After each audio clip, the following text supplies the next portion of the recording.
Hello there, and welcome to another episode of Insomniac's Law.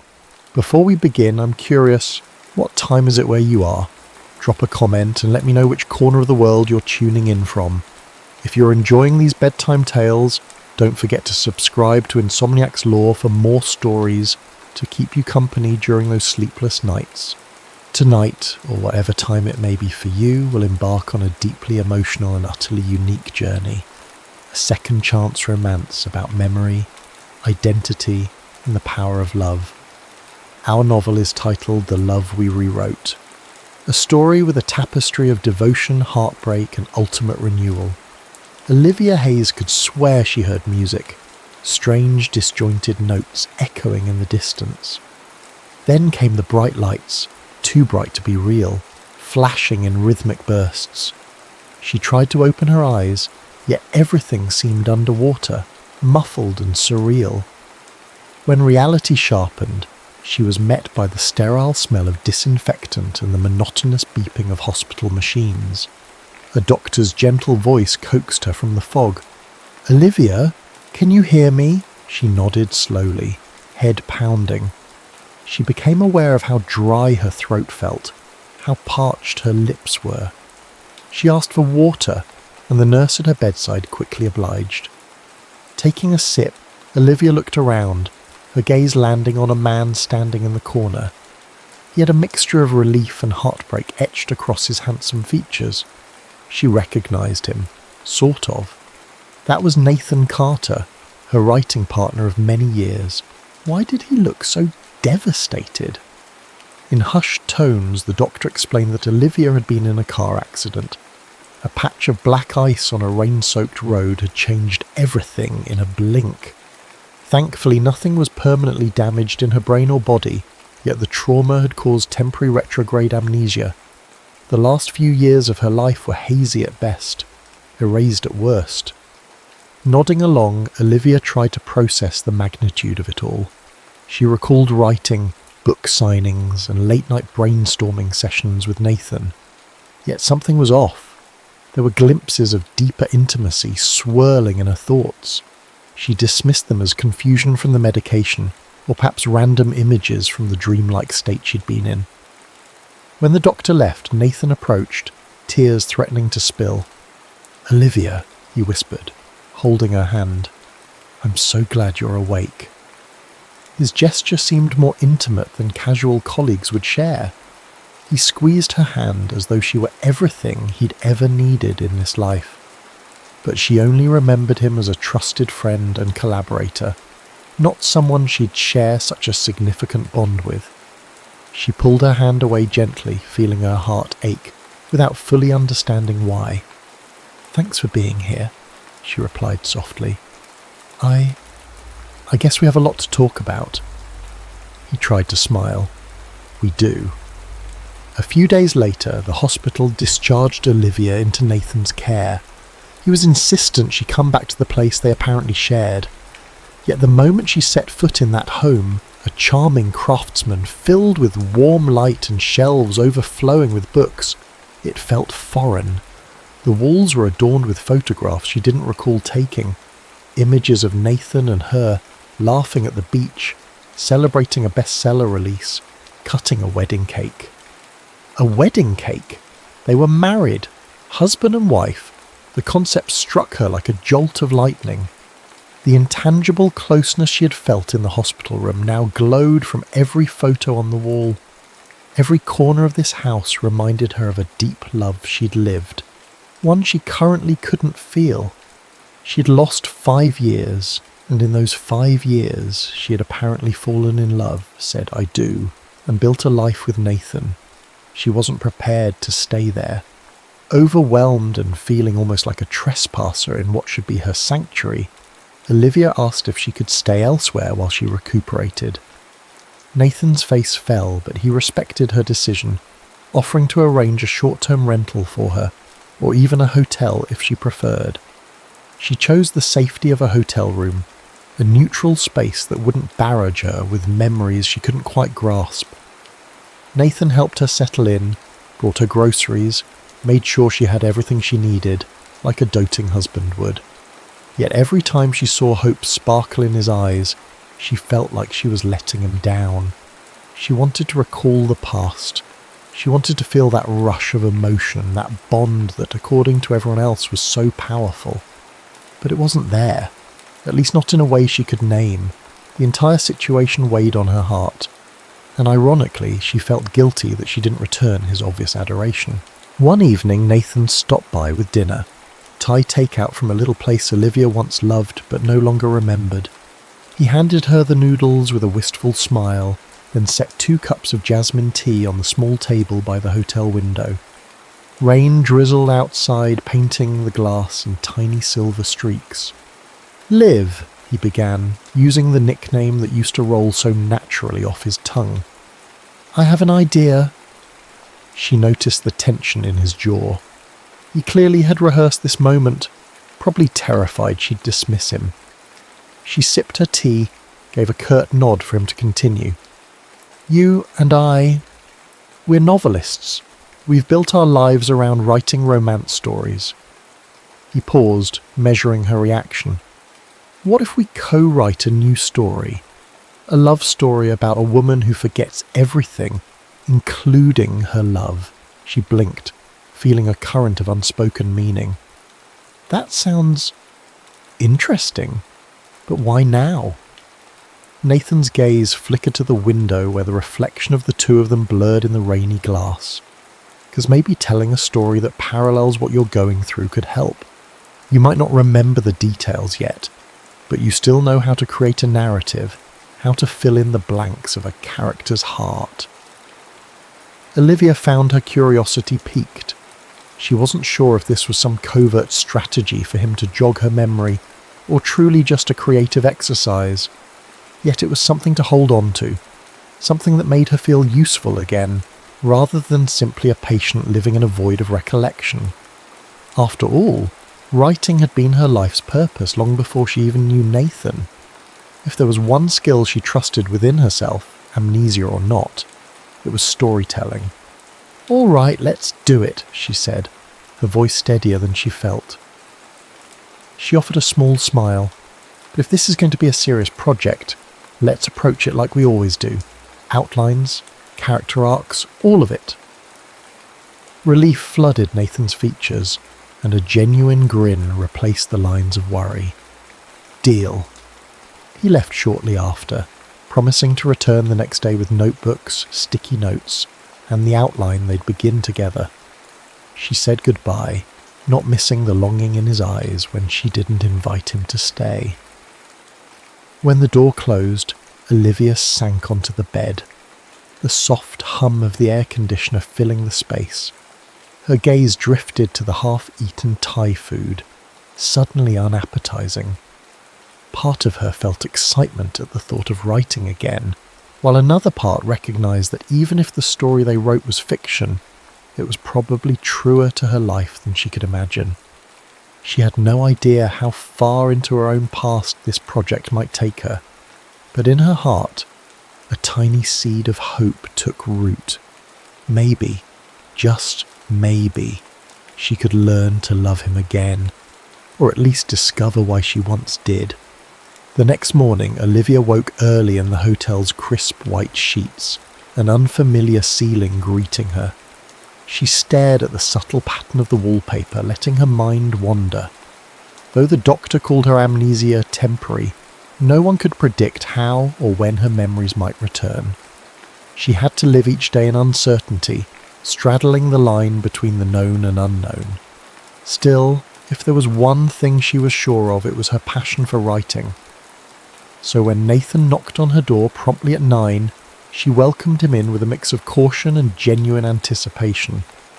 He had an almost boyish grin on his face, arms loaded with notebooks, pens, coloured markers, tools of their trade. His eyes lit up when she ushered him to a small coffee table and poured them each a cup of freshly brewed coffee. "What are we calling this new project?" she asked, flipping open a blank notebook. He cleared his throat, fiddling with the corner of a sticky note. "How about something abstract to start, like Memories Echo or Pieces of Us?" Olivia jotted down the suggestions. Her creative gears began turning unencumbered by the gaps in her memory. I like the theme of rewriting, maybe the love we rewrote? Nathan's face brightened, an expression so hopeful it made her chest tighten.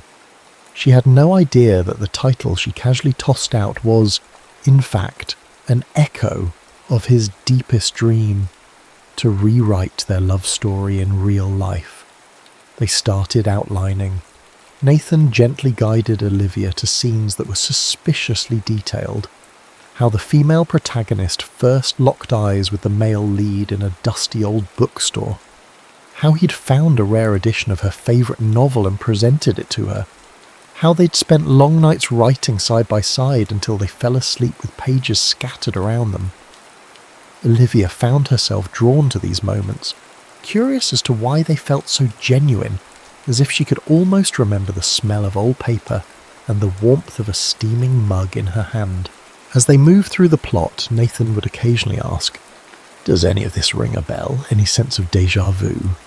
She'd close her eyes, trying to summon something besides static, but it remained elusive, more sensation than solid recollection. And yet, paradoxically, her affection for the male lead they were crafting blossomed.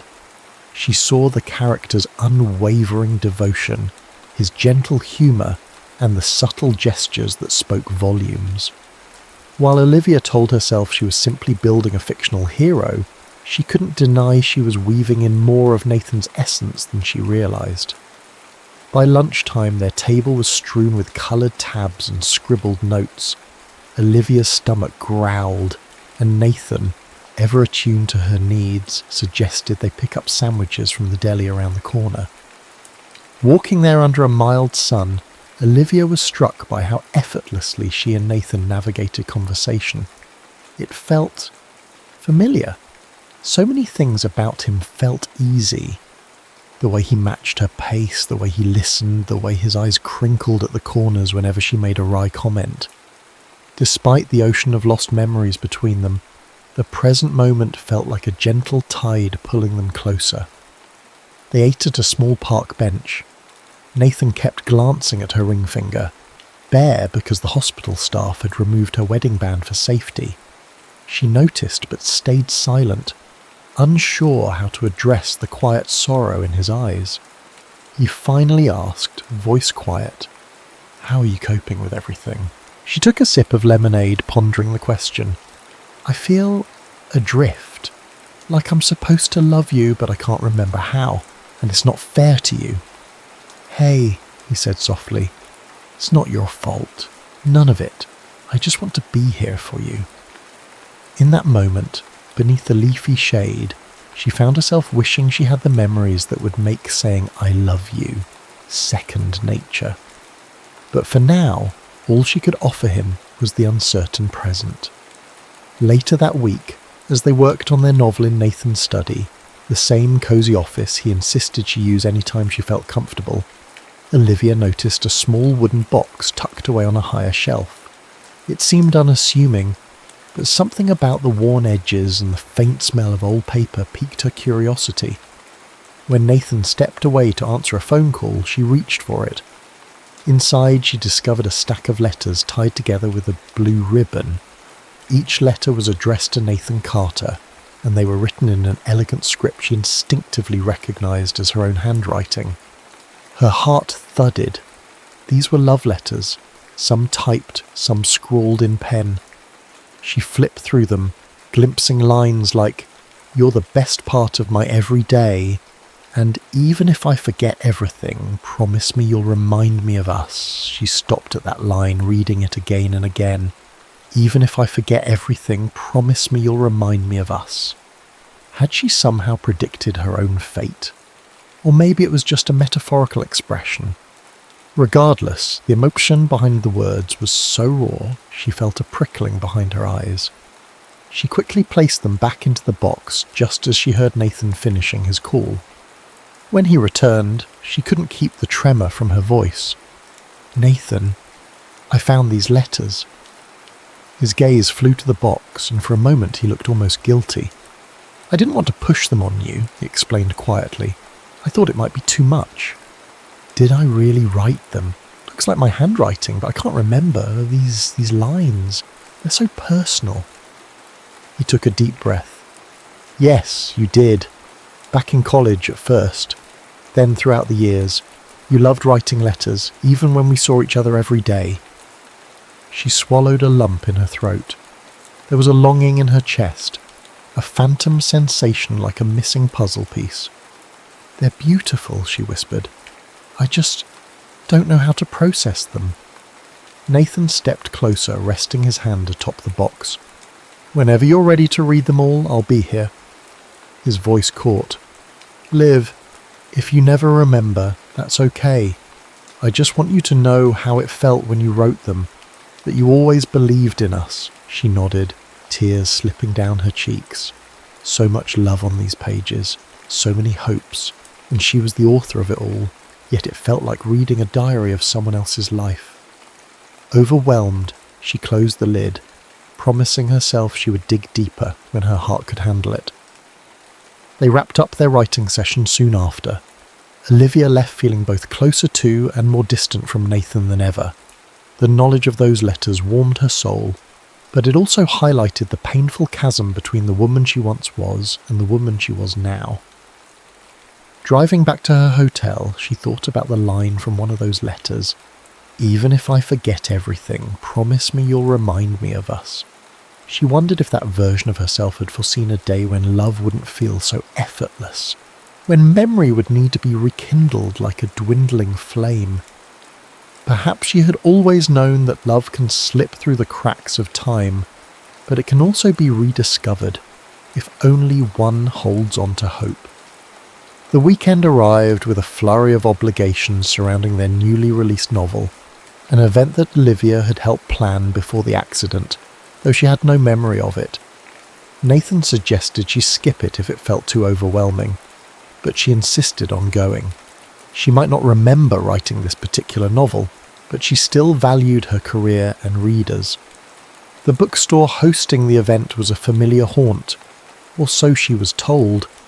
It had polished hardwood floors and walls lined with shelves that reached the ceiling.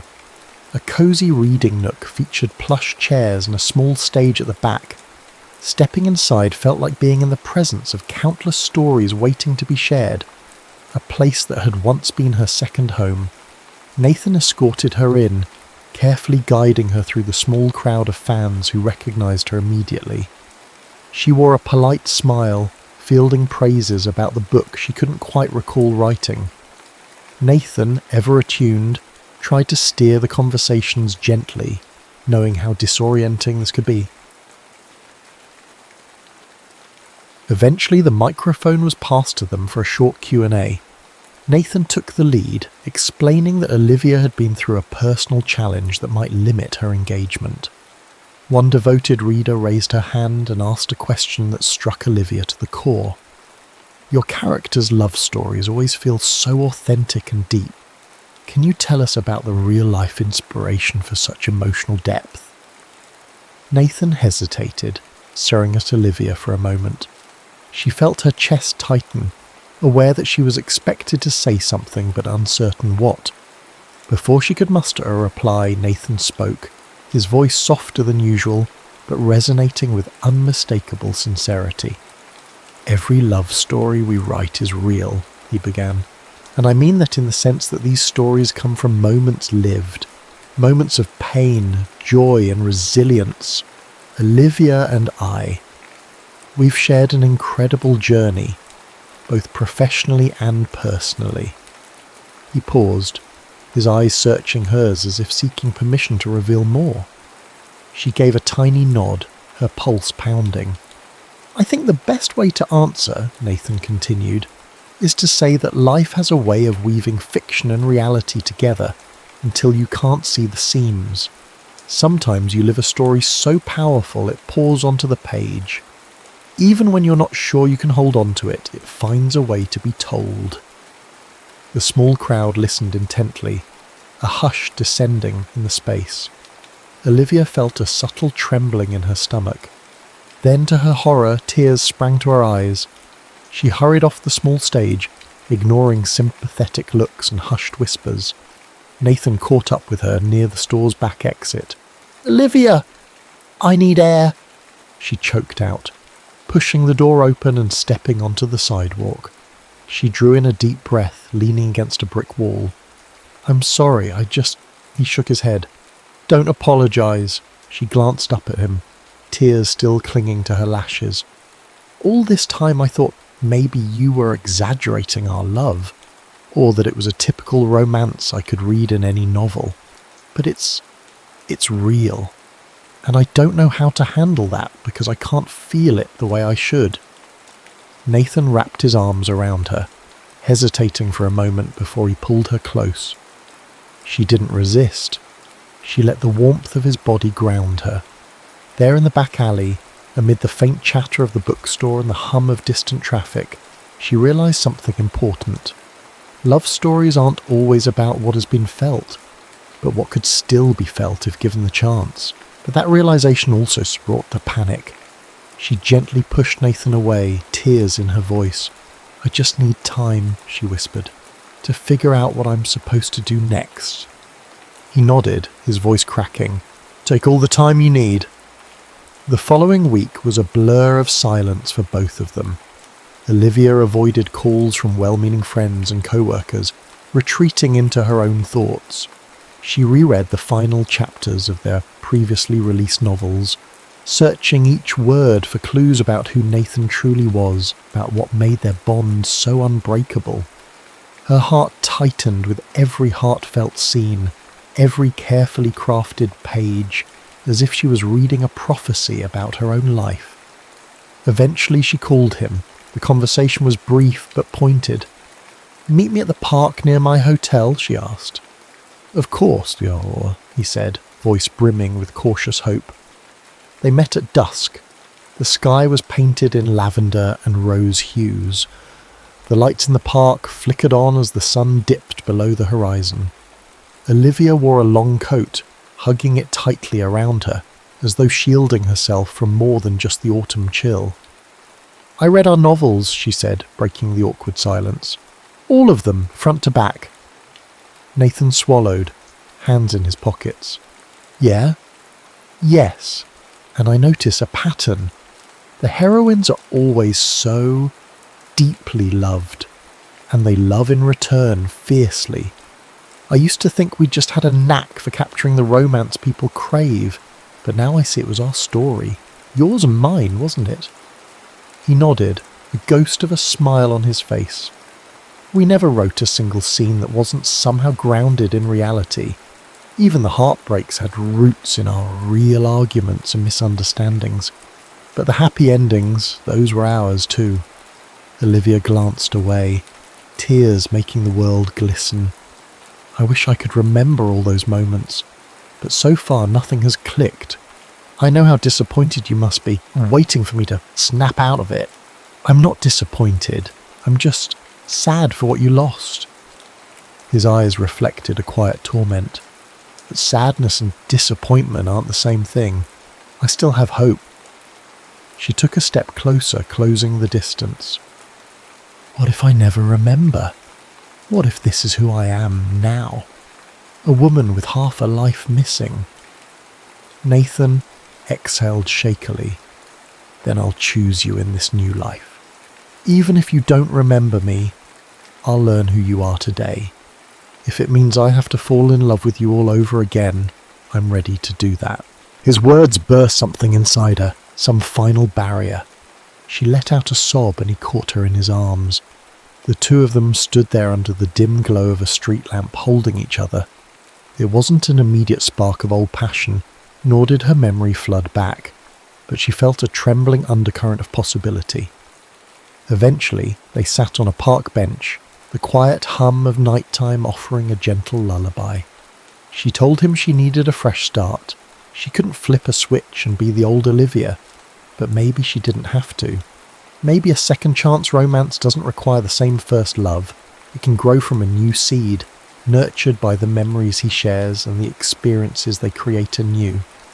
Nathan nodded, tears glistening in his own eyes. "Where do we start?" She thought of the boxes of letters, the half-finished chapters. the countless photos of a life shared. We start with the story we're writing together. Let's keep writing it. But this time I want you to tell me more. Not just fictional scenes, but the real ones that inspired them. Show me the bookstore where we had our first date, the coffee shop we practically lived in during final edits, the spot where we said I do. His face lit with a combination of relief and ardour. I'll do it. But remember what the doctor said, no forcing or pressuring. We do this at your pace. She placed her hand on his, a fragile smile forming. Thank you for choosing me, even like this. Under the canopy of stars they made a pact. They would finish the novel that mirrored their lost love, but with one major tweak. It would end with the heroine choosing to love the hero again, memory or no memory, and forging a new beginning. Olivia didn't promise to magically recall the past, but she promised to be present and open to whatever seeds of emotion blossomed. In a sense, they were rewriting both a fictional story and the real one unfolding between them. As they walked away from the park that night, side by side, Olivia felt an unspoken warmth flicker inside her.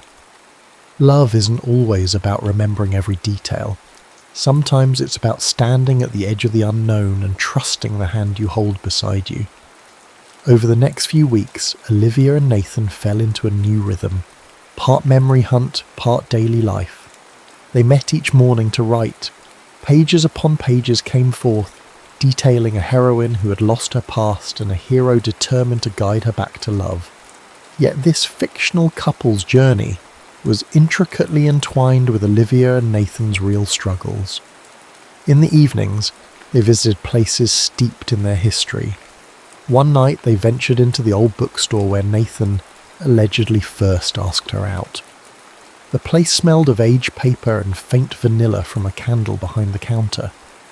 Olivia wandered among the shelves, intrigued by the hidden alcoves, the books stacked haphazardly along wooden ladders. Nathan walked her to a particular section, an entire row of romance novels. He traced his fingers along the spines until he found the copy of her favourite classic, the one he claimed to have bought for her on that first date.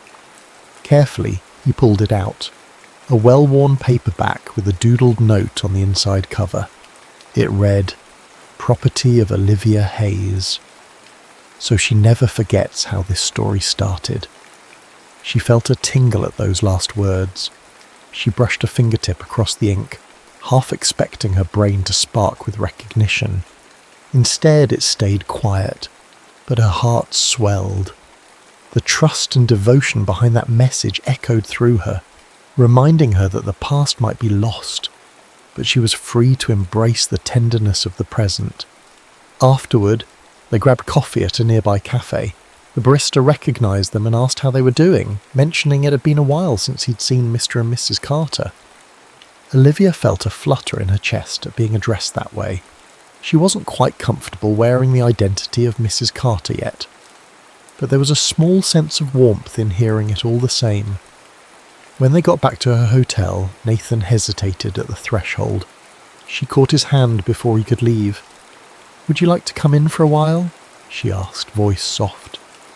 It was the first time she'd invited him in since the accident. He looked genuinely surprised, then nodded with a tender smile. Inside, they sat on the small couch, sipping the last of their coffees. They didn't speak much. The silence was charged with unspoken feelings, a quiet, tentative longing. Eventually Nathan left, both of them knowing that progress could come in tiny steps, not leaps. Yet Olivia felt proud of herself and the gentle sense of closeness they had shared. Days bled into weeks, and each new place Nathan revealed, whether it was the restaurant where they celebrated their first bestseller, or the park where they once fed ducks while brainstorming plot twists, became another piece in a jigsaw puzzle Olivia was struggling to solve. She might not have recognised the images forming, but she felt the emotional resonance. Amid this, she discovered an unfinished manuscript on Nathan's laptop. She accidentally opened it while searching for a file. It was titled Epilogue Unpublished, and curiosity made her read on. It was written from the perspective of a man who had once loved a woman with his entire being, only for her to lose every memory of him. The man confesses in heartbreak that he'd love her forever, even if she never found her way back to him. Because he writes, "Love isn't memory, it's a choice." She read that line again, tears blurring her vision. It was the heartbreak and devotion that mirrored precisely what Nathan had been living. The last line of the epilogue read, "Even if tomorrow never brings her memories back, today I choose to love her. And if she ever wonders why, I'll show her our story until she believes it's hers too." Shaken, Olivia quietly closed the file. That night, she barely slept. She could practically feel Nathan's heart beating through each word. She pictured him in the solitude of his study, typing those lines through tears, uncertain if she'd ever return to him. It tore her up inside because now she finally grasped the depth of his sacrifice, loving someone who might never reciprocate in the same way again. The next day, Nathan asked if she would join him for a walk in the place where they had exchanged their wedding vows. She agreed, even though her nerves danced in her stomach at the thought of standing in a spot so profoundly meaningful. She dressed in a simple sweater and jeans, not sure what to expect or if she'd be struck by a lightning bolt of memory. They drove a short distance out of the city, arriving at a quaint garden with a small gazebo in the centre. The surrounding trees were ablaze with autumn colour, leaves drifting like confetti in the breeze. Nathan led her to the gazebo's entrance and paused, his gaze flickering across the wooden floorboards as if searching for the ghosts of her memory. "This is where we got married," he said, voice reverent. It was a small ceremony, just family and a few close friends. She took a few tentative steps inside, her heart pounding. She tried to conjure a flash of recollection, her father walking her down the aisle, or the music that played, or the final exchange of vows, but she only felt emptiness. Then she noticed a small cluster of white roses on the bench freshly placed. She picked one up, inhaling its soft scent. Nathan took a deep breath, bracing himself. "I wanted to bring you here because I thought maybe something would come back, but if it doesn't, that's okay." He swallowed hard. "We can make new memories here." Hair threatened to spill from her eyes. She stepped closer to him, gently placing the rose in his hand. "It might sound strange, but I feel something. It's not a memory, but it's like standing on the edge of a dream, and I'm about to fall in." He brushed a thumb across her cheek, wiping away a stray tear. "If you fall, I'll catch you." She gave him a trembling smile. "I know you will." It was then she realized that even if her brain refused to produce images of that day, her heart recognized its significance. She felt a stirring, an echo of devotion, a flutter of possibility, the sense of home standing beside him. She understood that she might never recover every detail of their vows, but she could forge a new promise, one that respected the past but was forged in the present. Nathan knelt down on one knee, not with a ring, since she already had one, but with his heart bared. "Olivia Hayeske," he said, voice trembling. "I promised you once that I'd love you in all seasons of life. This autumn, I'm asking you to let me love you again, even if you don't fully remember why you said yes the first time." Her breath caught, tears rolling freely now. She knelt beside him, taking his hands in hers. "I might not remember the past," she said softly, "but I know what I feel now, and I choose you, Nathan Carter." He pulled her into an embrace, and for a moment, time ceased to exist. There was no before or after, only the possibility of two hearts beating in unison. They left the garden that day feeling lighter, as though they'd taken a giant leap across a treacherous gap. For Olivia, it was a promise renewed. For Nathan, it was the grand gesture he'd been praying for, a second chance to hold the woman he loved, no matter which pieces of her memory remained lost. Emboldened by her decision, Olivia returned to Nathan's home that evening. This time, she came carrying a small suitcase. Nathan, hearing the front door, hurried to greet her. He wore an expression of cautious hope, as if he couldn't quite believe she was standing there. I'd like to come home, she said simply. Though her memory was incomplete, the word home felt right on her tongue. His eyes shone with a mix of joy and relief. He led her inside, and for the first time she allowed herself to truly look at the photos on the walls, the co-authored books on the shelves, the comfortable disarray of a home that had once been equally hers. She couldn't recall the stories behind each photograph, but she felt a sense of belonging, and that was enough for now. Later, after a shared dinner she barely tasted due to nerves, they sat together in the softly lit living room. Nathan turned on a quiet instrumental track. For a moment, they listened to the music fill the space, an ambient melody of strings and piano. Then he stood and held out his hand. "Dance with me?" She hesitated, her stomach fluttering. But she placed her hand in his, allowing him to guide her to the open floor near the bookshelf. They swayed gently, bodies close yet careful, as if discovering each other anew. She rested her head on his shoulder, inhaling the faint scent of his cologne, a scent that had accompanied so many nights of writing and dreaming. Memories or not, Olivia felt an unspoken connection. As the music flowed, she looked up at him. His warm brown eyes reflected the soft glow of the lamp, and she felt a pull she couldn't resist. "I want to kiss you," she whispered, surprising even herself. Nathan's breath caught. In one fluid motion, he bent down and pressed his lips to hers, gentle, exploring, patient. It wasn't a cinematic whirlwind of passion, but something more profound, a quiet promise that they were forging a new path. In that shared moment, Olivia felt a wave of sensations, a flicker of warmth in her chest, a sense of familiarity in the way his lips moved with hers, an overwhelming gratitude that love could exist even in fractured spaces. When they finally parted, he rested his forehead against hers. "I've missed that," he breathed. She closed her eyes, tears gathering again. "It felt like our first kiss."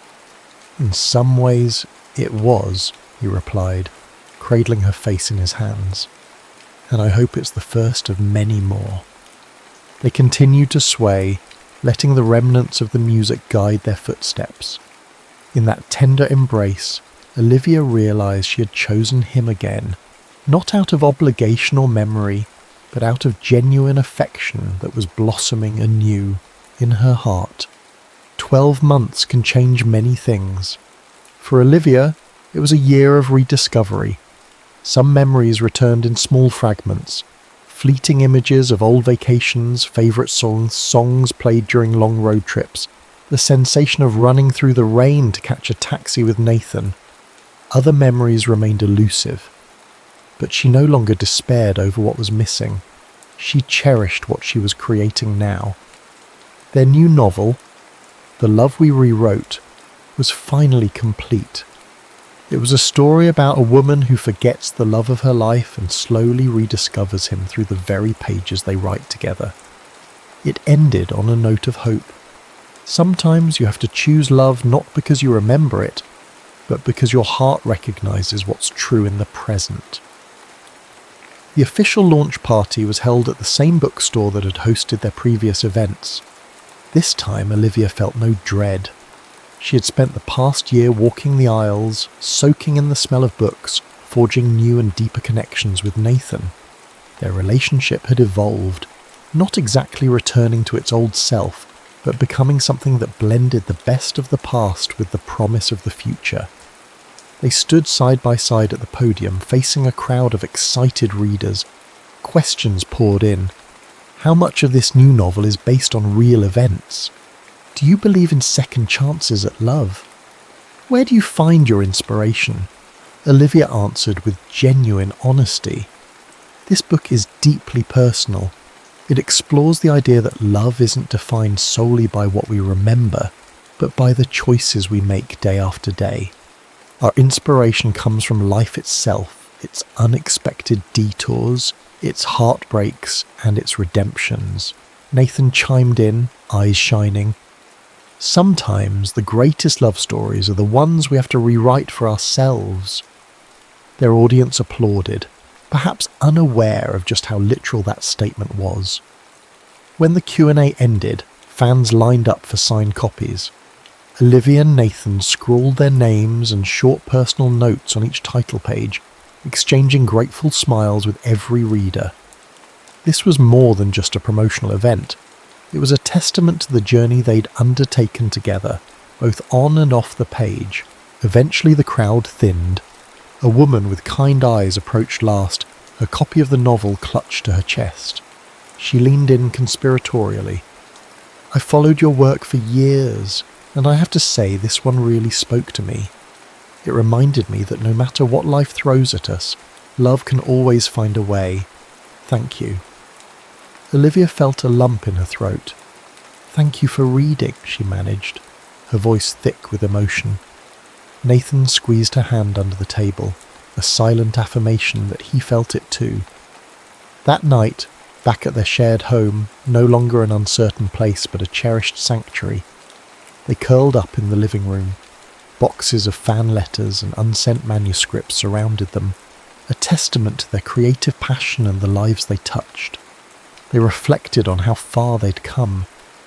Though Olivia never fully regained every lost memory, she realised that love can't be measured by how many moments one can recall.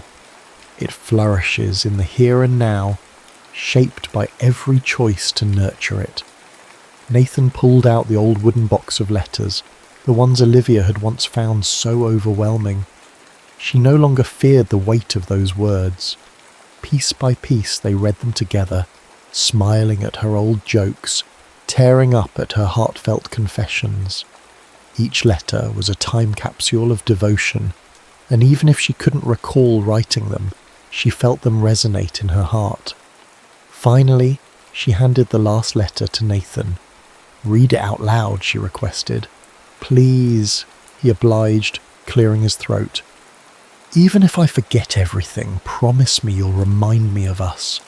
He paused, voice thick with emotion. "And I will. Every day, for the rest of our lives." She leaned her head on his shoulder. "I'm glad you did," she whispered.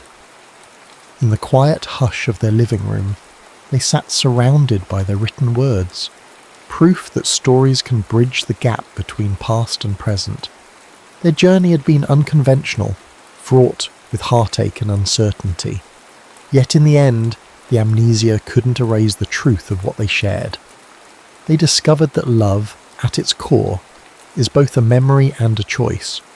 Where memory faded, choice stepped in, forging a new path forward. They sealed the evening with a gentle, lingering kiss, two souls who had found each other twice in one lifetime, rewriting their love in the only way they knew how. One word, one chapter, one steadfast promise at a time.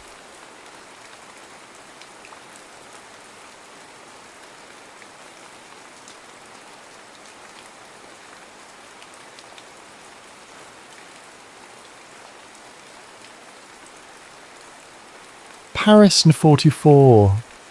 The night Paris fell silent wasn't marked by an absence of sound, but rather by the hollow echo that remained when true music died.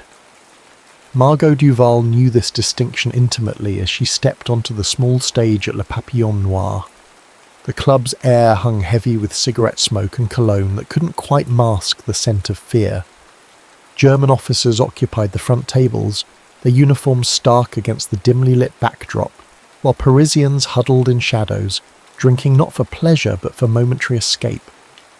"Sing something light, Madame Duval," a German Hauptmann called, his French impeccable, his smile never reaching his eyes. "Something to make us forget this dreary rain." Margot nodded, her face a practiced mask of accommodation. At 28, she had perfected the art of being simultaneously visible and invisible, captivating enough to perform without drawing dangerous attention. Her dark hair was swept up, revealing the elegant curve of her neck, and the small birthmark below her ear that Henri used to kiss each morning. Henri, her husband, her heart, currently moving through the occupied city with coded messages sewn into the lining of his coat. She began singing La Vie en Rose, transforming her fear into something that sounded remarkably like longing. What the Germans didn't realise, what they could never understand, was that each song was a message. The selections, the subtle changes in tempo, even the colour of the flower in her hair, communicated vital information to resistance members scattered throughout the club. Tonight, the white gardenia tucked above her ear warned, "Raid expected, safe houses compromised, move quickly." As she reached the chorus, her eyes caught a flicker of movement near the back entrance. Marcel, the elderly bartender and their most reliable lookout, had knocked over a glass, the signal something was wrong. 3 German soldiers entered, their posture different from the officers enjoying the show, more alert, more purposeful. Behind them came a Frenchman whose face Margot recognised with a chill that reached her bones. Etienne Rousseau, their neighbour, the one Henri had trusted. Her voice never faltered, though her heart hammered against her ribs. She transitioned seamlessly into Sous le ciel de Paris, buying precious seconds for those who needed to slip away. But her eyes remained fixed on Etienne, who now leaned toward a Gestapo officer, whispering, pointing, not at her, but at the table where Pierre Girard, their radio operator, sat nursing a cognac. What happened next unfolded like a nightmare in slow motion. Pierre attempted to flee. A shot rang out. Women screamed. The music stopped. And in that moment, Margot knew 2 things with absolute certainty. Pierre would never transmit another message, and Henri was in grave danger. She was not permitted to leave the club that night. The Germans, suddenly suspicious of everyone, demanded the performance continue. So she sang hour after hour, her voice growing raw, her spirit fracturing with each passing moment, knowing that somewhere in the rain-slicked streets of Paris, the man she loved was being hunted. Dawn brought news that shattered whatever remained of Margot's world. Henri had been captured, interrogated, and executed before sunrise. His final act was one of defiance, revealing nothing despite unspeakable methods used against him. The occupation continued for months afterward. Margot survived, though she would never call what she did living. She performed nightly at Le Papillon Noir, her songs now devoid of secret messages, but filled with a grief so profound that even the German officers sometimes found themselves moved to uncomfortable silence. When Paris was finally liberated in August 1944, Margot stood among the crowds as American tanks rolled down the Champs-Élysées. People wept, embraced, and celebrated around her. She remained still, a solitary island in an ocean of joy, wondering how freedom could taste so bitter. 4 years later, Le Papillon Noir had survived the war relatively intact, unlike many of its patrons. The club had shed its wartime shadows, replacing them with richer fabrics and better liquor, yet something essential remained unchanged, a lingering melancholy that no amount of renovation could erase. Margot still sang there, now as part honneur alongside Marcel, who had aged a decade in the 4 years since liberation. Her reputation had grown, tourists and locals alike came to hear La Veuve de la Résistance, the resistance widow, whose voice carried the authentic pain of occupation that postcards and guidebooks could never capture. "Americans in tonight," Marcel muttered, as he polished glasses behind the bar. "Officers, I think." Margot nodded, adjusting the pins in her hair. Still dark, though she'd stopped dyeing it with the same attention. Silver threads now appeared at her temples, which she wore like battle scars. At 32, she was neither young nor old, but suspended in the amber of grief that had preserved her exactly as she'd been the day Henri died. "They tip well," she replied, her voice neither bitter nor welcoming. "Americans, Brits, French. They were all just faces now, blurring together in the nightly audience, seeking authentic Parisian tragedy alongside their overpriced champagne. The club filled as evening deepened. Margot waited in the small dressing room that doubled as an office, reviewing the night's song list, the same selection she'd performed hundreds of times since the war's end. Songs of loss, songs of memory, songs for ghosts. At precisely 9 o'clock she emerged. The conversations hushed as she took her place beneath the single spotlight, its glow catching the silver necklace she always wore, a thin chain bearing Henri's wedding ring. Margot never spoke before she sang. Her silence was as much a part of the performance as the music itself. She began with Les Feuilles Mortes, her voice curling around the melancholy lyrics like autumn mist. By the second verse she allowed herself to scan the audience, the French couples who came to remember, the Americans who came to glimpse a pain they'd been fortunate enough to only witness from afar. And that's when she saw him, seated alone at a corner table, watching her with an intensity that stood out among the usual reverent expressions. An American, certainly, his tailored suit couldn't disguise the military bearing, but there was something different in his gaze. Not pity, not morbid fascination, something else. Recognition, perhaps? Margot looked away, disturbed by the connection she'd felt in that brief moment. She didn't want connections. Connections meant vulnerability, and she'd armoured herself too carefully against that particular danger. She continued through her first set, never again looking directly at the American's table, though she remained acutely aware of his presence. When she finished and the applause faded, she nodded curtly and retreated backstage, where Marcel waited with her usual glass of water. "The American in the corner asked about you," he said without preamble. "Not the usual questions," Margot raised an eyebrow. "What then?" "He asked if you ever perform La Complainte de la Butte. Said he heard you sing it during the liberation celebrations." She stiffened. "I haven't sung that since—" "I know," Marcel's eyes, roomy with age but still sharp with perception, studied her face. "He wasn't here for the liberation." "Then how would he know?" Marcel shrugged. "Perhaps you should ask him yourself. He's requested a moment of your time." "I don't speak with patrons, Marcel, you know this." "He's not just any patron, Margot." The old man hesitated. "He says he knew Henri." Captain James Stone had not planned to linger in Paris. His assignment with the occupation forces had ended months ago, yet something kept him from boarding the ship that would carry his fellow officers home to New York. He'd cited administrative delays, additional paperwork, excuses that grew thinner with each passing week. The truth, which he acknowledged only in private moments, was that America had become as foreign to him as France had once been. "Your last night in Paris deserves better than hotel whiskey," his French liaison Francois had insisted earlier that evening. "There's a club, not one of those tourist traps, somewhere real." James had agreed without enthusiasm. After 4 years of war and 3 of aftermath, his capacity for entertainment had withered. Still, politeness compelled him to follow Francois through narrow streets still bearing scars of conflict, to a modest entrance with peeling gold lettering, Le Papillon Noir. "The singer," Francois had whispered as they were seated. "She lost her husband to the Gestapo. Henri Duval, one of our bravest. They were both in the resistance." Ames had nodded, accustomed to these stories, these ghosts that haunted every corner of Europe. He'd stopped counting how many widows, orphans and broken survivors he'd encountered since landing at Normandy.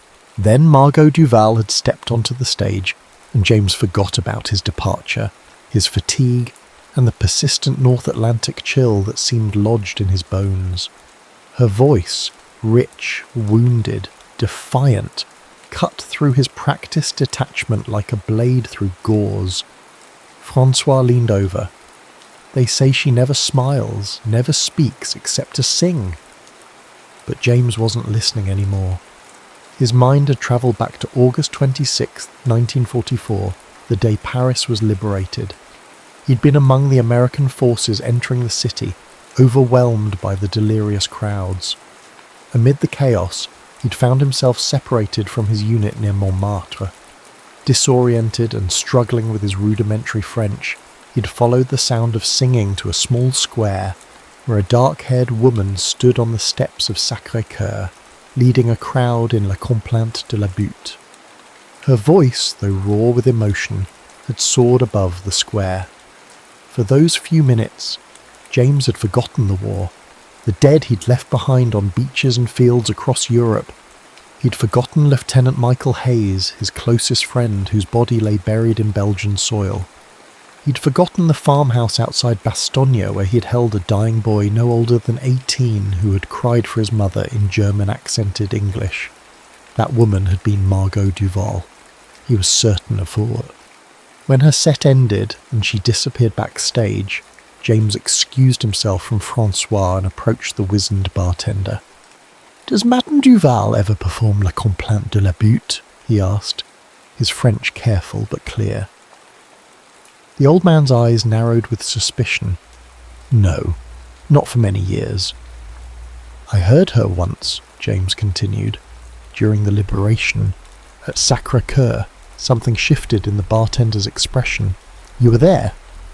508th Parachute Infantry Regiment, James confirmed. "I was separated from my unit, found myself in Montmartre." The bartender studied him for a long moment before nodding slightly. "I'll tell her you asked for her, but don't expect much, Captain. Margot doesn't dwell in memories of that day." James returned to his table to find Francois gone, leaving a hastily scribbled note about an early meeting. Relieved to be alone with his thoughts, James nursed his whiskey, uncertain why it mattered so much that Margot Duval remember that day, remember her own voice rising above a newly liberated Paris. He was startled from his reverie by her sudden appearance at his table. "Marcel says you claim to have heard me sing at Sacré-Cœur." No greeting, no preamble. Her voice, speaking rather than singing, carried the slight rasp of smoke and grief. James stood, military courtesy ingrained despite his surprise. "Yes, Madame Duval. August 26th, 1844. Many people were singing that day." "Not like you." The words escaped before he could temper them with diplomacy. "I mean, your voice stood out." She regarded him coldly. "And you also claim to have known my husband." James hesitated. "Not personally, no. But I knew of him. I worked with intelligence after the liberation. Henri Duval's name appeared in several reports. His resistance network saved many lives, including those of downed Allied airmen." Something flickered in her eyes, not softening, but a momentary crack in the perfect facade of indifference. "Then you know more than most who come here seeking the famous widow's performance." The bitterness in her tone made him wince. "I'm not here as a tourist, Madame Duval." "Why are you here then, Captain?"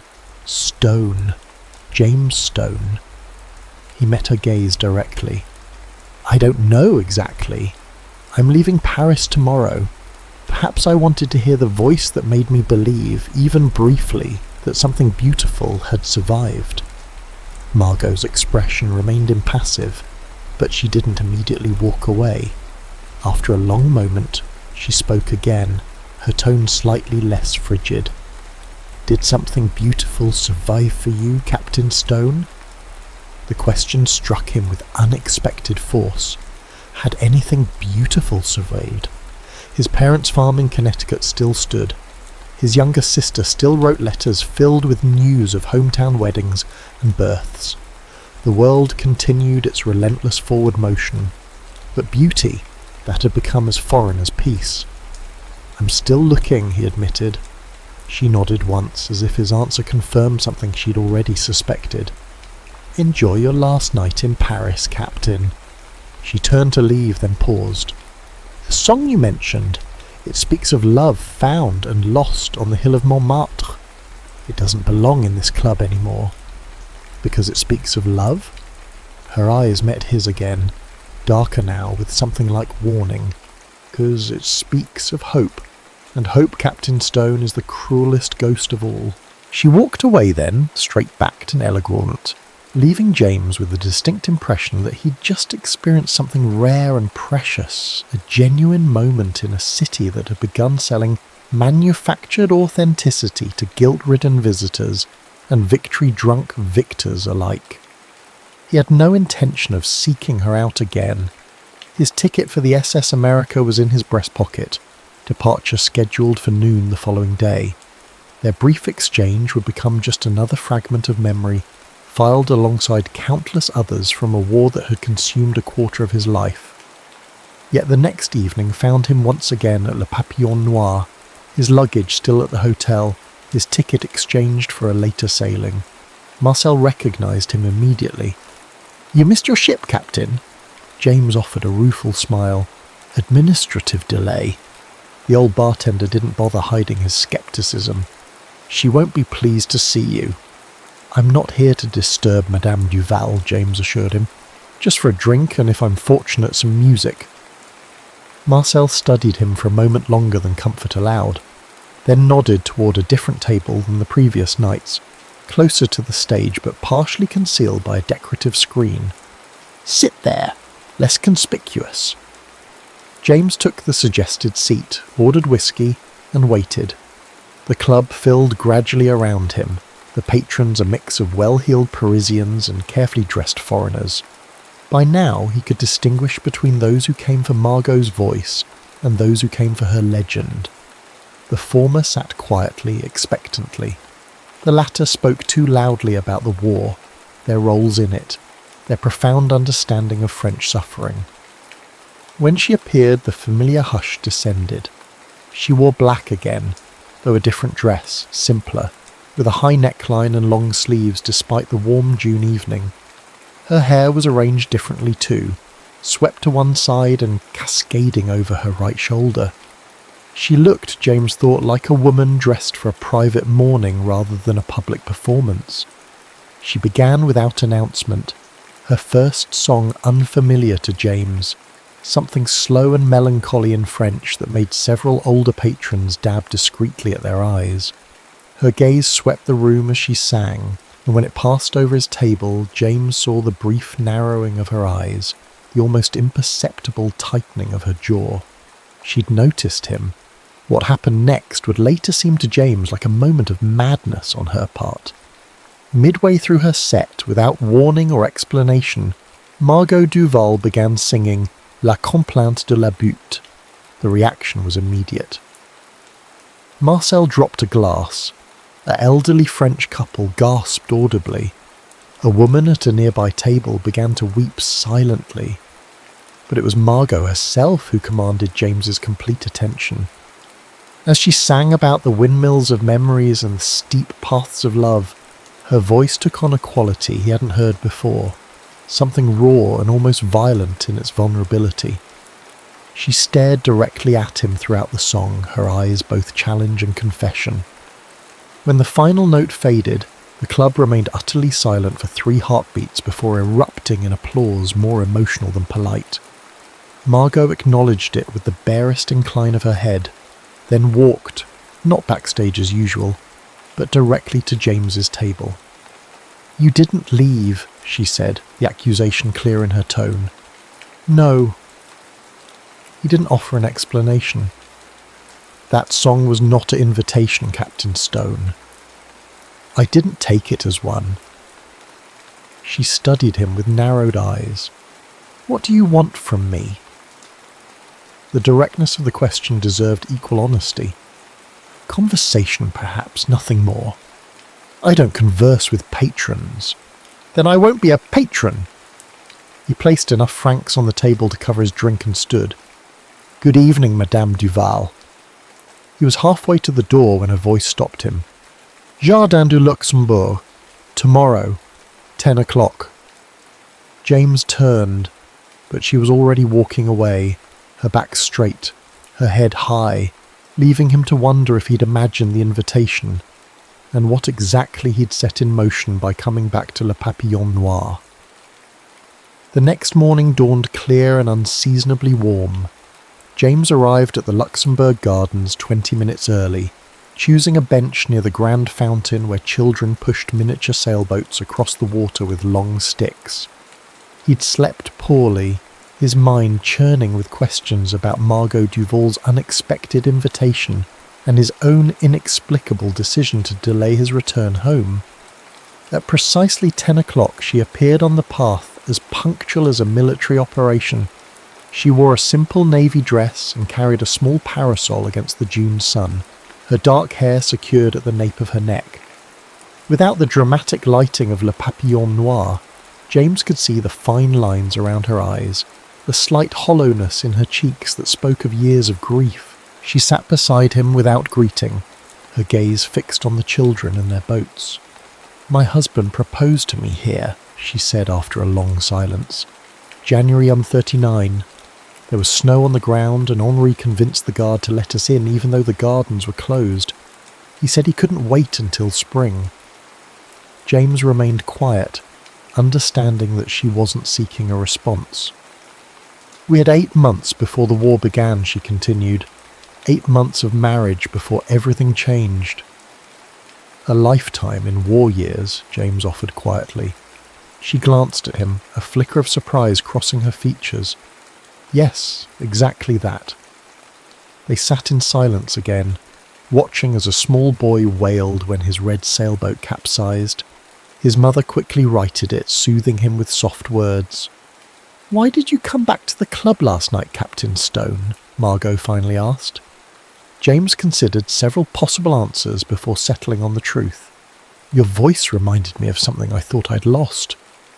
"And what was that?" "The capacity to feel deeply without fear." She turned to study him fully then, her dark eyes assessing. "You speak like a poet for an American soldier." A smile tugged at the corner of his mouth. "Yale English literature, before the war. My father called it an impractical indulgence. And now? Now I know it was the only practical education for what followed.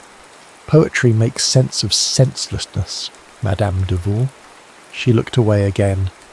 "Margot, if we are to have this conversation, you should use my name." "James, then. Tell me, James of Yale literature, what brought you to Paris after the war ended? Most Americans rushed home." He watched a pair of elderly men playing chess at a nearby table, their concentration absolute. "I was assigned to the occupation forces, intelligence work, primarily." "And when that ended?" James hesitated. How to explain the paralysis that had gripped him when faced with returning to a homeland that felt increasingly foreign? How to articulate the dread he felt at the prospect of Christmas dinners where no one mentioned Michael Hayes or the fact that the Anderson boy down the road had stepped on a mine outside Carentan? "I found reasons to stay," he said simply. Margot nodded, seeming to understand the weight of what remained unsaid. "And now? What compels you to remain when your ship has sailed?" "Honestly, I don't know." He met her gaze directly. "Perhaps the same thing that compelled you to sing that particular song last night?" A shadow crossed her face. "That was a momentary madness." "It was beautiful. It was a betrayal." The words escaped her with unexpected force. She stood abruptly. "This was a mistake." "Excuse me, Captain." James remained seated, recognizing the precipice on which they stood. Push too hard and she would retreat permanently, say nothing, and this moment of connection, however fraught, would dissolve like morning mist. "My best friend died at Bastogne," he said quietly. "Michael Hayes. We enlisted together in 42. He was going to be an architect after the war, had the whole future planned. Fiancé waiting in Hartford. House design already sketched." James stared at his hands. "The last thing he said to me was, 'Don't let me be nothing.' I've been trying to figure out what that means ever since." Margot had paused, her back still to him, but her head slightly inclined in his direction. After a long moment, she returned to the bench, sitting further away than before. "Henri never had a grave," she said, her voice so low James had to lean slightly to hear her. "They never returned his body. I don't even know where he—" She stopped, composed herself. "For the first year, I visited different cemeteries each Sunday, leaving flowers at the graves of strangers, pretending. And now? Now I sing for him instead, every night." James nodded, understanding all too well how grief could calcify into ritual. "The song last night was weakness," she interrupted sharply. "A moment of forgetting. Or remembering," he countered gently. Her eyes flashed. "You know nothing of what I remember, Captain Stone." "No," he agreed. "I don't. But I recognize the look of someone haunted by ghosts that demand loyalty." Margot's posture stiffened, but something in his words seemed to reach her. She exhaled slowly, the rigid line of her shoulders softening slightly. "Henri loved Paris with a passion I never fully understood until he was gone.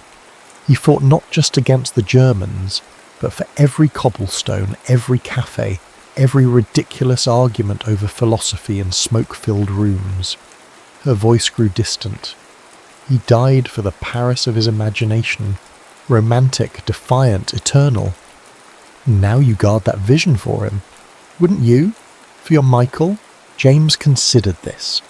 Would Michael want him lingering in Paris, orchestrating administrative delays to avoid returning to a life he no longer knew how to live? Or would he want James to build that house he'd designed, to embrace the future they'd fought to secure? "I think," James said carefully, "Michael would want me to live in the world we helped save, not just remember the one we lost." Margot's expression hardened. "That's a luxury afforded to the victors, Captain. Some of us are still counting our losses." "Aren't we all?" The question emerged more sharply than he'd intended. She stood again, this time with finality. "Thank you for your honesty, Captain Stone. I wish you a safe journey home, whenever you choose to make it." James watched her walk away, her back straight, her pace measured. Only when she was almost out of sight did he notice the small white handkerchief clutched in her left hand, pressed tightly against her side. He didn't return to Le Papillon Noir that night. Instead, he walked the streets of Paris until his feet ached, following the Seine as it curved through the ancient city. Near midnight, he found himself at the Pont Neuf, staring into the dark water below. A pair of young lovers passed, arm in arm, speaking rapid French punctuated by laughter. James watched them disappear into the night and felt an acute awareness of his own solitude. The next morning he sent a brief note to Le Papillon Noir, addressed to Madame Duval. It contained only his temporary address in Montmartre and a line from T.S. Eliot. "These fragments I have shored against my ruins." He expected no response. Yet 3 days later, a small envelope arrived, containing a ticket to that evening's performance and a single line of elegant handwriting. "Perhaps ruins can be foundations too." James arrived early, finding the club quieter than on his previous visits. A handwritten sign at the entrance announced a private event, some sort of reception for a visiting American diplomat. He presented his ticket to Marcel, who nodded with something approaching approval. "She's in a mood tonight," the old bartender warned, gesturing toward the back room. "The Americans requested patriotic songs." She refused. James winced. "Will there be trouble?" Marcel shrugged. "The diplomat's wife is French, she understands. The others—" He made a dismissive gesture. "They came for a performance. Margot will give them one, but on her terms." James took a different table this time, closer to the small stage but partially shadowed. The club filled with well-dressed diplomats and their wives, their voices loud with the artificial confidence of those navigating unfamiliar territory.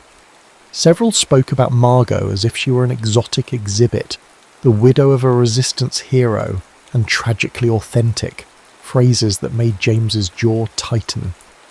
When she appeared, the usual hush descended, though briefer and less complete than normal. She wore deep burgundy tonight, the colour of aged wine or dried blood, her only jewellery the silver chain bearing Henri's ring. Her gaze swept across the room, acknowledging James with the barest flicker of recognition, before focusing on a middle-aged couple at the centre table, clearly the diplomat and his French wife. "Bonsoir," she said, breaking her customary silence before singing. The single word silenced the remaining murmurs. "Tonight, I have been asked to sing of victory. I will instead sing of survival, which is a different kind of triumph." She began with Le Ciel de Paris, her voice carrying the melancholy dignity that had first captivated James. As she sang about the sky that had witnessed both the city's suffering and resilience, the diplomat's wife dabbed at her eyes with a silk handkerchief. Several of the Americans shifted uncomfortably, their expectations of a celebratory evening clearly unmet. Margot continued through her set, each song a chronicle of loss transmuted into endurance.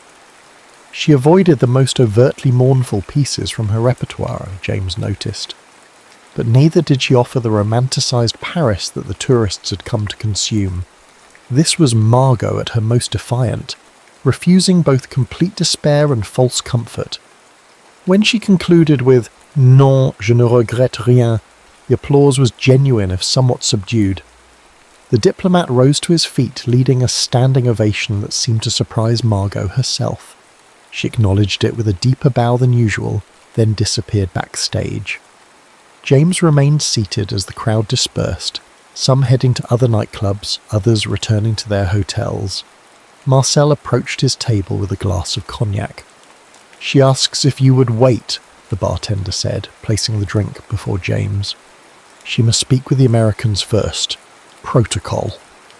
He pronounced the final word with the special disdain the French reserved for social obligations. James nodded, settling in for the wait. Through the thinning crowd, he caught glimpses of Margot engaged in conversation with the diplomat and his wife, her expression polite but remote. The American gestured expansively as he spoke, while his French wife stood slightly apart, studying Margot with eyes that held not curiosity but recognition, one survivor acknowledging another. Nearly 40 minutes passed before the diplomat's party finally departed. Margot remained at the bar, accepting a glass of wine from Marcel, her posture suggesting exhaustion. James hesitated, uncertain whether to approach or wait for her invitation. The decision was made for him when she turned and beckoned him over with a slight tilt of her head. "Captain," she greeted him as he took the stool beside her. "Thank you for coming." "Thank you for the invitation," he replied. "Your performance was—" "Political," she interrupted with a wry smile that startled him. It was the first time he had seen her smile, and it transformed her face, revealing a glimpse of the woman she might have been in another life. The Americans wanted La Marseillaise and drinking songs. Their wives wanted tragic romance. I gave them neither. You gave them truth. She considered this, swirling the wine in her glass. A version of it, perhaps. There are many truths about Paris during the war, Captain Stone. Mine is just one. Marcel placed a fresh cognac before James and retreated to the far end of the bar, giving them privacy while remaining within sight. A chaperone from a respectful distance. "Your note," Margot said after a comfortable silence. "Eliot, The Wasteland." James nodded, pleased that she had recognised the reference. "You've read it?" "Henri was the literary one, not me." But after she paused, recalibrating. "During the occupation, books became precious, ways to escape, even briefly. I found a copy of Eliot's poems in Henri's things. I didn't understand most of it, but that line," she trailed off, her gaze distant. "It stayed with you," James finished for her. "Yes," she met his eyes directly. "Why that particular fragment, Captain?" He considered the question carefully. "Because it acknowledges both destruction and the attempt to create meaning from it, neither denying the ruins nor surrendering to them completely." Something shifted in her expression. A softening, perhaps, or simple recognition. Henri would have liked you, I think. The statement, offered casually but freighted with meaning, hung between them. James understood its significance, the first time she had imagined her husband in relation to her present, rather than as a figure sealed hermetically in the past. I would have liked to know him, James said quietly. Margot nodded, then changed course. Marcel tells me you've extended your stay again. Another 2 weeks, State Department paperwork. The excuse sounded hollow even to his own ears. Paris has a way of keeping people longer than they intend, she observed, no judgment in her tone. For some, it's the beauty. For others, the memory of who they were here. And for you? She traced the rim of her wineglass with one slender finger. I stay because leaving would mean acknowledging that life continues elsewhere. That Paris is just a city, not the repository of everything I've lost. The honesty of her answer caught James off guard. And does it continue elsewhere? So I'm told. She finished her wine and set the glass down with deliberate care. There's to be a concert at Sacré-Cœur tomorrow, a memorial for those lost in the occupation. Will you attend, Captain Stone? The invitation, oblique but unmistakable, quickened his pulse. If I would be welcome. As welcome as any American in Paris, she replied, her tone lighter than he'd yet heard it. Which is to say, tolerated with good grace if you arrive on time and remain suitably impressed. James laughed, surprising himself. I believe I can manage both. Margot stood smoothing her dress with practised elegance. 3 o'clock then, I'll meet you at the funicular. As she turned to leave, James spoke again. Margot. Her name felt significant on his tongue, a threshold crossed. Thank you for the invitation. She paused, regarding him with an expression he couldn't quite read. Don't thank me yet, Captain. I'm not entirely certain why I extended it. With that, she departed, leaving James to finish his cognac in a club that felt suddenly larger and emptier without her presence. Marcel approached, collecting the empty glasses. She was married at Sacré-Cœur, the old bartender said without preamble. November 1938. I was there. James absorbed this information, understanding its significance. I won't cause her pain, Marcel. The older man fixed him with a penetrating stare. That is not within your power to promise, Captain. Pain finds her without assistance. He sighed, his expression softening. But perhaps it is time for other things to find her as well. The next day dawned bright and clear. James spent the morning walking through Montmartre, familiarizing himself with the steep, winding streets that led to the great white basilica dominating the Parisian skyline. By the time he reached the funicular station, he knew his way around well enough to appear at ease, if not precisely local. Margot arrived precisely at 3, wearing a dove-grey dress and carrying a small bouquet of white lilies. She seemed surprised to find him already waiting. You're punctual, she observed. Unusual for an American.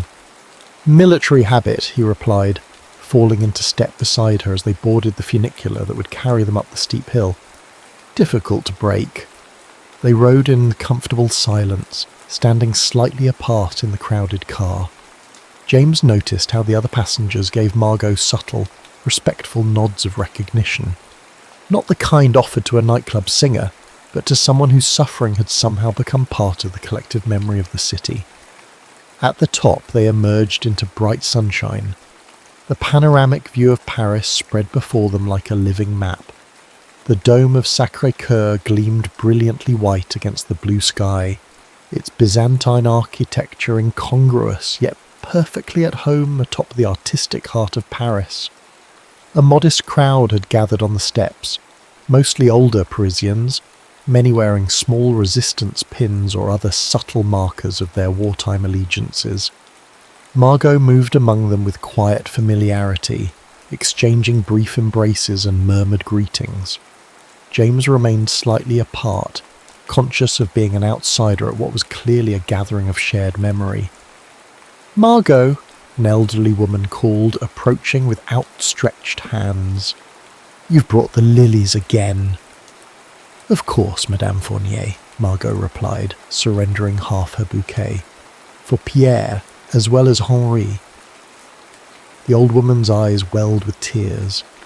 4 years, and it still feels like yesterday. "Some days more than others," Margot agreed softly.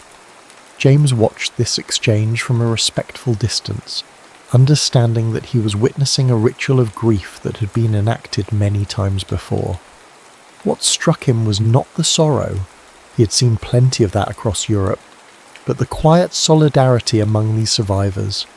They carried their losses not as isolated burdens, but as shared touchstones, each grief recognised and held by the collective. Margot returned to his side as a small choir assembled on the steps, their voices rising in a hymn that echoed off the stone walls of the basilica. "They'll read the names soon," she said quietly. "All of them from this arrondissement who didn't return. It takes nearly an hour." "Would you prefer to be alone?" James asked, sensing the weight of the moment. She considered the question seriously before answering. "No, strange as it may seem, I would not." The simplicity of her response moved him more than any elaborate explanation could have. They stood side by side as the names began, an alphabetical recitation of lives cut short. When Henri Duval was called, Margot's hand found James's, gripping it tightly. He returned the pressure, offering the only comfort possible: presence. As the last name echoed across the square and faded into a respectful silence, Margot released his hand. "There's something I want to show you," she said, her voice steady, despite the tears that had silently tracked down her cheeks during the reading. She led him away from the crowd around the side of the basilica to a small garden tucked between the church and an adjacent building. A simple stone bench sat beneath a flowering tree, offering a view of the city below that was somehow more intimate than the grand panorama from the front steps. "Henri proposed to me here," Margot said, sitting on the bench and indicating James should join her. "Not in the Luxembourg Gardens, as I told you before." James sat, surprised by the confession. "Why did you—" "Because the truth is mine," she interrupted gently, "to be shared when and if I choose. The Luxembourg Garden story is what I tell visitors who want a piece of my tragedy to take home with them." "And now?" She turned to face him fully. "Now I find myself wanting you to know the real story, not the curated version. I don't entirely understand why." The honesty of this admission created a space between them that felt both vulnerable and oddly solemn. James recognised it as a rare gift in a world where most people, himself included, had learned to guard their authentic selves behind carefully constructed facades. "I would be honoured to hear it," he said simply. Margot nodded, her gaze shifting to the sprawling city below them. "Henri was a law student when we met. I was singing in much less respectable clubs than Le Papillon Noir." A small smile touched her lips at the memory. "He came every Thursday for a month before he finally spoke to me. Not smooth or confident like you might expect, but nervous, earnest." James could picture it. The serious young student and the dark-haired singer, their future still unwritten, the war still unimaginable. "We had 18 months before we married," she continued. "Not 8, as I told you. And we argued terribly during that time. Henri was already involved in politics, anti-fascist groups, protests against appeasement. I wanted him to focus on his studies, his career." The irony of this coloured her voice. "When he brought me here to propose, I almost said no." "What changed your mind?" "He didn't speak of love, as I expected. Instead, he said, 'Margot, the world is changing and I don't know what's coming, but I know I want to face it with you.'" She paused, her fingers unconsciously touching the ring she wore on her necklace. Somehow that was more powerful than any declaration of eternal devotion. It was real, honest. James understood. In a world increasingly divided between idealized romance and cynical pragmatism, Henri Duval had offered something more authentic, partnership in uncertainty. "You were married here at Sacré-Cœur," James said, recalling Marcel's information. Margot raised an eyebrow. "Marcel has been talking, I see. He's protective of you." "Of my memory of Henri, perhaps," she sighed, leaning back against the bench. "Yes, we married here. November 12th, 1938. The last normal day of our lives, though we didn't know it then. 3 months later, Hitler took Czechoslovakia. 6 months after that, Poland." Her voice had taken on the distant quality of someone reciting a familiar litany.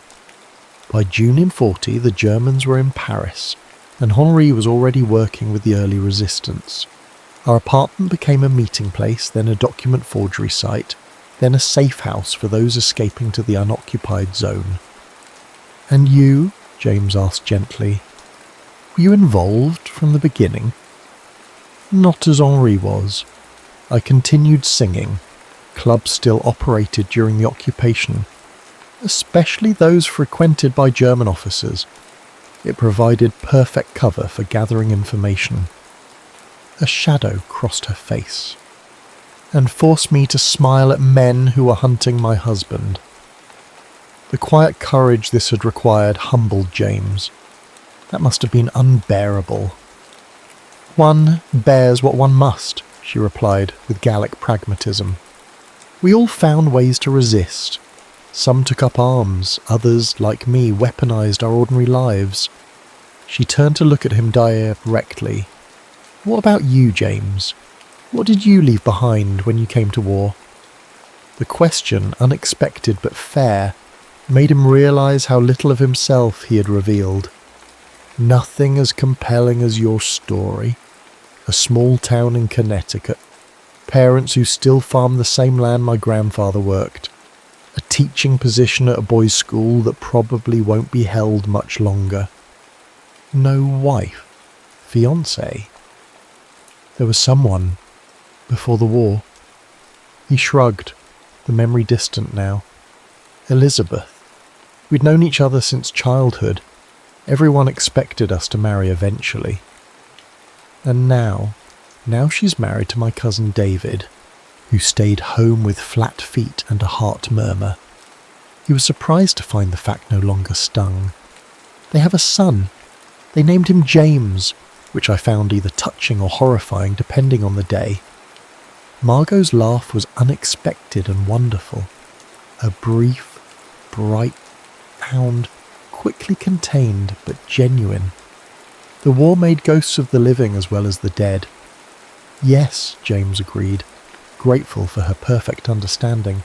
"Exactly that." They sat in companionable silence, watching as the afternoon light softened over Paris. The memorial crowd had dispersed, leaving only a few tourists wandering the basilica grounds. "I should get back," Margot said eventually. "I'm singing tonight." "Of course." James stood, offering his hand to help her up. She accepted it briefly, then released it as they began walking toward the funicular station. "Will you come to the club?" she asked, her tone carefully neutral. James hesitated. "Would you like me to?" She stopped walking, regarding him with a directness that had become characteristic of their strange, evolving connection. "I find, Captain Stone, that I no longer know what I would like. For 4 years I have lived a life defined by what I have lost. I have singing, I have memories, I have rituals of grief that have become comfortable in their familiarity." She gestured vaguely toward the basilica behind them. "Today, showing you this place, telling you the truth rather than the story I've perfected, it felt different." "Different how?" "Like opening a window in a room that has been closed for too long." She resumed walking, her pace brisker now. "I don't know if that's good or terrible." James matched her stride, understanding the fear beneath her words. Perhaps it doesn't need to be either yet. Perhaps it can just be different. Margot considered this as they descended the hill. A practical philosophy for a literature student. War has a way of making pragmatists of us all. At the bottom of the hill, they paused on the crowded sidewalk, the moment of parting awkward, in a way their previous interactions had not been. "I should walk you home," James offered. "That won't be necessary." Margot's formal tone had returned, the brief vulnerability of the garden bench receding. "Thank you for accompanying me today, Captain." "James," he reminded her gently. "James," she amended, with the ghost of a smile. "Yes, come to the club tonight, if you wish." With that, she turned and walked away, blending seamlessly into the flow of Parisians navigating the narrow streets of Montmartre. James watched until she disappeared around a corner, aware of an unfamiliar feeling growing in his chest. Not quite hope, but perhaps its precursor. Possibility. That evening at Le Papillon Noir, something had shifted. The club was busier than usual, the crowd more French than foreign. Marcel nodded to James as he entered, directing him to what he now thought of as his regular table with a familiarity that suggested acceptance, if not quite friendship. "She's different tonight," the bartender murmured as he delivered James's whiskey. "I haven't seen her like this since before—" He didn't need to finish the sentence. Before the war. Before Henri's death. Before grief became Margot's defining characteristic rather than simply one element of a complex woman. When she appeared, James understood Marcel's comment immediately. Margot wore deep blue, not the black or dark burgundy of previous performances, and had arranged her hair differently, with soft waves framing her face rather than the severe styles she'd favoured before. But it was her expression that marked the most significant change. The mask of distant sorrow had softened into something more nuanced, more present. She began with her usual repertoire, but even familiar songs emerged transformed. Les Feuilles Mortes, which had previously sounded like a dirge for lost love, now carried hints of bittersweet acceptance. When she transitioned to La Vie en Rose, the club fell completely silent. She hadn't performed this song, indelibly associated with the occupation, when she'd used it to signal resistance members, since the liberation. James watched, transfixed as Margot reclaimed the music from memory, transforming it from a tool of war back into a song of cautious hope. When her gaze found his during the chorus, he felt the connection between them solidify into something both fragile and profound. After her performance, instead of retreating backstage as usual, Margot made her way to James's table. Several patrons watched this departure from routine with undisguised interest, whispering behind their hands. "Walk with me," she said without preamble. "I can't breathe in here tonight." Outside, the summer evening wrapped around them like silk, warm and gentle. They walked in comfortable silence toward the Seine, the sidewalk still bustling despite the late hour. Paris in June refused to sleep, celebrating its hard-won freedom with light and music spilling from cafes and open windows. "You sang differently tonight," James observed, as they paused on Pont Neuf, looking out over the dark water reflecting the city lights. "Yes," Margot leaned against the stone parapet. "I've been singing to ghosts for so long, I'd forgotten how to sing to the living." What changed? She considered the question carefully. This afternoon, at Sacré-Cœur, hearing Henri's name among so many others, something shifted, not disappeared, but realigned. She turned to face him directly. "I've been keeping him alive through grief, as if joy would somehow erase him. Today I realize that he exists in memory regardless of how I choose to live now." The profundity of this realization hung between them. James understood its significance, not a rejection of the past, but a reclaiming of the future. "It would have been Henri's birthday next week," Margot continued. "July 2nd. He would have been 37. She smiled faintly. "He always joked that he'd be bald by 35, like his father. I wonder if he would have been." The simple human speculation, so ordinary yet so poignant, made James's chest tighten. "What will you do to mark the day?" "Usually I visit different churches, lighting candles." She shrugged slightly. "This year, perhaps something different. He loved the Jardin des Plantes. Maybe I'll spend the afternoon there instead." "Would you like company?" James offered, then immediately added, "Or perhaps that's too personal a ritual to share." Margot studied him for a long moment. "A week ago I would have said yes, it's too personal. Now—" She hesitated. "I find I'm tired of solitude, James. Even sacred solitude loses its meaning eventually." "Then I would be honoured to accompany you." They continued walking, crossing to the left bank where cafes still buzzed with late-night conversations. At a small table outside a literary haunt, they spotted a group of animated young Americans engaged in passionate debate. "Hemingway's disciples," Margot observed with dry amusement.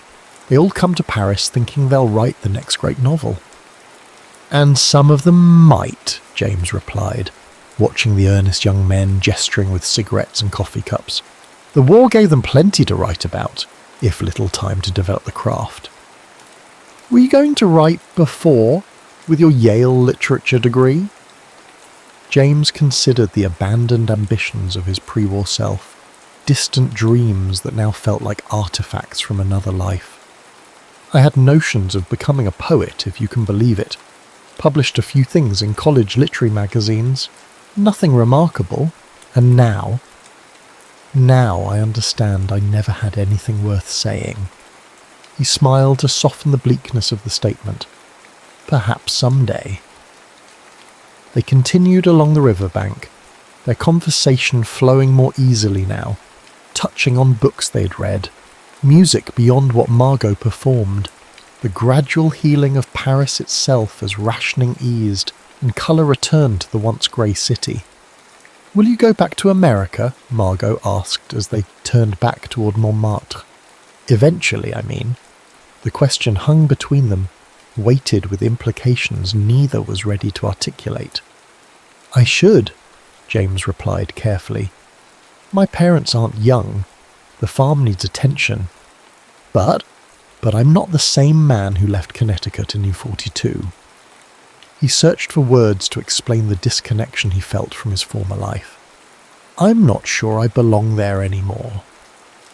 Do any of us belong anywhere after what's happened? Margot's question wasn't rhetorical but genuinely searching. "Sometimes I walk through Paris and feel like a tourist in my own city. The streets are the same, but the meaning has changed." "Yes," James agreed, relieved by her perfect understanding. "Exactly that." They had reached the corner where they would need to part. Margot to her apartment near Place du Tertre, James to his rented room several streets away. "When do you leave?" she asked, her tone deliberately casual. "Your latest extension must expire eventually." 10 days, James admitted. July 3rd. The paperwork can't be delayed any further without raising questions. The day after Henri's birthday. The significance wasn't lost on either of them. "Then we have time," Margot said, meeting his eyes with quiet determination, "for whatever this is becoming."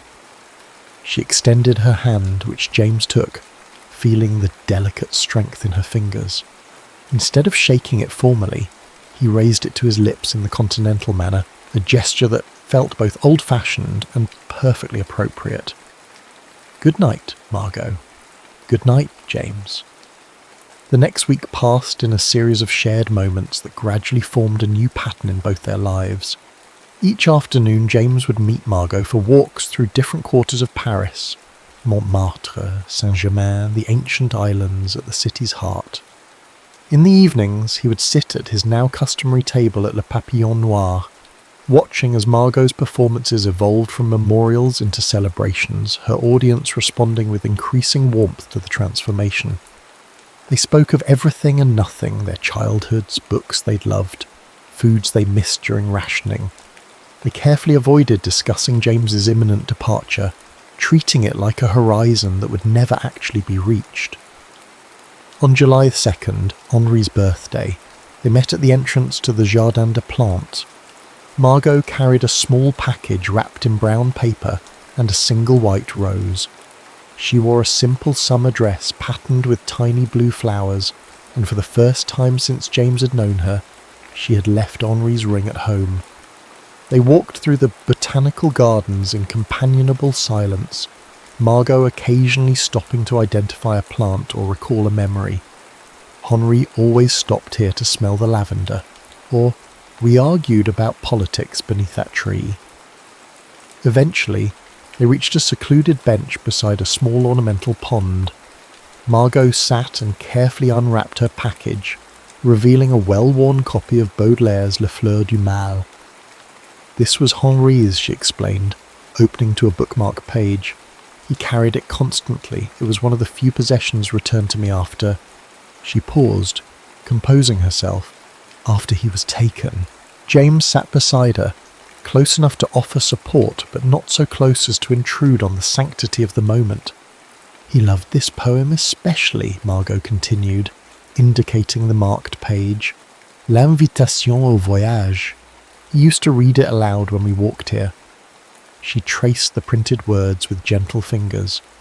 It speaks of an ideal place where all is order and beauty, luxury, calm and pleasure. Would you read it?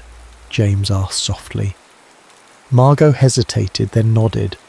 In a voice that started unsteady but gained strength with each line, she read the poem aloud, Baudelaire's vision of perfect serenity, rendered in her melodious French. When she finished, she closed the book and placed the white rose between its pages. I used to bring this here every year and read to him, as if he could hear me, she said. This year, I wanted to read it to someone who could. The simple statement contained multitudes, acknowledgement of loss, acceptance of change, recognition of connection. James understood its significance without need for elaboration. Thank you, he said simply, for sharing this with me. Margot nodded, her gaze direct and clear. Henri would have understood this. Us, whatever this is becoming. She gestured vaguely between them. He wasn't a man who believed love was finite or jealously guarded. He loved Paris enough to die for it. He would have wanted me to live for it. And is that what you're doing now? Living for Paris? She considered this, her expression thoughtful. Not just for Paris, for myself. For the possibility that grief isn't the only authentic response to having survived. They sat in silence for a while longer, watching dappled sunlight play across the water. When Margot finally spoke again, her voice carried a new resolution. You leave tomorrow. Yes, James confirmed, the reality he'd been avoiding suddenly immediate and unavoidable.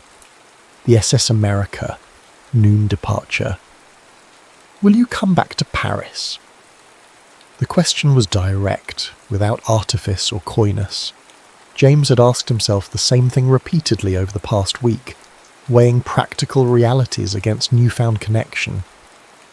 I would like to, he answered honestly, but I don't know when or how. Margot nodded, accepting the uncertainty without visible disappointment. I've lived 4 years at a time, James, since the war began. It's how we all survived, focusing on the present moment because the future was too precarious to contemplate. She placed her hand over his on the bench between them. I can continue that way if needed. The implication was clear. She would wait, without promise or expectation, to see what might develop between them. That evening, at Le Papillon Noir, Margot's performance transcended even her recent evolution. She sang with a passion and presence that transformed the small club into an intimate confession. Each song offered, as both a farewell to James and a declaration of her own emergence from the chrysalis of grief. When she concluded with La Complainte de la Butte, the song that had first connected them, there wasn't a dry eye in the house. Marcel stood at the bar, openly weeping into a handkerchief. Even the hardened American tourists who had come seeking exotic sorrow found themselves moved by authentic emotion instead. Afterward, James waited as Margot spoke with regular patrons and accepted the congratulations of newcomers who had never before witnessed such a performance at Le Papillon Noir.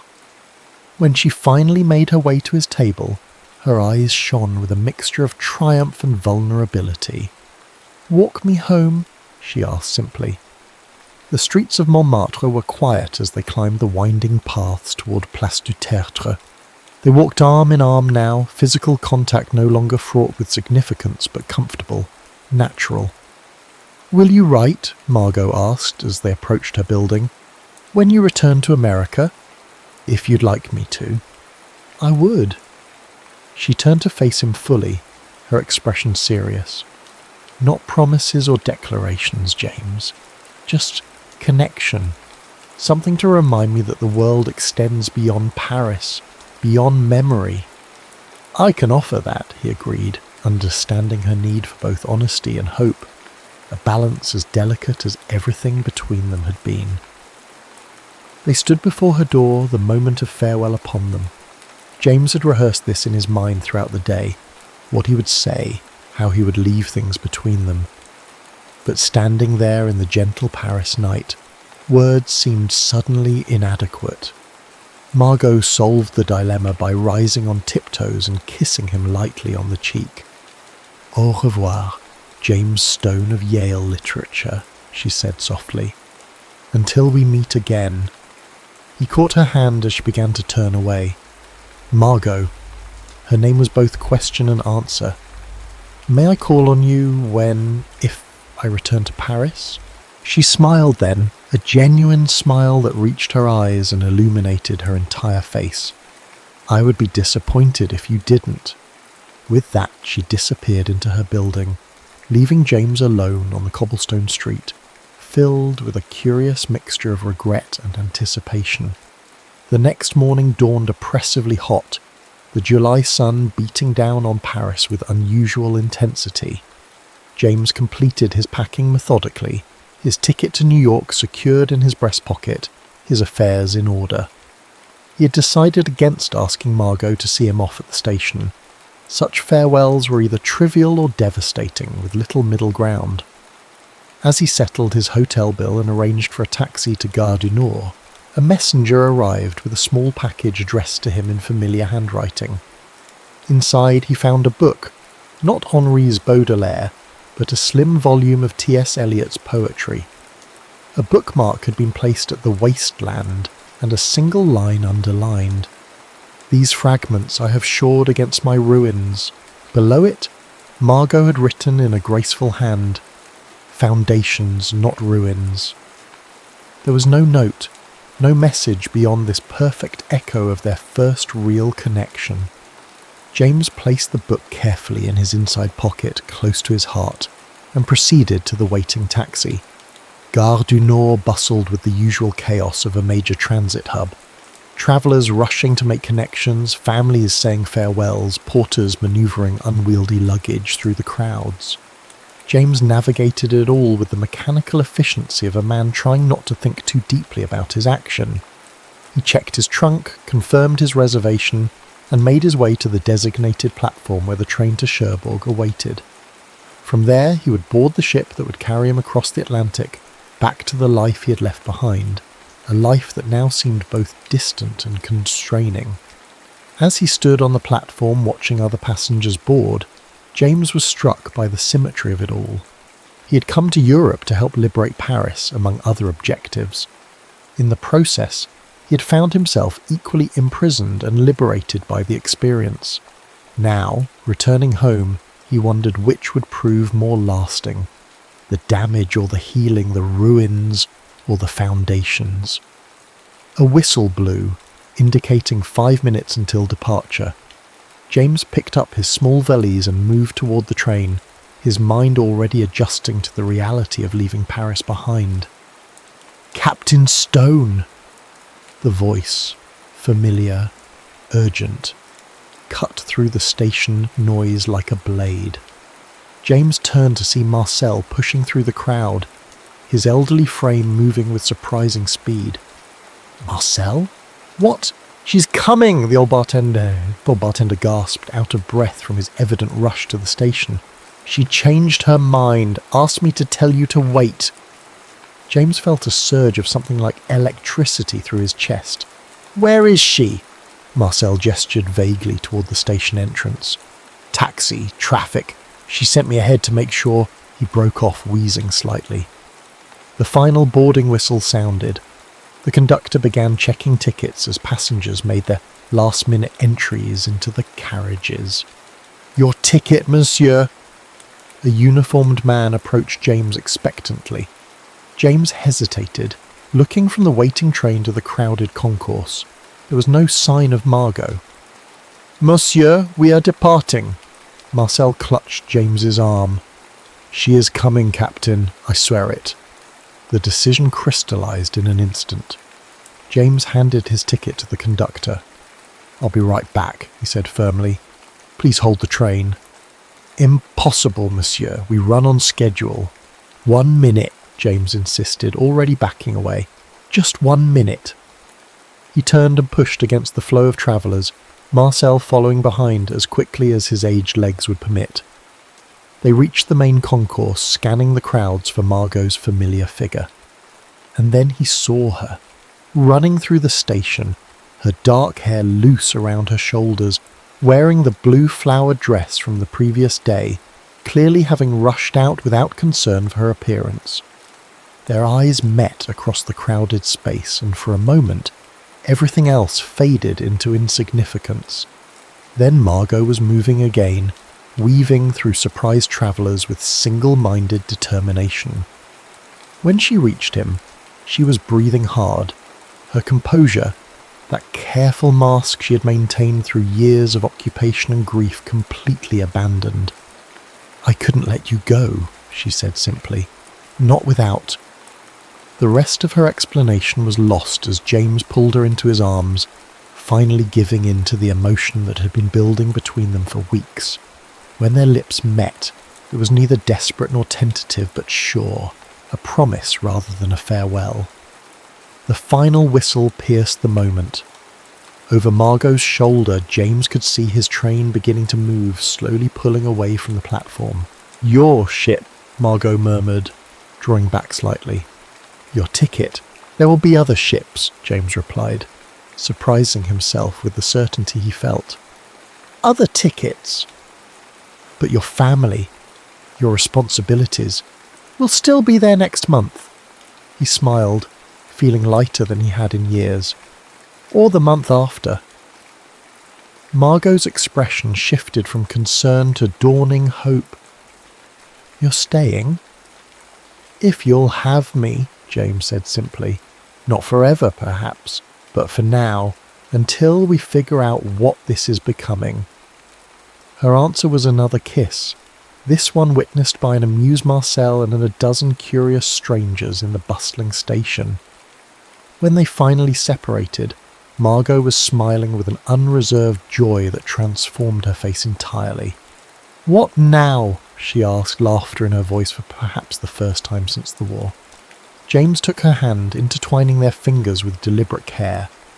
Now, I believe you have a performance tonight, and I have a ticket to exchange. As they walked hand in hand from Gare du Nord into the sunlit streets of Paris, James felt the weight of memory, both hers and his, shifting into something new, not erased or forgotten, but integrated into a present that suddenly held promise beyond mere survival. I once sang for ghosts, Margot said softly, as they paused on a bridge overlooking the Seine. Now, I think I'm ready to sing for the living. Starting with me? James asked, his voice light but his meaning profound. Margot smiled up at him, her eyes reflecting the summer sky and something more. A future neither of them could yet define, but both were suddenly eager to discover. Starting with us, she corrected, and sealed the promise with another kiss.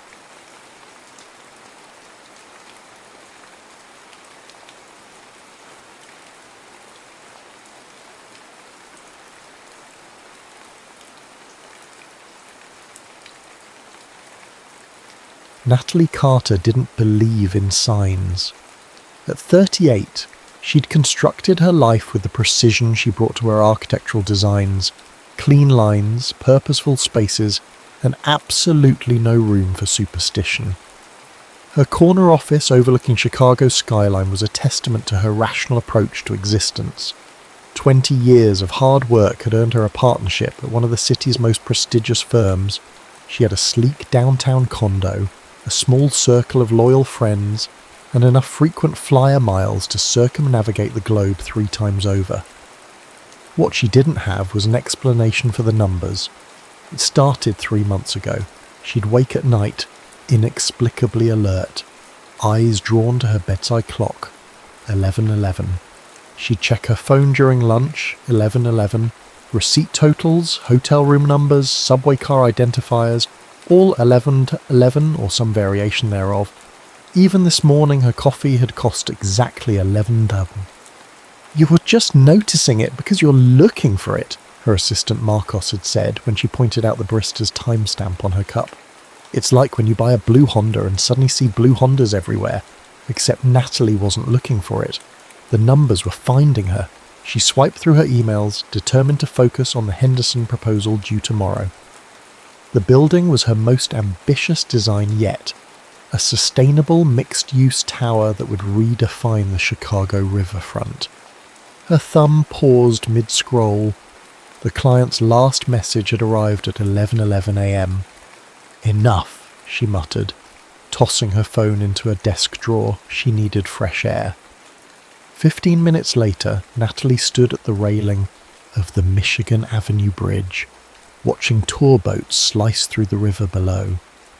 Chicago in October painted itself in gold and amber, the afternoon light refracting off glass towers like fragments of captured sun. She inhaled deeply, feeling the first real moment of peace she'd had in weeks. "Sorry," her voice said as someone bumped her shoulder, the contact brief but startling. She turned, catching only the retreating figure of a man, tall with dark hair curling against the collar of a worn leather jacket. He carried a camera bag slung across his back, his pace unhurried as he continued across the bridge. Something about his profile tugged at her memory, but before she could place it, her phone vibrated. Another email from Henderson. "Meeting moved to 11:11 tomorrow. Hope that works." Natalie laughed, a sound caught between amusement and surrender. Maybe Marcos was right. Maybe she was creating connections where none existed.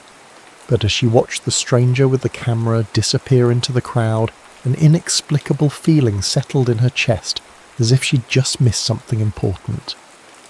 2,000 miles away in Santa Fe, Jake Bennett framed the desert sunset through his viewfinder, capturing the moment the light transformed the mountains into silhouettes of deep purple. At 42, he'd built his reputation as a photographer who could find beauty in desolation. Empty landscapes, abandoned buildings, places where humanity had retreated, leaving only ghostly impressions behind. His phone buzzed. His agent, again. "Third call today." "Mira, I told you I'd have the portfolio ready by next week," he answered without preamble. "That's not why I'm calling," Mira's voice crackled through spotty reception. "Remember that teaching position at Columbia College?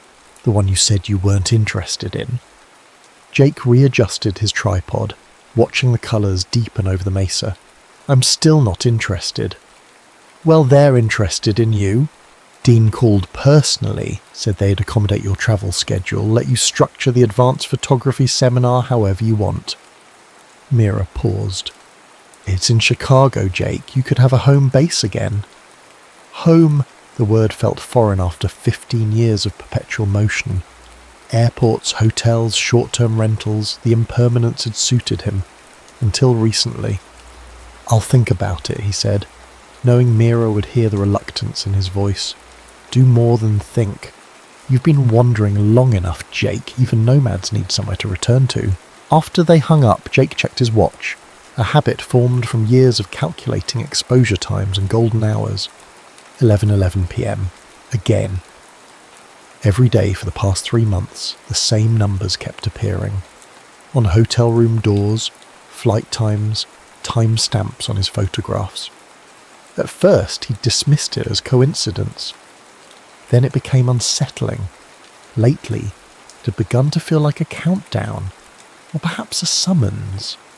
He'd never been superstitious, but his grandmother, with her Appalachian roots and belief in signs, would have had a field day with this one. Universe doesn't waste time on coincidences, she would say. It's trying to wake you up to something. In the darkening desert, with stars emerging overhead, Jake packed up his equipment and headed back to his rental car. Maybe it was time to wake up. Maybe Chicago was calling him home, though he couldn't remember when he'd started thinking of the city that way. He'd left at 22, diploma in hand, determined to see every hidden corner of the world. But lately his photographs had changed. The desolate beauty that had defined his work had shifted.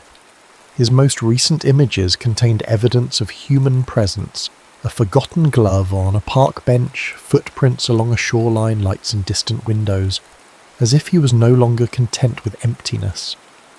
Back at his rental, Jake scrolled through his calendar. A wildlife assignment in Montana next week, a magazine shoot in Vancouver after that. Then, nothing. An unusual blank space in a schedule he normally kept packed to avoid thinking too much. He opened his laptop and began typing an email to Mira. Tell Columbia I'm interested. Available to start in January. Before he could reconsider, he sent it, then checked the timestamp on the outgoing message. 11:11 p.m. Natalie didn't remember her dreams often, but this one lingered like morning fog. She'd been standing on a bridge, not the Michigan Avenue Bridge, but somewhere coastal with salt air and gulls circling overhead. Someone stood at the opposite end, a figure she couldn't quite make out, but who seemed achingly familiar. Every time she took a step forward, the bridge lengthened, keeping them at the same distance. "We keep missing each other," the figure had called, voice carried on the wind. She woke with the words still echoing in her ears, a hollow feeling in her chest. Ridiculous, missing someone she'd never met. Her morning routine proceeded with mechanical precision, shower, coffee, news headlines. She'd just poured her second cup when her phone rang. Karen, her oldest friend from college. "You're never going to believe this," Karen said without preamble. "Remember Professor Hayward's special topic seminar our junior year? The one on urban development?" "Vaguely," Natalie replied, shuffling through papers for the Henderson meeting. "Why?" "I was going through old photos for Mom's 70th birthday slideshow, and I found our class picture. You won't believe who was sitting in the back row. Jake Bennett." "Who?" "Jake Bennett. The photographer, the one whose exhibition we saw last year at the Modern Wing. His work made you cry, Nat." Natalie paused. She remembered the exhibition, stark landscapes that somehow captured a profound sense of solitude without feeling empty. One photograph in particular had stopped her in her tracks. A single red door in an abandoned mining town, partially open, sunlight spilling through the crack like an invitation. "He was in our class? I don't remember him." Karen laughed. "Neither did I. But there he was in the back row, hiding behind that mop of curly hair. Anyway, I thought it was a weird coincidence because I just saw that he's going to be teaching at Columbia starting next semester. It was on their alumni newsletter." Something prickled at the back of Natalie's neck. "Columbia here in Chicago?" "Yeah. Crazy small world, right? Maybe you should look him up, reconnect. He's divorced according to that feature in Art News last month." "Sure. I'll just call up a famous photographer I don't remember meeting 20 years ago and asking him to coffee," Natalie said dryly. "I'm sure that wouldn't be weird at all." After hanging up, she found herself Googling Jake Bennett. The image search loaded, and she nearly dropped her phone. The man from the bridge, the one who had bumped into her. His official portrait showed the same dark curls now streaked with silver at the temples, same thoughtful eyes, hazel with flecks of gold. a face that managed to look both weathered and youthful simultaneously.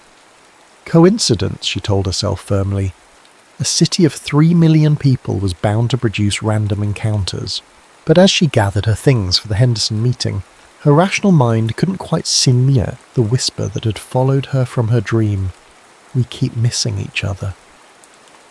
The bookstore tucked between a vintage record shop and an artisanal bakery on North Damen Avenue was Natalie's secret refuge. Carter & Sons booksellers had no relation to her family, just a serendipitous name match that had drawn her inside the first time. With its labyrinthine shelves and worn leather reading chairs, it offered sanctuary when her apartment felt too empty or her mind too full. Today she'd escaped here to avoid the November rain that had turned Chicago into a blur of grey. The forecast promised the first snow by evening. Unusually early, the meteorologist noted. Another aberration in a season that felt increasingly off-kilter. Like her life lately. The Henderson project was moving forward, but Natalie found herself distracted during meetings, her usually laser-focused mind wandering to impossible questions. Why did she keep seeing 1111 everywhere? Why had a man she'd never met appeared in her dream? Why did she feel like she was waiting for something without knowing what it was? She ran her fingers along book spines, letting herself get lost in the architecture section. Her phone, set to silent, vibrated in her pocket. Karen again, with a link to an article about Jake Bennett's return to Chicago. Natalie ignored it. The lights flickered once, twice, then plunged the store into darkness. "Ladies and gentlemen," a voice called out. "Looks like the storm knocked out power in the neighborhood. We have emergency lights coming on shortly. Please stay where you are." Natalie froze, suddenly disoriented in the familiar space turned foreign by darkness. She took a cautious step forward and collided with someone. Solid, warm, the scent of coffee and rain. "Sorry," a male voice said, hand steadying her shoulders. "Are you okay?" "Yes, The words died in her throat, replaced by a jolt of recognition. Not visual, she couldn't see his face in the darkness, but something deeper, as if her body remembered something her mind had forgotten. "We have to stop meeting like this," he said, humour warming his voice. "First the bridge, now here." So he had noticed her that day. Before she could respond, emergency lights blinked on, casting everything in a pale blue glow.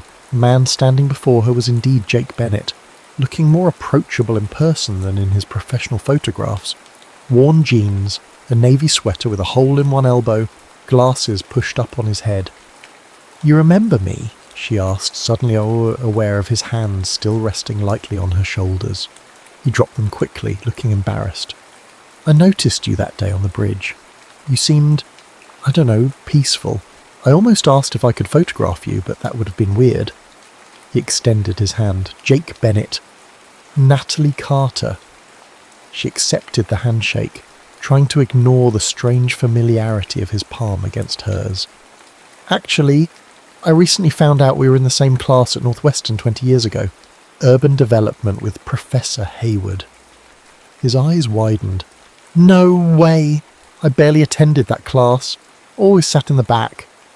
"And I was always in the front row," she said, smiling despite herself. "Ships passing in the night, I guess."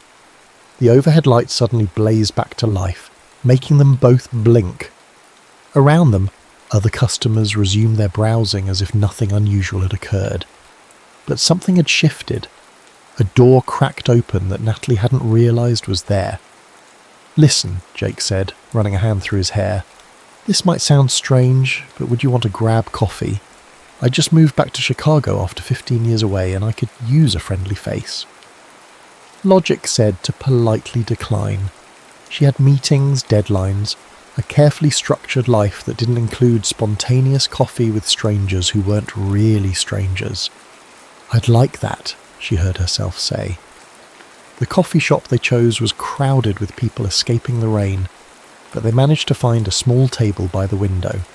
Outside, water streamed down the glass, turning the world beyond into an impressionist painting. So, an architect, Jake said, warming his hands around his mug. Creating spaces for people to inhabit. That's pretty much the opposite of what I do. Capturing places people have left behind. I've seen your work, Natalie admitted. The exhibition at the Art Institute last year, the Abandoned Mining Town series. Something flickered across his face, pleasure, perhaps, or surprise. What did you think? I thought they were beautiful, but sad, like you were documenting absence rather than presence. He studied her with newfound interest. That's exactly what I was trying to convey. Most people just see pretty pictures of old buildings. I'm not most people, she said, then felt immediately self-conscious. No, I can see that. His smile transformed his face, softening the angles. They talked easily, the way people do when discovering unexpected connections. Northwestern, it turned out, was just the beginning. They'd both spent a summer in Barcelona studying abroad, though different years. Both had briefly lived in New York, he in Brooklyn, she in the Village. Both had stood at the same outlook point in Kyoto, Japan, admiring the maple trees in autumn. It's strange, Jake said after they'd exchanged these coincidences. I feel like we should have met before now. Maybe we did and forgot, Natalie suggested, only half joking. I don't think I would have forgotten you. The directness of his gaze made her look away. Her phone buzzed with a calendar alert. A meeting in 30 minutes back at the office. Reality intruding. I have to go, she said reluctantly, gathering her things. But this was nice. Can I see you again? Jake asked, no pretense in his voice. Maybe dinner this time? She should say no. Her life was complicated enough without adding mysterious connections and unexplainable coincidences to the mix. But as she looked at him, this stranger who somehow didn't feel like a stranger, Natalie felt a certainty she couldn't explain. Yes, she said simply. Outside the rain had stopped, though clouds still hung heavy overhead. As they parted ways on the sidewalk, Jake turned back suddenly. Natalie, this might sound odd, but have you been seeing 11:11 everywhere? On clocks, receipts, random places? The question froze her in place. How did you know that? Because it's been happening to me too, for about 3 months now. Before she could respond, snow began to fall. Large, perfect flakes drifting between them like messengers from another world. They stood silently, watching winter arrive early, both understanding that something extraordinary had just begun. Natalie had never been the type to dive headfirst into relationships. She preferred to wade in slowly, testing the depth and temperature before committing herself to the current. Her marriage at 29 had followed nearly 2 years of dating. Even then, she had harboured doubts that manifested 3 years later as an amicable but necessary divorce. Since then, her relationships had been carefully managed affairs with clear boundaries and pragmatic expectations. Nothing in her experience had prepared her for Jake Bennett. 2 weeks after their coffee shop encounter, she found herself sitting across from him at a small Italian restaurant in Lincoln Park, marvelling at the ease between them. Tonight was their 4th dinner together, not counting the afternoon they'd spent wandering the Art Institute or the morning walking the lakefront despite the December chill. I still don't understand why you left Chicago, she said, twirling linguine around her fork. Most photographers would kill for your career trajectory, and this city has always had a vibrant art scene. Jake considered this, taking a sip of his wine. I was running, he admitted. My father died my senior year of college. Heart attack, completely unexpected. We weren't close. He was disappointed I chose photography over law, but his death untethered me somehow. He shrugged. So I left. Convinced myself I was pursuing my craft, but really, I was just avoiding standing still long enough to feel anything. The honesty in his voice resonated with something in Natalie. I understand avoidance strategies, she said quietly. After my divorce, I buried myself in work. designed 3 award-winning buildings in 2 years, barely slept. Never processed what happened. My therapist called it achievement as anesthesia. And now, his eyes, warm in the candlelight, held genuine curiosity. Now I'm sitting in a restaurant with a man I barely know, talking about things I usually don't share until the 3rd month, not the 3rd date. She smiled to soften the observation. It's disconcerting. Good disconcerting or bad disconcerting? I haven't decided yet. Jake laughed, the sound rich and unguarded. Fair enough. He hesitated, then said, Can I show you something?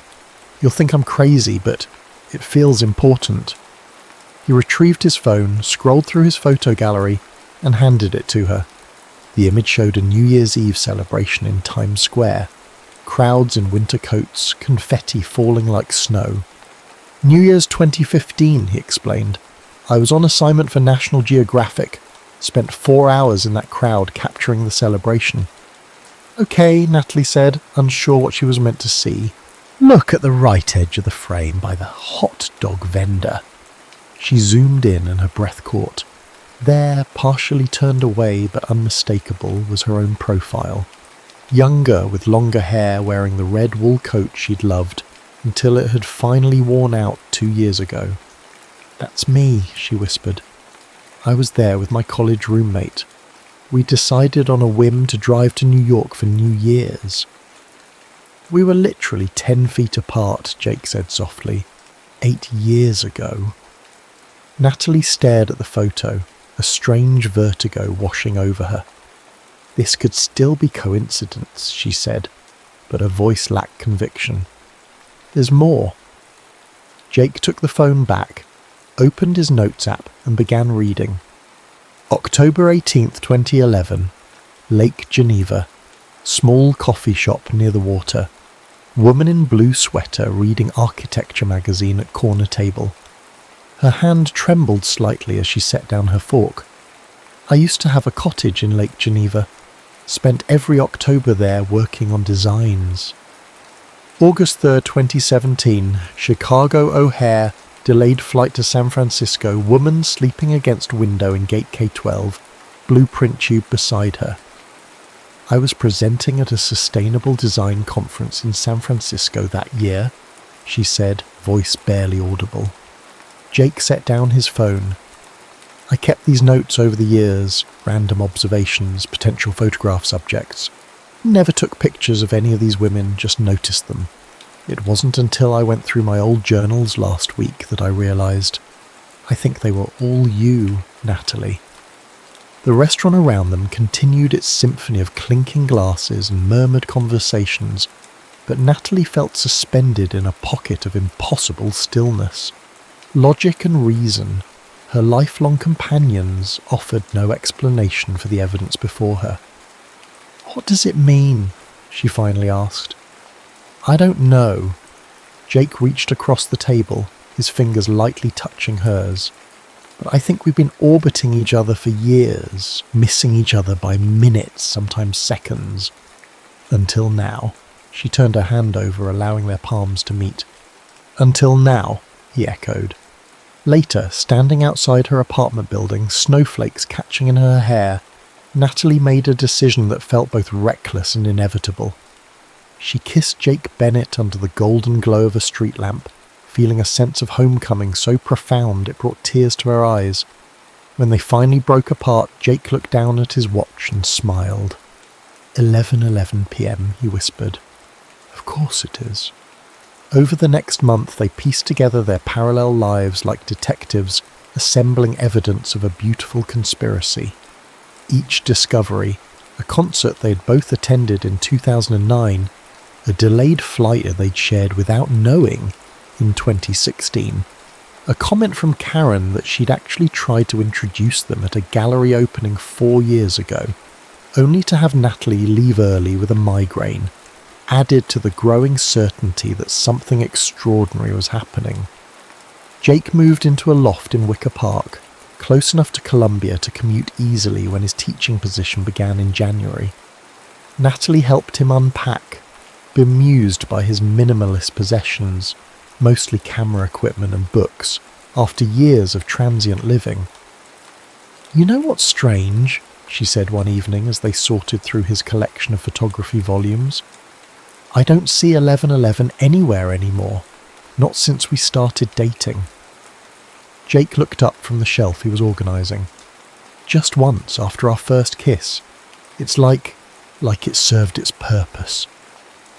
Which was what? To get us to notice each other? Maybe. He sat beside her on the floor, their backs against the couch. Or maybe to get us to notice patterns, to pay attention. Natalie leaned her head against his shoulder, allowing herself to accept what still seemed impossible by any rational measure. "My grandmother would have called it fate. And what do you call it?" "I don't know, but I'm glad for it, whatever it is." On New Year's Eve, they stood on Natalie's balcony watching fireworks bloom over the lake. Jake's arm wrapped around her waist, his warmth a shield against the winter night. "I have something for you," he said, pulling a small wrapped package from his pocket. Inside, Natalie found a silver pendant, a delicate clock face with the hands permanently fixed at 11:11. "So we don't forget," Jake explained, helping her fasten it around her neck. "Even when the sign stopped appearing, something led us here. Some cosmic clockmaker winding the timepieces of our lives to finally synchronize." Natalie touched the pendant, cool against her skin. "It's beautiful, thank you." "I have something else, too." He hesitated, uncharacteristically nervous. "I've been offered a major assignment, a year-long project documenting climate change impact on coastal communities around the world. It starts in March." "Oh." She felt a cold that had nothing to do with the January air. "That's a big opportunity." "It is," he agreed, "but I'm turning it down." "What? Jake, no, you can't. This is exactly the kind of work you've always wanted to do." "It was," he acknowledged. "Before, but now..." His eyes held hers. "Now there are other things I want more." "I would never ask you to give up your work for me," Natalie said firmly. "You didn't ask. I'm choosing." Jake took her hands in his. "I spent 15 years running from place to place, capturing moments but never living in them. I'm done running, Nat." The fireworks reached their crescendo, golden sparks raining down over the black mirror of Lake Michigan. As the city erupted in cheers welcoming the new year, Natalie made a resolution she'd never anticipated: to believe in something beyond reason, beyond evidence, beyond the tangible world she'd built her career understanding. To believe in them. Spring came early to Chicago that year. By mid-March, tree buds swelled with promise and Lake Michigan's steel-grey waters softened to blue. Jake's photography seminar at Columbia had become the department's most popular offering, while Natalie's Henderson building broke ground with mayor and media in attendance. Outwardly, their lives had settled into a comfortable rhythm. Inwardly, Natalie struggled with a growing unease she couldn't name. "You're quiet tonight," Jake observed as they walked home from dinner, the evening air unexpectedly mild. "Henderson troubles?" "No, the project's fine." She hesitated, then asked the question that had circled her mind for weeks. "Do you ever wonder if we're real? This connection between us?" Jake stopped walking. "What do you mean?" "I mean..." Natalie searched for words. "What if we've constructed this narrative, this cosmic love story, because the alternative is admitting we're just two people who happen to bump into each other in a bookstore during a power outage?" She traced the pendant at her throat, a habit she'd developed. "What if 1111 was just a coincidence, and we've built this elaborate mythology because it's more romantic than random chance?" Jake studied her face, no defensiveness in his expression, only thoughtful consideration. Would it matter if it began as coincidence but became something meaningful? "It would to me," she admitted. "I've spent my entire life believing in what I can see, measure, design, concrete things, and now I'm building my happiness on What mystical number patterns? Near misses that may or may not have been you and me. It feels like standing on a foundation I can't verify. They resumed walking, silence stretching between them. Finally, Jake spoke. When I photograph landscapes, I'm capturing a moment that will never exist exactly that way again. Light, weather, season, everything changes constantly. But the photograph remains evidence of something fleeting made permanent. He glanced at her. Maybe that's what love is, taking something as transient as two people finding each other and making it real through belief and commitment. That's poetic, Natalie said, but it doesn't answer whether what we're feeling is genuine or manufactured from a series of coincidences. Does it have to be one or the other? Jake asked. Can't it be both? A coincidence that became meaningful because we chose to give it meaning.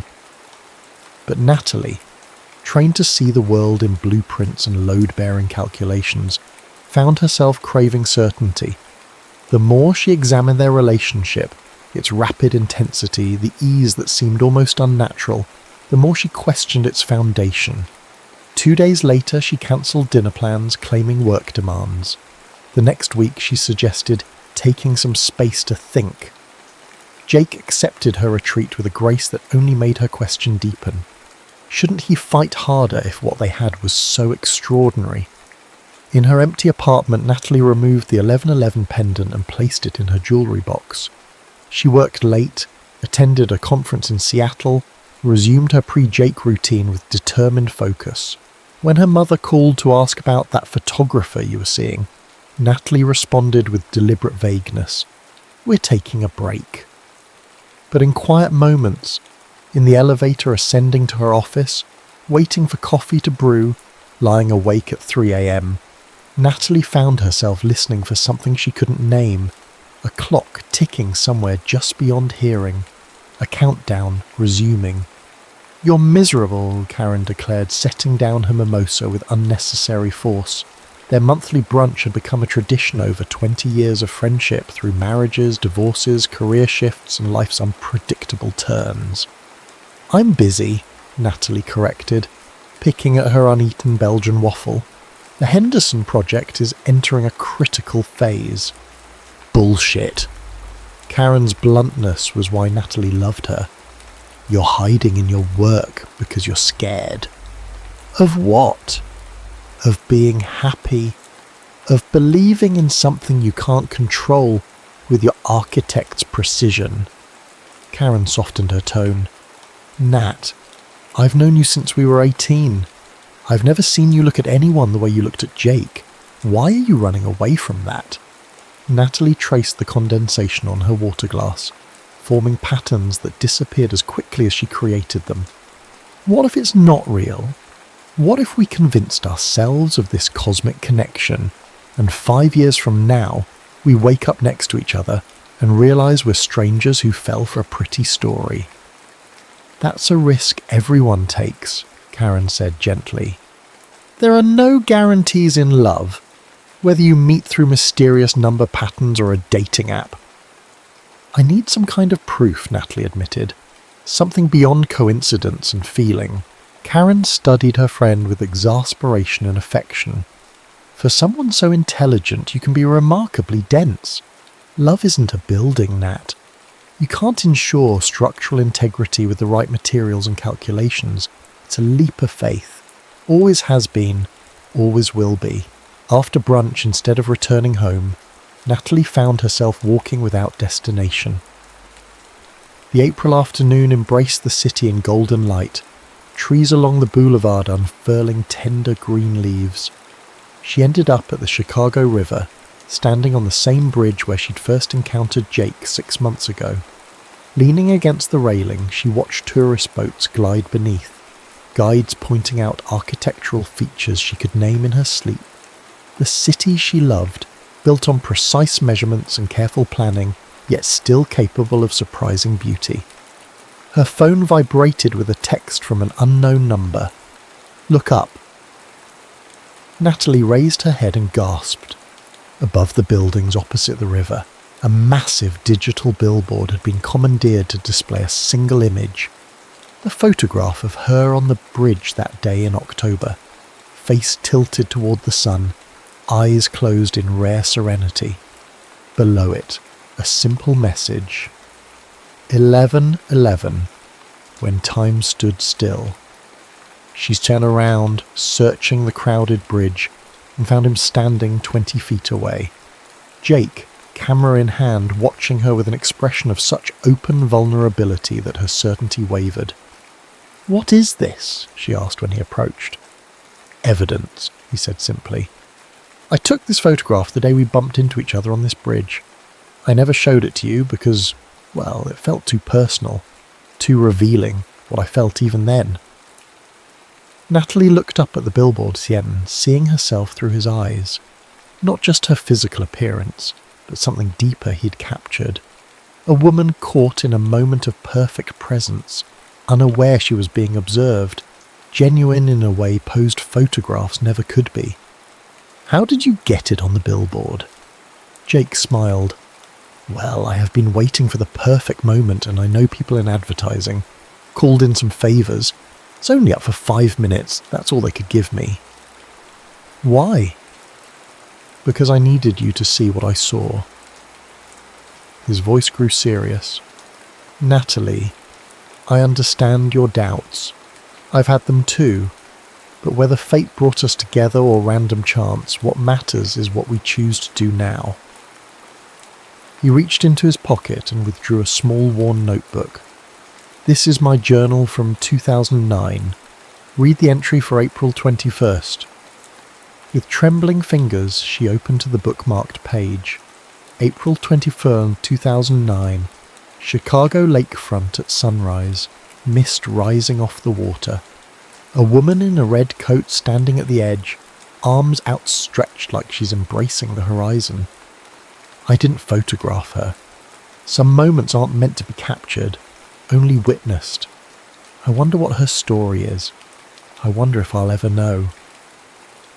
"That was my 30th birthday," Natalie whispered. "I went to the lake at dawn because I'd promised myself I'd start embracing life more fully." She looked up at him. "You were there." "I was always there, Natalie. In 100 moments neither of us recognized as significant until now." Jake took her hands. "I don't know if that's fate or coincidence or something in between, but I know what it feels like, and it feels like finding a home I didn't know I was searching for." Above them, the billboard changed, returning to its regular advertisement. The moment of public testimony passed, leaving them with what remained. 2 people on a bridge, choosing what to believe. "I'm still scared," Natalie admitted. "Me too," Jake said. "But I'm more afraid of missing this, of spending another 15 years almost finding you." Natalie closed her eyes, feeling the spring sun warm on her face, the gentle pressure of Jake's hands in hers, the solid bridge beneath her feet. In architecture, she knew, even the most carefully designed structures required a leap of faith, that moment when theory became reality, when drawings became dwelling places. Perhaps love demanded the same courage. "Okay," she said, opening her eyes to meet his. "Let's try again, but this time eyes wide open. No mystical explanations, no fate narratives. Just us choosing each other every day because we want to, not because the universe decreed it." Jake's smile bloomed slowly.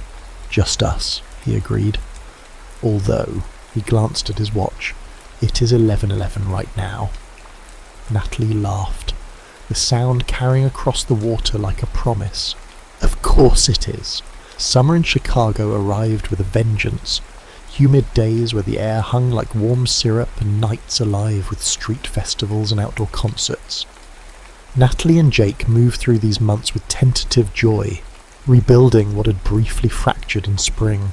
Natalie kept her apartment while spending most nights at Jake's loft, his minimalist space gradually accumulating evidence of her presence. Architectural journals on the coffee table, her favourite tea in the cupboard, a pair of reading glasses perpetually forgotten on the windowsill. They established routines, Sunday brunches at a corner bistro, evening walks along the lakefront, quiet mornings where they worked side by side, she on building designs, he sorting through photographs. By unspoken agreement, they avoided discussion of cosmic alignments or fate. The 1111 pendant remained in Natalie's jewellery box, though sometimes she caught herself touching the hollow of her throat where it had rested. The numbers no longer appeared with supernatural regularity, and both pretended this was a relief rather than a loss.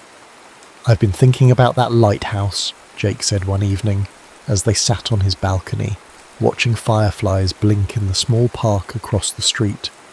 "What lighthouse?" Natalie asked, her attention half captured by a challenging structural problem in her latest design. "The one in your dream. The bridge that kept stretching, preventing you from reaching the person on the other side." Natalie set down her tablet. "I never mentioned a lighthouse, just a bridge." Jake's brow furrowed. "You did. You said it was a coastal bridge, leading to a lighthouse." "No," she said slowly. "I didn't." They stared at each other, the summer night suddenly charged with something neither had wanted to acknowledge. "I've seen it," Jake finally said. "In my own dreams. A stone lighthouse on a rocky peninsula, connected to the mainland by a narrow bridge. I've dreamed about it for years." Natalie's pulse quickened. "Have you ever found it? In real life?" "I've looked, even photographed dozens of lighthouses along the eastern seaboard and Great Lakes. None matched." He hesitated. "Until last week." From beneath the coffee table, he retrieved a manila envelope and spread several photographs across the surface. "These came from a location scout I know. He was researching sites for a film shoot in northern Michigan." Natalie's breath caught. There it was, a weathered lighthouse rising from a craggy headland, its white tower stark against a stormy sky. A wooden bridge extended from the shore to the rocky peninsula, crossing a narrow channel where waves crashed against stone. "Muscalonge Point," Jake said quietly. "Built in 1869, decommissioned in 1952. Remote, even by Upper Peninsula standards. The bridge is newer, added in the 1980s when the site became a state park." "You've never been there?" Natalie asked, unable to take her eyes from the image. "Never. But I know it, Nat. And I think you do too." This was exactly the kind of conversation they'd been avoiding, veering too close to mystical explanations neither was comfortable embracing. Yet the evidence lay before them, undeniable in its specificity. "What does it mean?" she whispered. Jake touched the photograph gently, as if it might dissolve under his fingers. "I don't know, but I think we need to find out." 3 weeks later, they left Chicago before dawn, driving north through Wisconsin as the sun rose over foggy fields. Jake handled the wheel while Natalie navigated, their conversation flowing easily about work, friends, plans for fall, everything except their destination and what it might signify.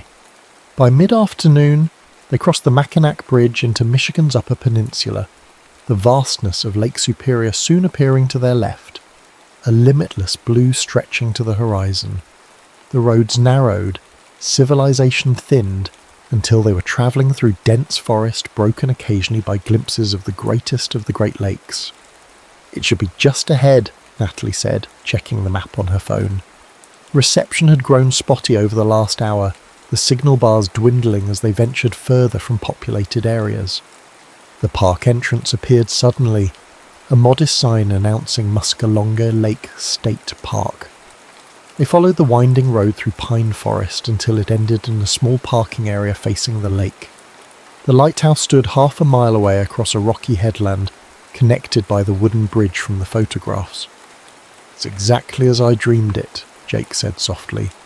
They sat in silence, neither moving to exit the car. Now that they had arrived, Natalie felt a curious reluctance. What if this place held no answers? What if it was simply an unusual coincidence, the final proof that they had constructed meaning where none existed? "We don't have to do this," Jake said, reading her expression. "We can turn around, go back to Chicago, continue our lives without whatever this is." Natalie looked at him, this man who had somehow woven himself into the fabric of her existence, whose absence she could no longer imagine. "No," she said firmly. "We came all this way, let's see it through." The July afternoon embraced them as they walked the path to the headland. Lake Superior stretched endlessly to the north, its surface glittering with diamond light. The wooden bridge creaked beneath their feet, water churning 20 feet below where the lake had carved a channel through the rocky point. And there, at the end of the bridge, stood the lighthouse, weathered stone and peeling paint, more modest in person than it had appeared in dreams, yet unmistakably the same. "It's open to visitors," Jake noted, pointing to a small sign listing tour hours. "Last tour at 4 o'clock. They check their phones simultaneously. 3:55 p.m. Inside, the lighthouse keeper's quarters had been preserved as a small museum. A silver-haired docent greeted them with surprise. "Don't usually get visitors this late," she said. "You're just in time. I'm Eleanor, by the way." "I'm Jake, and this is Natalie. We drove up from Chicago today." "Long journey for a quick visit," Eleanor observed. "Must be lighthouse enthusiasts." "Something like that," Natalie said. "The building is beautiful. How long have you worked here?" "Oh, nearly 30 years now. My husband was the park manager until he passed in 2005. I stayed on, giving tours, keeping the old stories alive." Eleanor led them through the compact living quarters, a simple kitchen, a bedroom with a narrow iron bed, a sitting room with views of the lake. The last keeper left in 1952, but people say the lighthouse was never truly abandoned. Jake, who had been photographing the interior details, looked up. "What do you mean?" Eleanor smiled mysteriously. "Local legend says this lighthouse exists in multiple times simultaneously. That's why it was built here, at a thin place where the veil between moments stretches transparent." Natalie exchanged a glance with Jake, her skepticism wrestling with irrational hope. "That seems unlikely." "Oh, I'm not asking you to believe it," Eleanor laughed. "But the stories persist. Fishermen claim to see lights in the tower decades after the lamp was extinguished.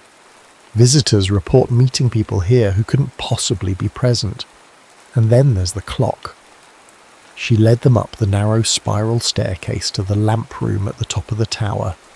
A massive Fresnel lens dominated the circular space, with windows providing a 360-degree view of Lake Superior and the surrounding shoreline. In the centre of the room, mounted on a pedestal, stood an ornate clock with an astronomical face, not just hours and minutes, but phases of the moon, planetary positions, and symbols Natalie didn't recognise. "This isn't part of the original lighthouse equipment," Eleanor explained.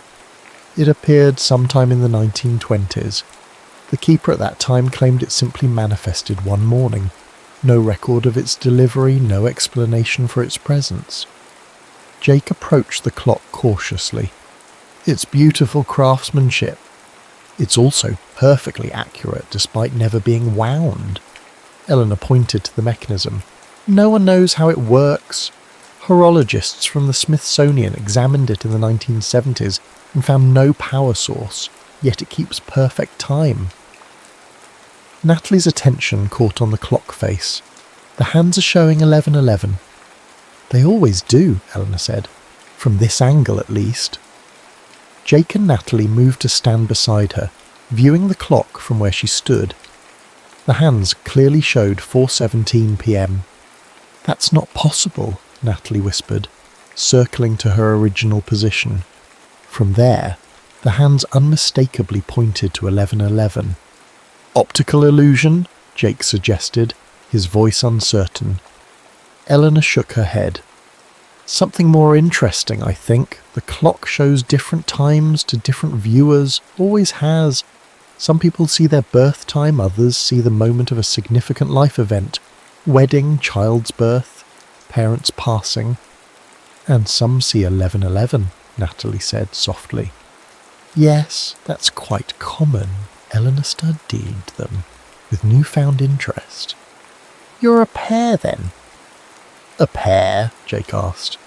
The clock shows 11:11 to those whose lives touch across time. Soulmates, if you believe in such things. Or perhaps just two people whose connection transcends ordinary constraints. Eleanor's eyes crinkled with a smile. My Harold and I saw 11:11 when we first visited this lighthouse in 1974. Been together ever since until he passed over. Natalie wanted to dismiss this as superstition, the kind of folktale that accumulated around remote places. But the evidence of her own eyes, the precision of her recurring dreams, the impossible journey that had led them here, all stretched the boundaries of her rational mind. There's one more thing you should see, Eleanor said, leading them down the spiral staircase to the keeper's sitting room. She unlocked a cabinet and withdrew a leather-bound visitor log. This stays out of public view for obvious reasons. She opened the book to a page marked with a red ribbon. There, in faded ink, two entries stood side by side. August 17th, 94, Natalie Carter. Chicago, visiting with family. Dreamed of this place before coming. Strange feeling of waiting for someone important. August 17th, 1994, Jake Bennett, Rochester, NY family vacation. Keep having the feeling I've forgotten something crucial. The lighthouse seems familiar, though I've never been here before. Natalie gripped the edge of the table, her knees suddenly weak. I don't remember writing this. I don't even remember visiting this lighthouse as a child. Jake's face had gone pale. Neither do I, but that's my handwriting, and my hometown. Eleanor closed the book gently. Memory's a fluid thing, especially in places like this where time doesn't flow quite straight. She glanced at her watch. The park closes at sunset. I should lock up soon. They followed her outside in stunned silence. The afternoon light had softened to gold, creating long shadows across the headland. Lake Superior stretched before them, ancient and inscrutable. Eleanor, Natalie said suddenly, was there ever a time when the bridge wasn't here, when the lighthouse was completely isolate? The older woman considered this. Before the 1980s, you'd need a boat to reach it. The channel's not wide, but the currents are treacherous, she smiled. Some say that's why the lighthouse has its legend. Isolation creates its own kind of magic. After Eleanor left, they stood alone at the base of the tower, watching the sun begin its descent toward the horizon. We were here, Jake said, breaking the silence. Both of us, on the same day, when I was 12 and you were 10. And neither of us remembers it. Natalie felt unmoored, her carefully constructed worldview tilting. This defies every logical explanation. Does it matter? Jake turned to face her. Logic, explanation, reason. We've been hiding behind these because we're afraid. I spent 15 years running from place to place and you built walls of work and routine. But what if this, whatever it is offering us something extraordinary? The setting sun painted his face in golden shadow, highlighting the sincerity in his eyes. Natalie thought of all the near misses, the parallel paths, the inexplicable currents that had finally brought them together on a Chicago bridge when the time was right. You know, she said slowly, in architecture, there's a concept called harmonic resonance. It's when a structure's natural frequency aligns perfectly with external forces. Most times that's dangerous. Bridges collapse, buildings fall. But sometimes, when it's designed correctly, that resonance creates something remarkable. Something that couldn't exist without that perfect alignment. Jake took her hands. Is that what we are? Harmonic resonance? Maybe, Natalie smiled. Or maybe we're just two people who kept missing each other until we didn't. I still don't know if I believe in fate, Jake admitted, but I believe in us, and I believe in now. He reached into his pocket and withdrew a small box, which is why I brought this. Inside lay a ring. Simple platinum band, small diamond that caught the sunset light. Not a traditional engagement ring, but something more fitting for them. Elegant, understated, with depth beneath its surface. Jake, Natalie breathed. I'm not asking because some cosmic clock brought us together, he said. I'm asking because I love who you are. Your brilliance, your caution, your courage in facing what you don't understand. I love the life we're building and I want to keep building it, moment by moment, choice by choice. Behind them, waves crashed against the lighthouse foundation, ancient rhythms that had witnessed countless human dramas unfold against their backdrop. The last time I stood on a bridge with you, Natalie said, her voice steady despite her racing heart, I promised no more mystical explanations, just us, choosing each other every day. That promise still stands, but maybe I can accept that there's more to this world than I've allowed myself to see, more patterns to life than just the ones we design. Jake's smile broke like dawn. Is that a yes? It's a yes, Natalie confirmed. Now and at every 11:11 to come. He took the ring from its box, slid it onto her finger. A perfect fit, as if designed for her hand alone. As they crossed the bridge back to shore, hand in hand, Natalie glanced back at the lighthouse silhouetted against the deepening sky. For a moment, just a heartbeat, she thought she saw two children on the rocky shore below, a boy with dark curls and a girl with serious eyes, looking up at the tower with wonder. Then the vision vanished, leaving only the certainty that some journeys begin long before we recognise the path. In the car heading back towards civilization and the life they would continue building together, Jake reached for her hand. You know, he said, I never believed in perfect timing before you. Natalie smiled, watching the first stars appear above the pines. Neither did I, she admitted, but I'm starting to think that time, like love, isn't something we measure so much as something we create, moment by moment, choice by choice. The lighthouse disappeared behind them, its mystery neither fully explained nor necessary to explain. Some questions, Natalie realised, were more valuable for their asking than their answers, and some connections, whether forged by fate or free will or something in between, transcended the need for explanation altogether.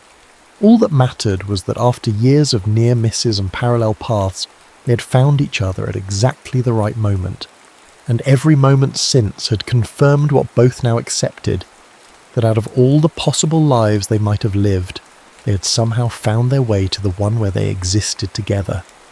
Not because the universe demanded it, but because they chose it. The end.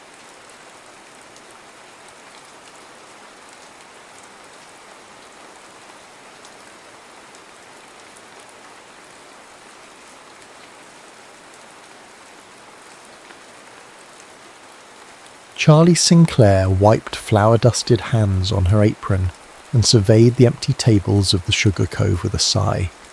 The morning rush, if you could call 5 customers a rush, had ended, leaving behind the lingering scent of cinnamon and disappointment. Another banner day, she muttered, tallying the register. The bakery's finances were like her sourdough starter, slowly dying despite her best efforts to keep it alive. At 29, Charlotte Charlie Sinclair hadn't expected to be the caretaker of a failing family legacy. But when her grandmother passed, leaving behind the bakery and a mountain of debt, Charlie couldn't let it go. 3 generations of Sinclair women had kneaded dough in this kitchen. She wouldn't be the one to close its doors.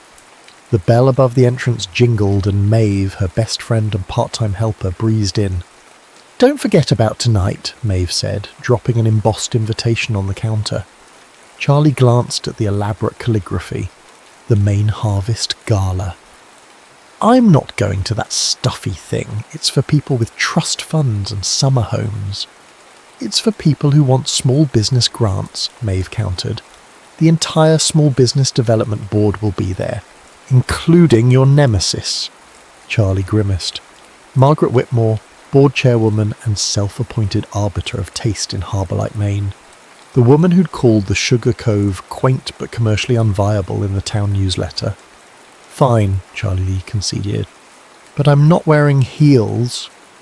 She did wear heels, though. Uncomfortable ones that pinched her toes as she navigated the grand ballroom of the Harbourlight Hotel later that evening. Crystal chandeliers cast prismatic light over wealthy summer residents and the town's business elite.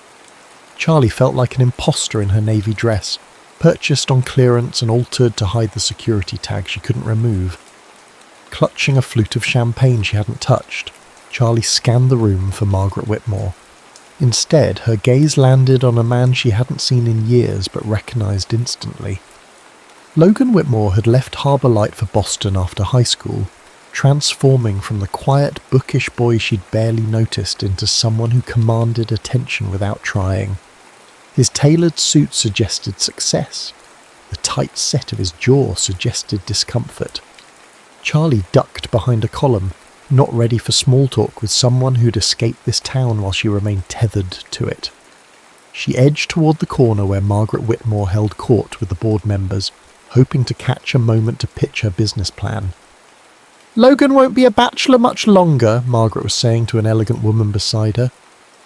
Now that he's back to take over Whitmore Estate, it's time he settled down. Perhaps you and Sophia could reconnect, Eleanor. She always was perfect for him. Charlie inched closer, curiosity overriding her mission. "Mother," Logan's voice cut through the conversation as he approached. "You're speaking about my future as if I'm not standing right here." "Darling, I'm merely pointing out that the estate needs a proper family. The board won't approve the transfer unless..." "The board doesn't get to dictate my personal life," Logan interrupted, his polished professionalism cracking slightly. "The trust stipulates..." "I know what it stipulates," Logan snapped. Charlie shifted, accidentally knocking a dessert tray.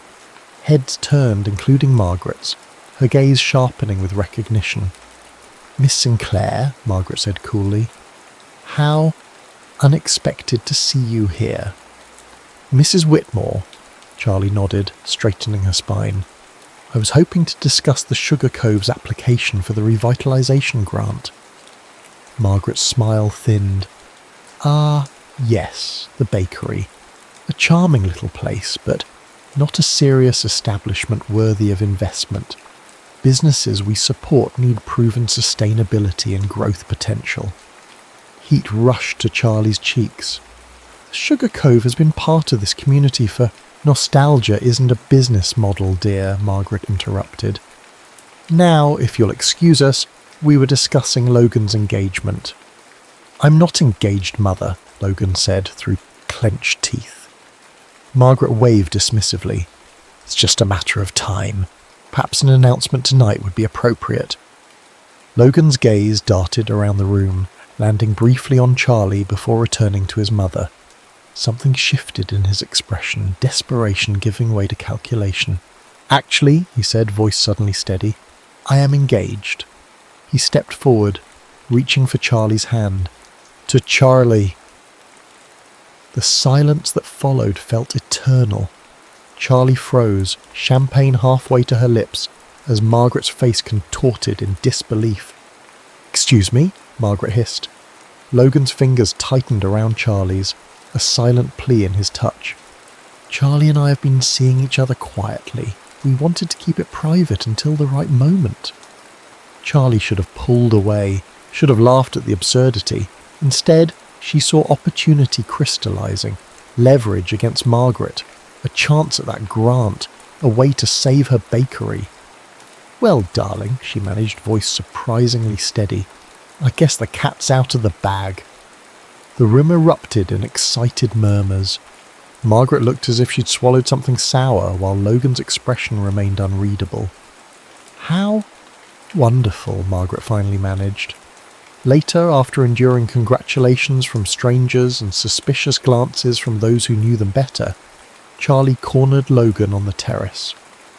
"What the hell was that?" she demanded. Logan loosened his tie, looking equal parts sheepish and calculating. "A mutually beneficial solution. You need that grant. I need to inherit the estate without my mother arranging my marriage." "So you decided we're engaged?" Charlie crossed her arms. "It's temporary," he assured her. 3 months. I'll make sure your bakery gets that grant, and you'll help me convince my mother I'm settling down." "This is insane." "Maybe," Logan conceded, "but it solves both our problems." Charlie should have said no, should have walked away, but the bakery's mounting bills and her grandmother's legacy weighed heavily on her conscience. 3 months, she agreed reluctantly. "No kissing, no romantic gestures beyond hand-holding, and you get me that grant." Logan extended his hand. "Deal." As they shook on it, neither noticed Margaret watching from the shadows, her expression calculating and cold. Neither suspected how completely their carefully constructed arrangement would unravel. The first test of their charade came sooner than expected. Sunday brunch at Whitmore Estate. Charlie had driven past the sprawling property countless times, but never imagined she'd walk through its imposing oak doors as Logan's fiancée. "Remember," Logan murmured as they approached the entrance, "we met again when I came back to settle grandfather's estate. You invited me to try your blueberry scones and—" "I know our story," Charlie interrupted. "You proposed at sunset by the lighthouse. Very original." Logan's mouth twitched. "You're the one who added that detail." "It's what people expect," she shrugged.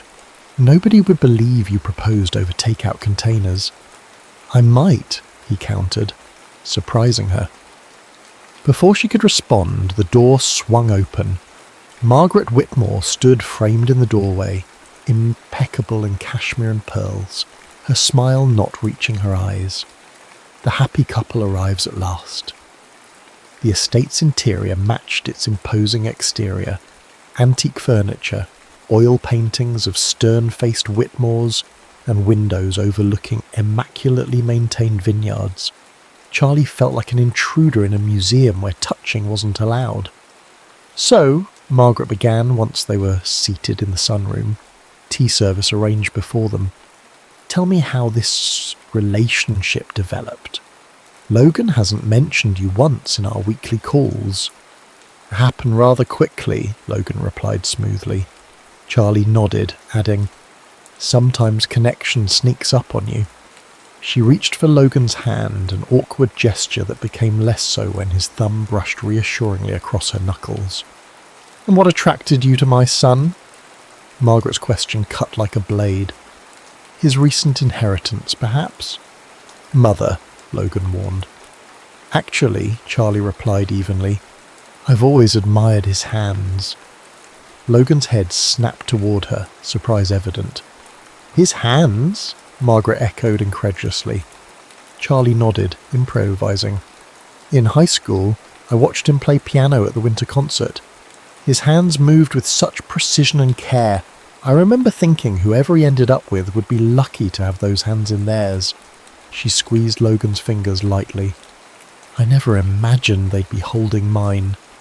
The room fell silent. Charlie risked a glance at Logan, finding him staring at her with an unreadable expression. "You play beautifully," she added softly, maintaining their fiction. "Not anymore," he replied, something vulnerable flickering across his features. Margaret studied them intently before changing tactics. The vineyard needs significant attention. Logan plans to sell it, of course, his life is in Boston. "Actually," Logan interjected, "I'm reconsidering."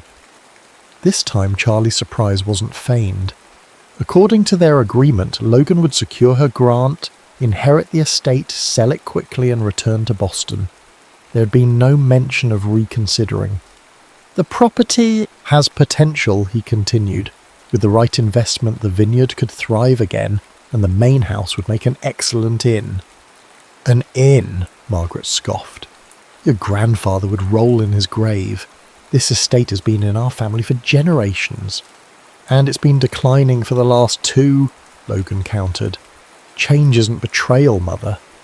The conversation shifted to business after that, but Charlie couldn't shake the feeling that something fundamental had altered in their arrangement. Logan's hand remained in hers long after it was necessary for their performance. Over the following weeks, their charade developed texture and complexity. They appeared together at the farmers' market, town council meetings, and seaside festivals. Charlie found herself cataloguing details about Logan she'd never anticipated knowing.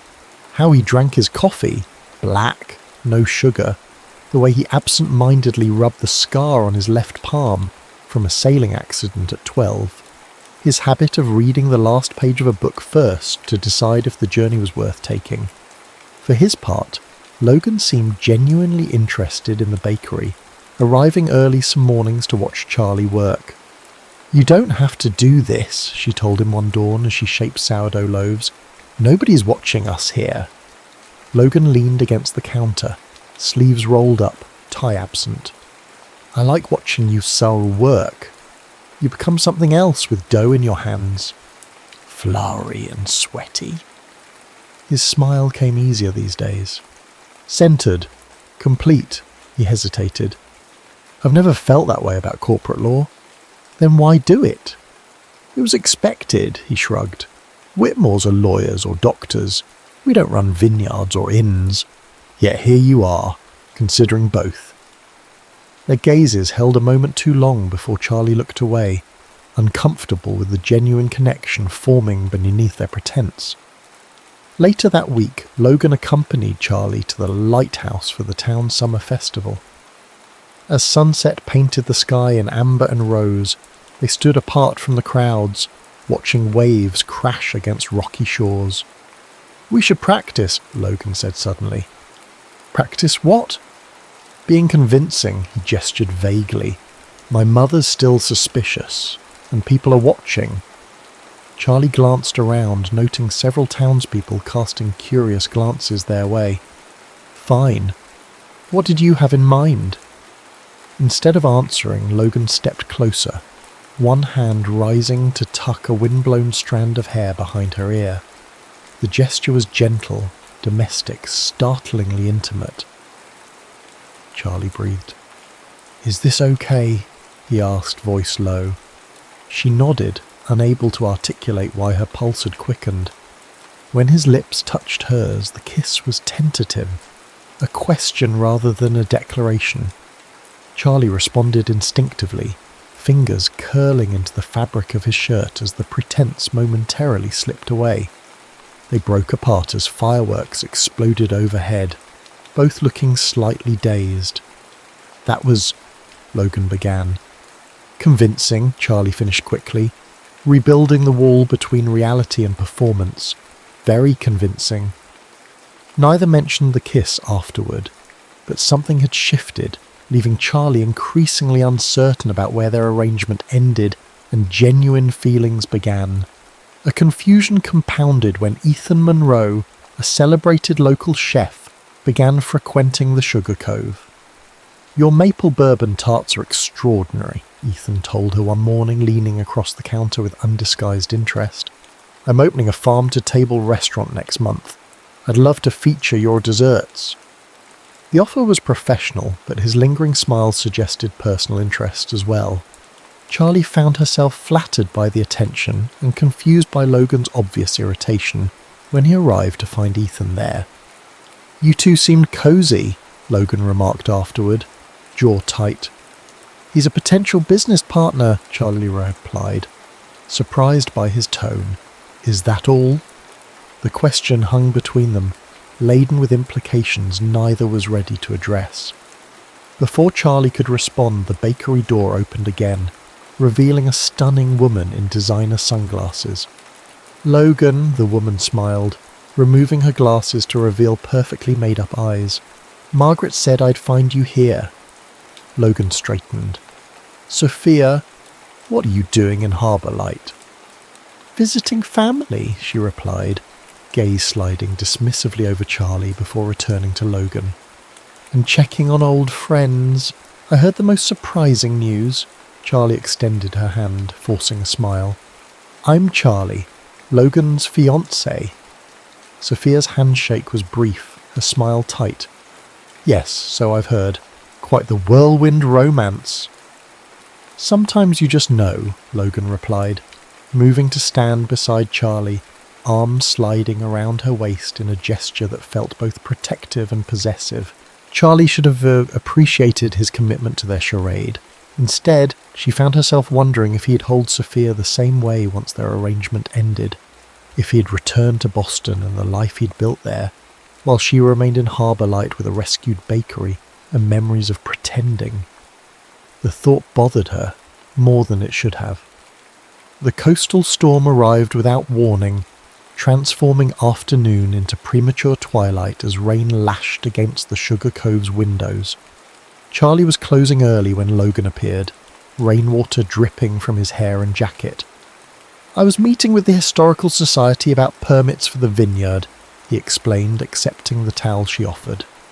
Got caught in the downpour. Thunder cracked overhead, followed by the disconcerting flicker of lights. Looks bad out there, Charlie observed, as a wind howled against the building. Logan checked his phone. Roads to town are flooded. They're advising everyone to shelter in place. He glanced around the empty bakery. Guess you're stuck with me. The power failed 20 minutes later, plunging them into shadow broken only by the emergency lights and the candles Charlie had unearthed from storage. They retreated to the small apartment above the bakery, where Charlie built a fire in the rarely used fireplace while Logan rummaged through her refrigerator. Quite a collection, he remarked, emerging with cheese, cured meats and a bottle of wine. Do you always keep charcuterie ingredients handy? Hazard of the profession, Charlie shrugged. I'm always experimenting with flavour combinations. They settled before the fire, the storm's fury creating an odd intimacy as they shared food and wine. Conversation flowed more easily without the pressure of performing for an audience. I've been meaning to ask, Charlie said, refilling their glasses. Why did you leave Harbour Light? Everyone expected you to take over the estate after college. Logan stared into the fire. I wanted to prove I could succeed without the Whitmore name paving my way. Boston offered anonymity. And did you? Succeed? By most metrics, he replied. Corner office, prestigious clients, healthy investment portfolio. Everything I thought I wanted. But, he smiled faintly. Perceptive. It's the but in your voice, she explained. Like you're describing someone else's accomplishments. Logan considered this, swirling wine in his glass. Coming back made me realise how much of myself I left behind. The parts my mother considered impractical or unsuitable for a Whitmore. Like the piano? You looked surprised, she remembered. Among other things, I used to sail, draw, write terrible poetry. He laughed softly. I wanted to study marine biology before Mother steered me toward pre-law. Thunder rumbled outside, counterpoint to the crackling fire. Charlie pulled her knees to her chest, studying him in the firelight. It's not too late, you know, to reclaim those parts. Says the woman working herself to exhaustion preserving someone else's dream. The observation stung with its accuracy. The bakery is different. Is it? We're both living lives shaped by other people's expectations. Charlie reached for the wine, uncomfortable with his insight. At least I'm not pretending to be engaged to salvage mine. Aren't we both pretending? He countered. You act like the bakery's struggles don't terrify you. I act like corporate success fulfills me. We're both hiding behind convenient fictions. Speaking of fiction, Charlie deflected, we should probably discuss an exit strategy for our engagement. The grant committee votes next week and... I've been thinking about that, Logan interrupted. What if we didn't end it? Charlie stilled. What do you mean? The arrangement, he clarified quickly. We could extend it. The vineyard renovations will take months. And your bakery could supply the inn once it opens. It makes business sense to maintain our association. Business sense, Charlie echoed, unsure why disappointment flared in her chest. Of course, Logan added, not meeting her eyes. There would be compensation for your time. You want to pay me to keep pretending to be your fiancé? When you put it that way, that's exactly what you're suggesting, Charlie interrupted, standing abruptly. What happens when you finish renovations? When you meet someone you actually want to marry? Do I get a severance package when you break our fake engagement? Logan stood too, frustration evident. I didn't mean... I think you should go, Charlie said quietly, the rain's letting up. They stood facing each other, the fire's warmth not reaching the sudden chill between them. Logan looked as if he might say more, then nodded stiffly and gathered his jacket. At the door he paused. For what it's worth, I've never had to pretend to enjoy your company. After he left, Charlie sat alone by the dying fire, wondering when their careful performance had become so dangerously entangled with truth. The grant committee's vote arrived via formal letter the following Tuesday. Charlie stared at the embossed letterhead, heart hammering as she read the board's decision. Approved. The Sugar Cove would receive the full revitalization grant. Relief flooded her, followed immediately by conflicting emotions. This had been their goal, the entire purpose of their arrangement. Logic dictated they should end their charade now, with mission accomplished. So why did the thought fill her with such dread? Before she could examine the feeling, the bakery door opened, admitting Sophia Clark. The woman's designer outfit looked out of place among the Sugar Cove's homey decor. We need to talk, Sophia announced without preamble. Charlie straightened, professional smile in place. What can I help you with? You can stop this ridiculous farce, Sophia replied coolly. Logan doesn't belong with someone like you.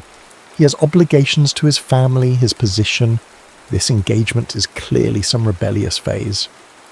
I think it's for Logan to decide, Charlie replied, voice steadier than she felt. Sophia laughed, the sound lacking humour. Don't be naive. Logan will return to Boston eventually, to his real life, to people who understand his world. She leaned forward. People like me. If you're so confident of that, why are you here? Charlie challenged. To say you both embarrassment, Sophia replied. End it now, before Margaret digs deeper into your relationship. She's already suspicious, questioning people about when you supposedly reconnected, looking for inconsistencies. Charlie's stomach clenched. Again, that's between Logan and me. Is it? Sophia arched a perfect eyebrow. I wonder what the grant committee would think if they learned their decision was influenced by a fraudulent relationship. The threat hung in the air between them, clear and unmistakable. You should leave, Charlie said quietly. Think about what I've said, Sophia replied, turning toward the door. You've got your money. Now let Logan return to where he belongs. The encounter left Charlie shaken, doubts multiplying like sourdough in a warm kitchen. Was Sophia right? Had she been fooling herself, imagining depth in what was ultimately a business transaction? Her confusion only intensified when Logan arrived that evening, eyes bright with excitement. The Historical Society approved the renovations, he announced. We can break ground next month on the tasting room. He paused, noting her expression. What's wrong? I got the grant, Charlie replied, forcing a smile. Congratulations to us both. Mission accomplished. Understanding dawned in his eyes. Charlie, we should discuss how to end this convincingly, she continued briskly. A mutual decision to part ways seems best. No drama, no hard feelings. Is that what you want? No, she realized with startling clarity. But admitting otherwise meant acknowledging feelings she wasn't prepared to examine. It's what makes sense, she replied instead. We got what we wanted. Logan studied her. something unreadable in his expression. "Did we?" Before she could respond, Logan's phone rang. His mother's name flashed on the screen. "I should take this," he said reluctantly. Charlie nodded, moving away to give him privacy, fragments of conversation drifting toward her as she busied herself with closing tasks. "Yes, Mother, I'm aware of the gala. No, I haven't forgotten. Of course, Charlie will attend." When he ended the call, his expression had hardened. "Mother's hosting a gala to announce the vineyard's renovation. She expects us both to attend." "One last performance," Charlie nodded, ignoring the hollow feeling in her chest. "Charlie, about us. There is no us," she interrupted gently. "There never was." The look that crossed his face then, pain mixed with resignation, haunted her long after he'd gone. The gala was Margaret Whitmore's crowning achievement, crystal stemware gleaming under chandeliers, string quartet playing softly in the corner, Maine's elite mingling among displays showcasing the vineyard's proposed transformation. Charlie moved through it like a ghost, smile fixed in place as she played her final role as Logan's fiancée. They'd barely spoken in the days leading up to the event, their easy camaraderie replaced by stilted politeness. Now they stood side by side, fingers intertwined in a gesture that had once felt natural but now seemed mechanical. "You look beautiful," Logan murmured, as they accepted champagne from a passing server. Charlie smoothed her borrowed dress, a midnight blue gown Maeve had insisted matched her eyes. "Thank you. You clean up nicely yourself." The small talk felt wrong after everything they'd shared, but neither seemed capable of breaching the wall that had formed between them. Margaret approached, resplendent in silver and pearls, trailed by board members and potential investors. "Here's the happy couple," she announced, voice carrying. "Logan has exciting news about Whitmore Estate." Logan nodded, professional masks sliding into place as he outlined the renovation plans. The boutique inn, the revitalised vineyard, the tasting room featuring local cuisine. Charlie watched him, realising how rarely she saw this version of Logan anymore. The polished lawyer, confidence bordering on arrogance, gestures calculated for maximum impact. "And your fiancé will be involved?" one investor asked, glancing at Charlie with obvious scepticism. "The Sugar Cove will provide pastries and desserts for our events," Logan confirmed. "How convenient that your engagement coincided with both your business needs," Margaret interjected, voice honeyed but eyes sharp. "The timing seems almost calculated." A subtle tension rippled through the gathering. Charlie felt Logan stiffen beside her. "Mother, he warned quietly. Margaret ignored him, turning to Charlie. "Tell me, dear, how does a struggling baker with mounting debt suddenly afford new equipment and renovations just as my son returns to claim his inheritance?" The question hung in the air, accusation thinly veiled beneath polite inquiry. "My bakery received a revitalization grant," Charlie replied evenly. "Yes," Margaret smiled, "from a board I chair. Shortly after your surprise engagement to my son, who needed to demonstrate commitment to the community to secure his inheritance." She glanced around the gathering. "Quite the coincidence." Whispers spread through the assembled guests. Charlie felt heat rising in her cheeks as understanding dawned. Margaret had known all along, had perhaps even allowed their charade to continue while gathering evidence to discredit them both. "That's enough," Logan said firmly. "Is it?" Margaret challenged. "Because I've had the most illuminating conversations with people who know you both. People who find it strange that childhood acquaintances who barely interacted suddenly announce an engagement. People who can't recall seeing you together before that convenient declaration at the Harvest Gala." Charlie's grip on her champagne flute tightened as humiliation washed over her. Nearby, she spotted Sophia watching with barely concealed satisfaction. "This is hardly the venue," Logan began. "I disagree," Margaret cut him off. "Our investors deserve transparency about who they're entrusting with their money." She turned to Charlie. "Do you really think a small-town baker with a failing business was a suitable match for my son? That anyone would believe this obvious arrangement?" The room had fallen silent, all eyes on their unfolding drama.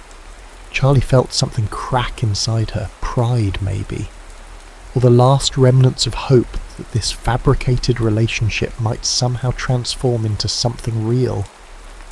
"You're right," she said quietly. Logan turned to her, alarmed. "Charlie." "No," she interrupted, voice steady despite the turmoil within. "Your mother's right. This engagement was a business arrangement from the beginning." She slipped the cubic zirconia ring, purchased for verisimilitude, from her finger and placed it in Logan's palm. "Congratulations on your inheritance in the vineyard. I wish you every success." With that, she turned and walked away, head high despite the tears threatening to spill. Behind her, she heard Logan call her name, but she didn't stop. Couldn't stop without completely unravelling. Outside, rain had begun to fall, matching her mood as she hurried toward her truck. She was fumbling with her keys when Logan caught up to her. "Charlie, wait," he pleaded, and plastering his hair to his forehead. "Let me explain." "There's nothing to explain," she replied, not meeting his eyes. "We both got what we wanted. The arrangement worked."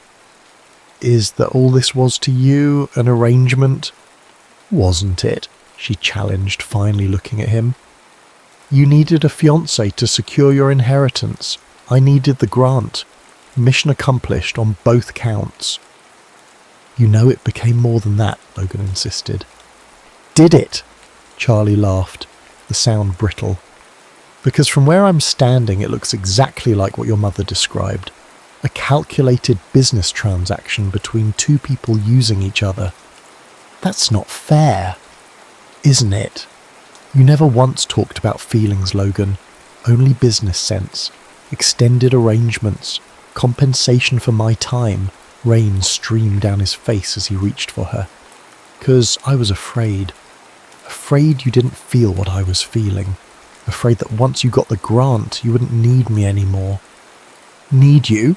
Charlie echoed incredulously. "I never needed you. I needed the money. There's a difference."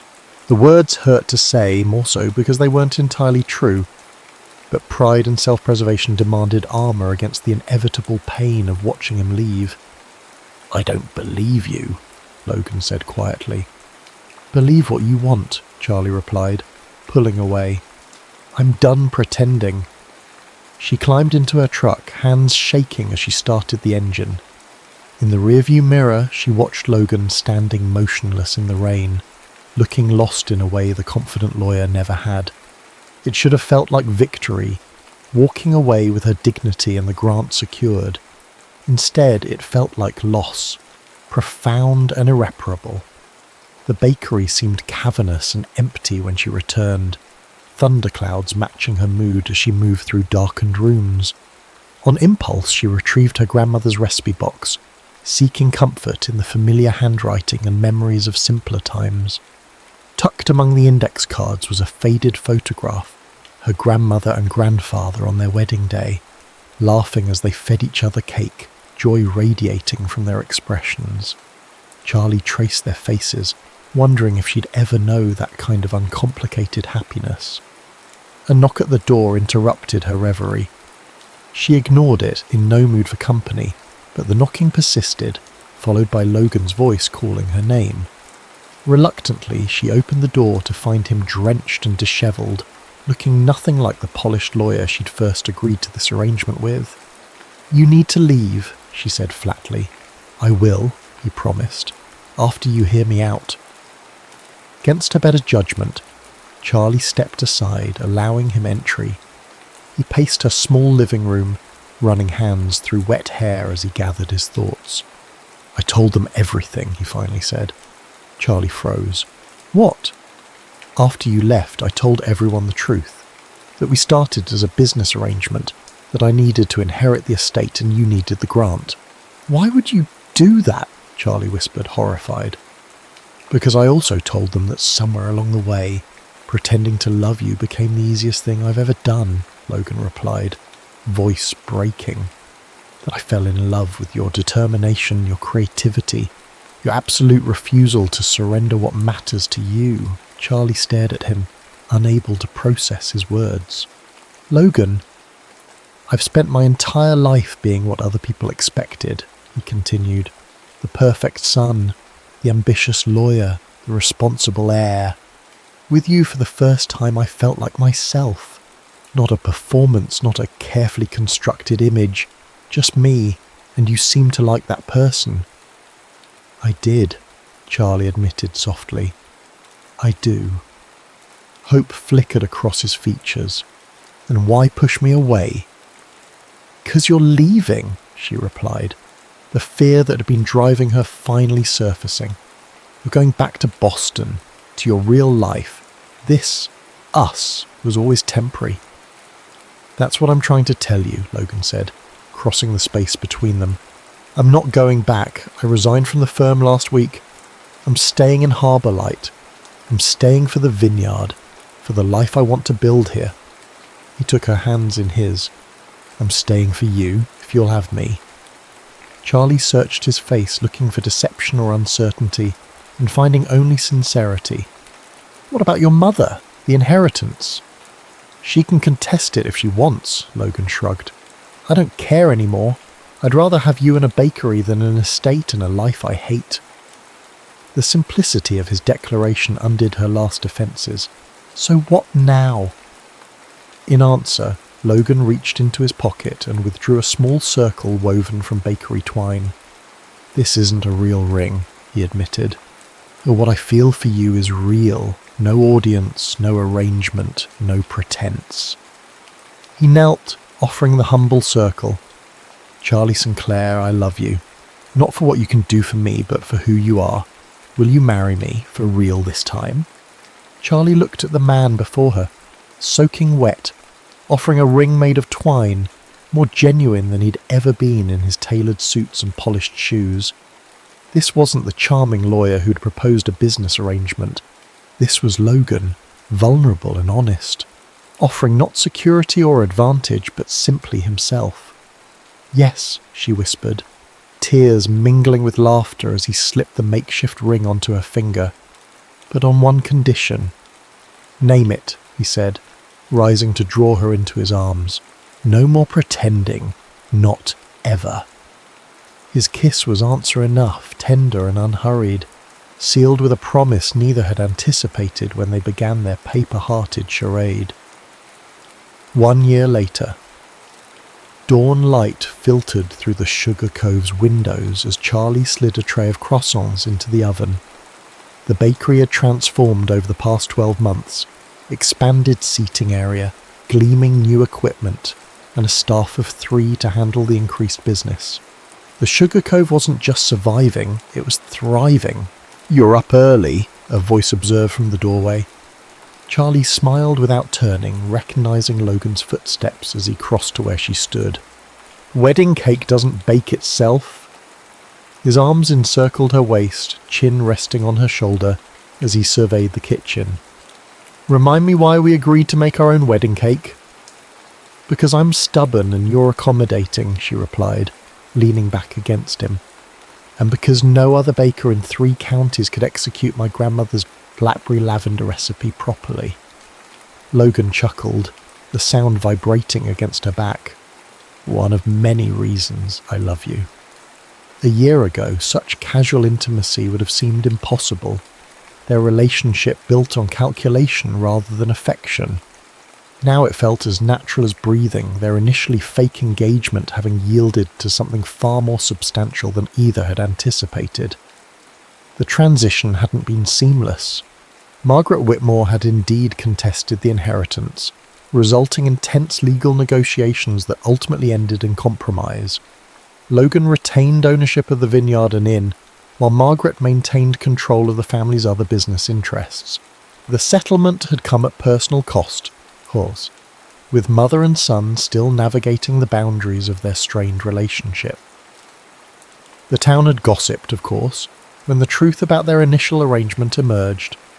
But Harbour Lights residents had witnessed their evolution from convenient partners to genuine couple, and most had forgiven the deception, particularly as both the bakery and vineyard became cornerstones of the community's revitalisation. "Your mother called," Charlie mentioned, extricating herself from Logan's embrace to check her proofing dough. "She's arriving tomorrow instead of Friday." Logan tensed slightly. Did she say why? Something about wanting to help with final preparations. Charlie measured his expression. "She's trying, Logan." "I know," he acknowledged, running a hand through sleep-touzled hair. "It's just complicated," Charlie finished for him. "Family usually is." Margaret's attempts at reconciliation had been halting and imperfect. Critiques thinly veiled as suggestions, disapproval masquerading as concern. But there had been moments of genuine connection too, particularly when Logan had stood firm about his choices, rather than acquiescing to avoid conflict.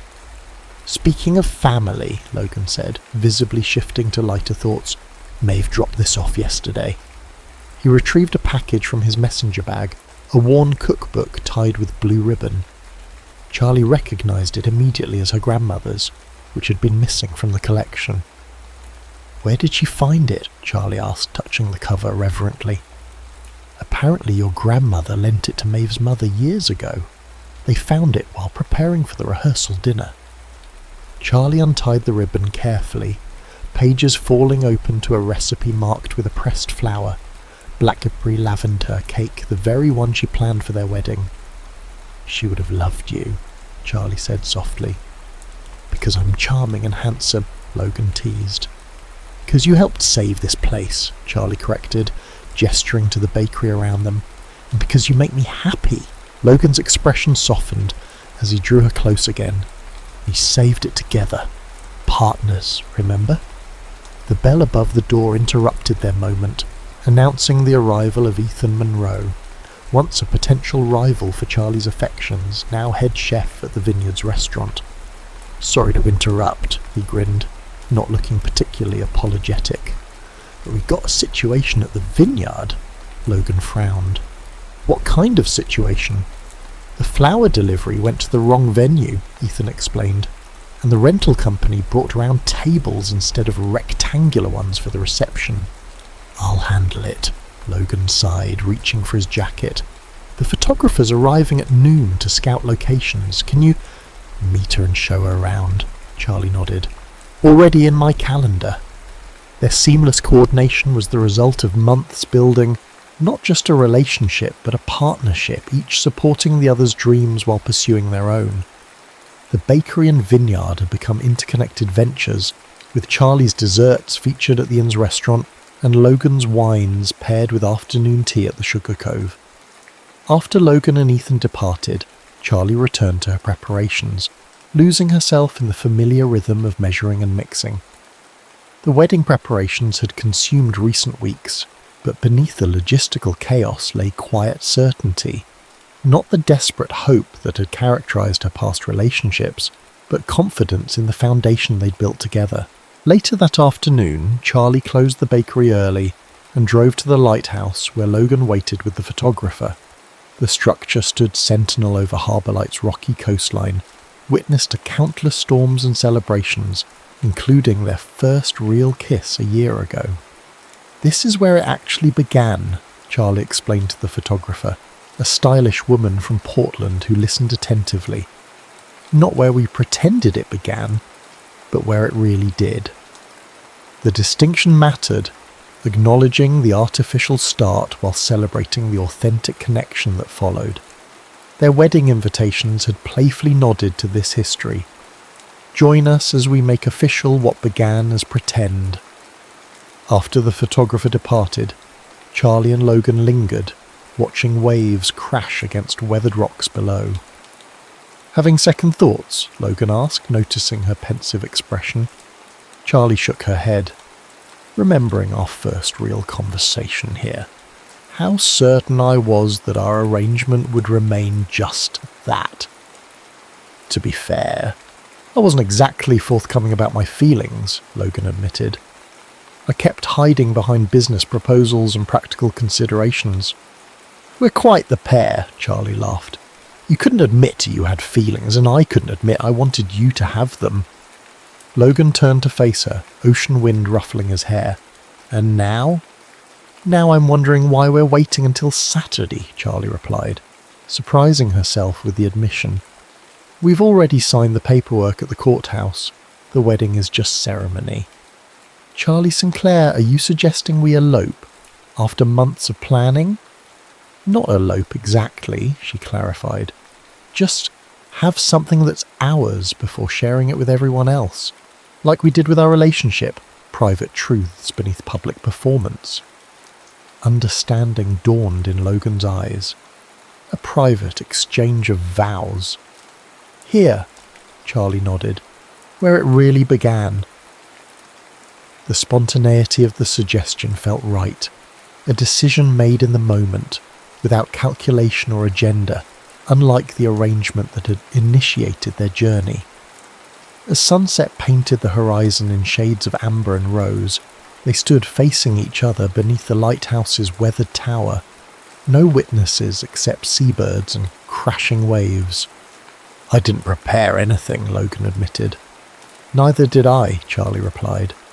I think we've had enough rehearsal, don't you? Logan smiled, taking her hands in his. Charlotte Sinclair, he began, voice steady despite the emotion evident in his eyes. I promised once that I would never pretend with you again. So here's my truth. You terrify me. Charlie raised an eyebrow, and he continued with a soft laugh. You terrify me because loving you has made everything else negotiable. My career, my mother's approval, the life I thought I wanted. I would trade it all to wake up beside you each morning and fall asleep next to you each night. The raw honesty of his words caught Charlie's breath. This was Logan, stripped of performance and pretense, the man beneath the persona she'd first encountered. My turn, she said when he finished. Logan Whitmore, I spent years believing independence meant isolation, that needing someone meant weakness. You taught me that partnership isn't surrender. It's finding someone who makes you more yourself, not less. She paused, gathering thoughts that had been forming over their year together. I love that you read the last page first, that you remember how I take my coffee, that you see the bakery not as my burden, but as my passion. I love that you never ask me to be smaller or quieter or more convenient. Wind gusted around them, carrying salt spray and the distant sound of gulls. Logan's hands tightened around hers. I love you, he said simply. No asterisks, no conditions, no expiration date. I love you too, Charlie replied, the words carrying the weight of choice rather than circumstance. No pretending. Their kiss sealed promises made not for show or advantage, but for themselves alone. A private truth that belonged to no one else. The formal wedding proceeded as planned that Saturday. Flowers correctly delivered, tables properly arranged, cake exactly as Charlie had envisioned. They exchanged rings before friends and family, including a slightly stiff but present Margaret Whitmore, who surprised everyone by offering a genuinely warm toast to the couple. But through the celebration, Charlie and Logan exchanged occasional glances that acknowledged their secret, that their true vows had already been spoken private and unwitnessed, much like the love that had grown between them when no one was watching. Months later, as winter draped harbour like it in snow and quiet, Charlie added a photograph to the wall of the Sugar Cove, herself and Logan in aprons behind the counter, his arm around her shoulder, both laughing at some forgotten joke. Not a pose portrait or a wedding photo, but a candid moment captured by Maeve one ordinary Tuesday. Beneath it, she hung a small frame containing a circle of bakery twine, Logan's first real engagement ring, more precious than the diamond that had replaced it. A customer noticed it one morning, asking about the unusual display. It reminds me of where we started, Charlie explained, and how far we've come. From paper hearts to real ones, from performance to truth, from arrangement to love. Sometimes, she reflected, the most genuine things begin with pretending, like a baker testing recipes, or a vineyard sampling grapes before committing to the harvest. The initial deception had yielded something neither had anticipated, a life that required no embellishment to be exactly what they wanted. When Logan arrived that evening, dusted with vineyard soil instead of courtroom polish, Charlie greeted him with flower-covered hands and unhurried kiss. "How was your day?" he asked, the simple question holding all the intimacy their elaborate charade had once lacked. "Better now," she replied honestly. "No performance necessary." And it was.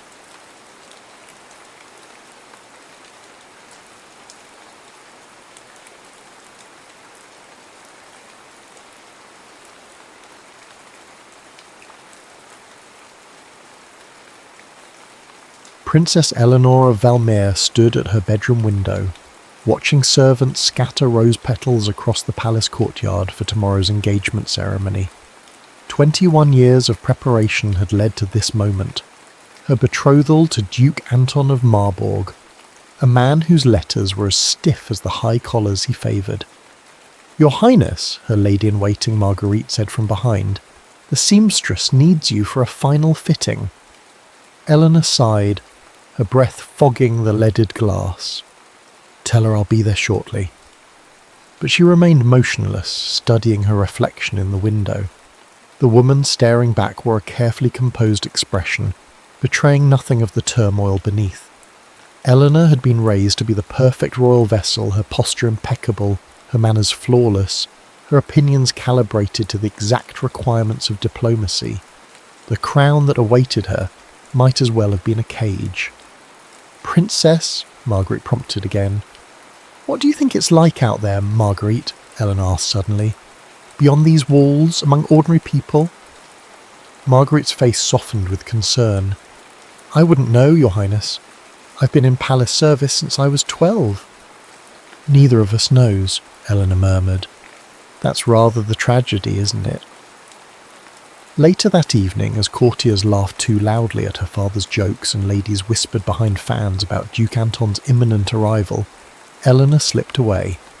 In the royal library, she pulled a volume of botanical illustrations from a high shelf, releasing a small brass key hidden behind it. The key opened a forgotten servant's passageway that led to the palace gardens. A quarter-hour later, she emerged through an ivy-covered doorway wearing a plain blue dress borrowed from Marguerite, her golden hair tucked beneath a simple cap. No royal jewels, no elaborate gown, nothing to mark her as Princess Eleanor of Valmere, future Queen Consort of Marburg. For the first time in months, she felt like she could breathe. The capital city of Lumine sprawled beyond the palace gates, a labyrinth of grand boulevards and cramped alleyways. Eleanor moved cautiously through streets lined with vendors selling everything from spiced wine to silk ribbons. No one spared her a second glance, a freedom more intoxicating than any wine she'd sipped at royal banquets. A sudden shower drove her to seek shelter, and she ducked into the nearest shop. A bell tinkled above the door as she entered what appeared to be a bookbindery. The scent of leather, paper and glue filled the air. "One moment!" called a male voice from the back room. Eleanor wandered among the shelves, trailing her fingers over book spines. Unlike the palace library's uniform leather-bound volumes, these books were diverse in size and binding, some plainly covered, others adorned with intricate designs. Looking for anything in particular? The voice belonged to a young man who emerged from behind a curtain, wiping ink-stained hands on a cloth. He was tall and lean, with unruly dark hair and intelligent eyes that assessed her with undisguised curiosity. "Just browsing," Eleanor replied, conscious of keeping her accent neutral. "The rain drove me in." "Then the rain has good taste." He smiled, revealing a dimple in his left cheek. "I'm Gabriel Laurent. This is my shop, such as it is." "A pleasure," she said, nearly extending her hand in the formal court manner, before catching herself. "I'm Ellie." Gabriel gestured toward the shelves. "Well, Ellie, Welcome to the poorest bookshop in Lumine and the richest in thought. Eleanor raised an eyebrow. Bold claim. Truth often is. He moved to arrange several newly bound volumes on a display table. Most booksellers court aristocratic customers with overpriced editions and flattering histories. I prefer to stock works that challenge rather than comfort. Such as? She prompted, genuinely curious. Gabriel pulled a slim volume from beneath the counter. Rousseau, Voltaire. Writers who question whether those born to power deserve it more than those born without. He studied her reaction. Does that scandalise you, Ellie? Eleanor should have been offended. Instead, she found herself intrigued. No one at court would dare speak so frankly about such matters, especially to her face. I believe merit exists independent of birth, she said carefully. Those systems rarely recognise it. Gabriel's expression shifted from provocative to interested. An unusual perspective. Perhaps I'm an unusual person. Perhaps you are. He leaned against the counter. And what brings an unusual person to this particular shop on this particular rainy day? Chance, Eleanor replied. Or fate, if you believe in such things. I believe we make our own fate, Gabriel said. Those circumstances often conspire to limit our choices. Indeed they do, Eleanor murmured, thinking of her impending marriage. A crash from the back room interrupted them. Gabriel excused himself and disappeared behind the curtain. Eleanor heard him speaking softly, comfortingly to someone. He returned moments later, apologetic. My sister. She's practicing her letters but becomes frustrated easily. Is she very young? Eleanor asked. 16, but... He hesitated. Isabel had a fever as a child. Her mind works differently now. Some things come harder to her. The affection in his voice touched Eleanor. You care for her yourself? Since our parents died 5 years ago. Gabriel's expression hardened. Consumption, hastened by working conditions in the royal printing office. The king's new taxes forced them to take on excessive hours. Eleanor flinched. I'm sorry to hear that. It's not your burden, Gabriel's tone softened. Forgive me. I shouldn't speak of such things to a customer.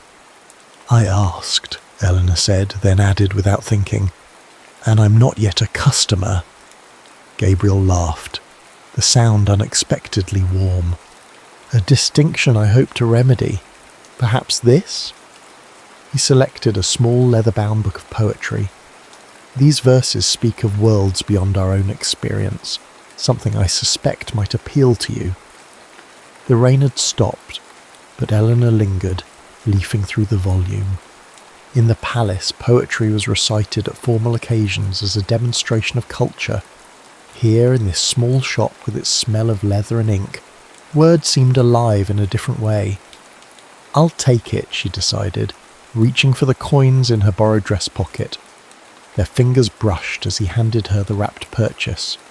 A momentary touch, insignificant to anyone watching, yet Eleanor felt something shift within her. The faintest tremor of something new and dangerous. Will you come again? Gabriel asked as she turned to leave.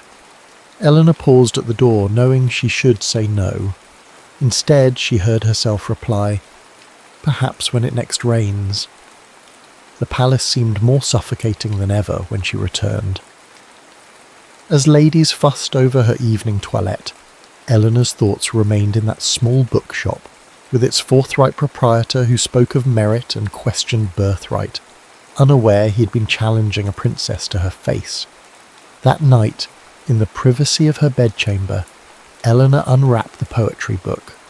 A small slip of paper fell out, covered in a bold, slanting handwriting. For Ellie, may these words be companions when reality disappoints. G.L. Eleanor traced the initials with her fingertip, knowing with sudden clarity that she would indeed return to the bookshop, rain or shine. What she couldn't know was how that decision would alter the course of not just her life, but an entire kingdom. The dawn of Eleanor's engagement day broke crisp and clear. Palace servants scurried about with last-minute preparations, while courtiers jockeyed for optimal positions at the ceremony. Amid the chaos, the princess sat unnaturally still as her hair was arranged in elaborate coils. "You seem distracted, Your Highness," observed Lady Hortense, her father's cousin and Eleanor's unofficial chaperone. "Contemplating your future responsibilities, no doubt." Eleanor murmured agreement, though her thoughts were elsewhere. In 3 weeks since discovering Gabriel's bookshop, she had returned 5 times, each visit lengthening as their conversations deepened. Today, hours before pledging herself to Duke Anton, all she could think about was a commoner, with ink-stained hands and radical ideas. "The Duke's envoy reports they are 2 hours from arrival," a messenger announced. 2 hours, Eleanor repeated hollowly. Lady Hortense mistook her tone for impatience. "The wait will soon be over. You've been prepared for this match since childhood." Prepared, yes. Eager, no. The engagement ceremony proceeded exactly as rehearsed. Duke Anton of Marburg, a tall, austere man of 35 with cold blue eyes, placed a sapphire ring on Eleanor's finger, while courtiers applauded. If he noticed her forced smile, he gave no indication. "You will make a suitable consort," he told her during their first private moment together, his tone suggesting he was evaluating a mare at auction. "Though your interests in literature and science are unseemly for a woman of your station, such pursuits should be abandoned after our marriage." Eleanor felt as if the air had been squeezed from her lungs. "My education has been extensive, Your Grace. My father believes an informed mind makes for a wiser ruler." "Your father indulges you," Anton replied. "I will not be so permissive." Later, as the palace ballroom swirled with dancers celebrating the engagement, Eleanor excused herself, claiming a headache. Instead of retiring to her chambers, she changed into her plain dress and slipped away through the servants' passage. She found Gabriel's shop dark and locked. A neighbouring merchant informed her that Gabriel attended a meeting of the Literary Society on Wednesday evenings. Following the woman's directions, Eleanor discovered a tavern called the Philosopher's Stone tucked away on a side street. Through its windows she could see a group gathered around a long table, Gabriel among them. She hesitated, then pushed open the door. Conversation halted as heads turned toward her. Gabriel's expression moved from surprise to genuine pleasure. "Ellie, everyone, this is the customer I mentioned, the one with unexpected opinions on Rousseau." He pulled out a chair. "Join us. We're debating whether art should serve revolution or beauty." Eleanor sat, acutely aware of the engagement ring hidden in her pocket. For the next 2 hours she listened and occasionally contributed as the group, comprised of writers, artists and tradespeople, debated literature and politics with a freedom unimaginable at court. No one deferred to anyone else based on status or wealth. Ideas alone carried weight. Afterward, Gabriel walked her toward the palace district, neither mentioning how unusual it was for a woman to be out unescorted after dark. "You were quiet tonight," he observed. "I was learning," Eleanor replied. "Your friends speak so passionately about changing the world." "They do," Gabriel smiled. "Some talk more than act, but their hearts are in the right place." He glanced at her. "You seemed troubled when you arrived." Eleanor stopped walking. In the silver moonlight, Gabriel's face appeared both familiar and otherworldly.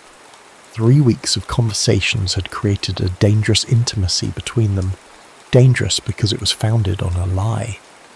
"If someone expected you to be something you're not," she asked carefully, "would you transform yourself to meet their expectations?" Gabriel considered this. "That depends. Is the expectation just?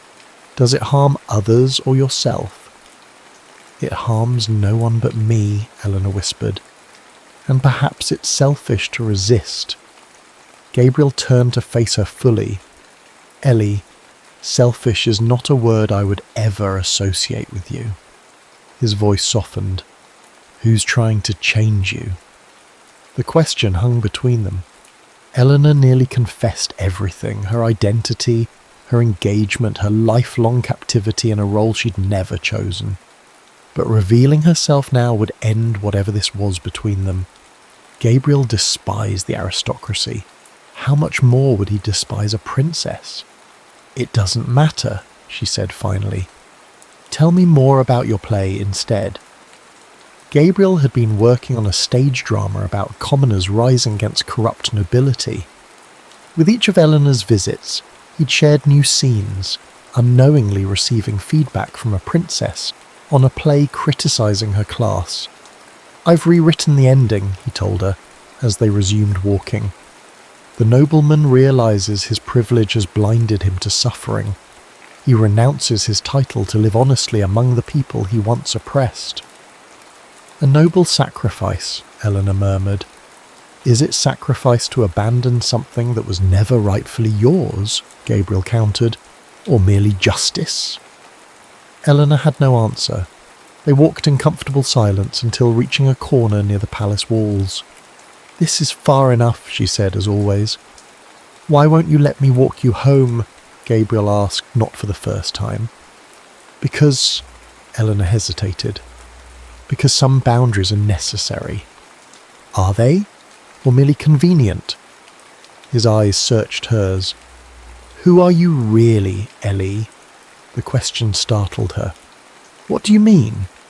You speak like someone educated at university yet dressed like a shopgirl. You reference books few women have access to. You disappear for days, then reappear without explanation. He stepped closer. You're hiding something. Eleanor's heart pounded. We all have secrets. Not from people we care about. The words hung between them, an admission neither had voiced before.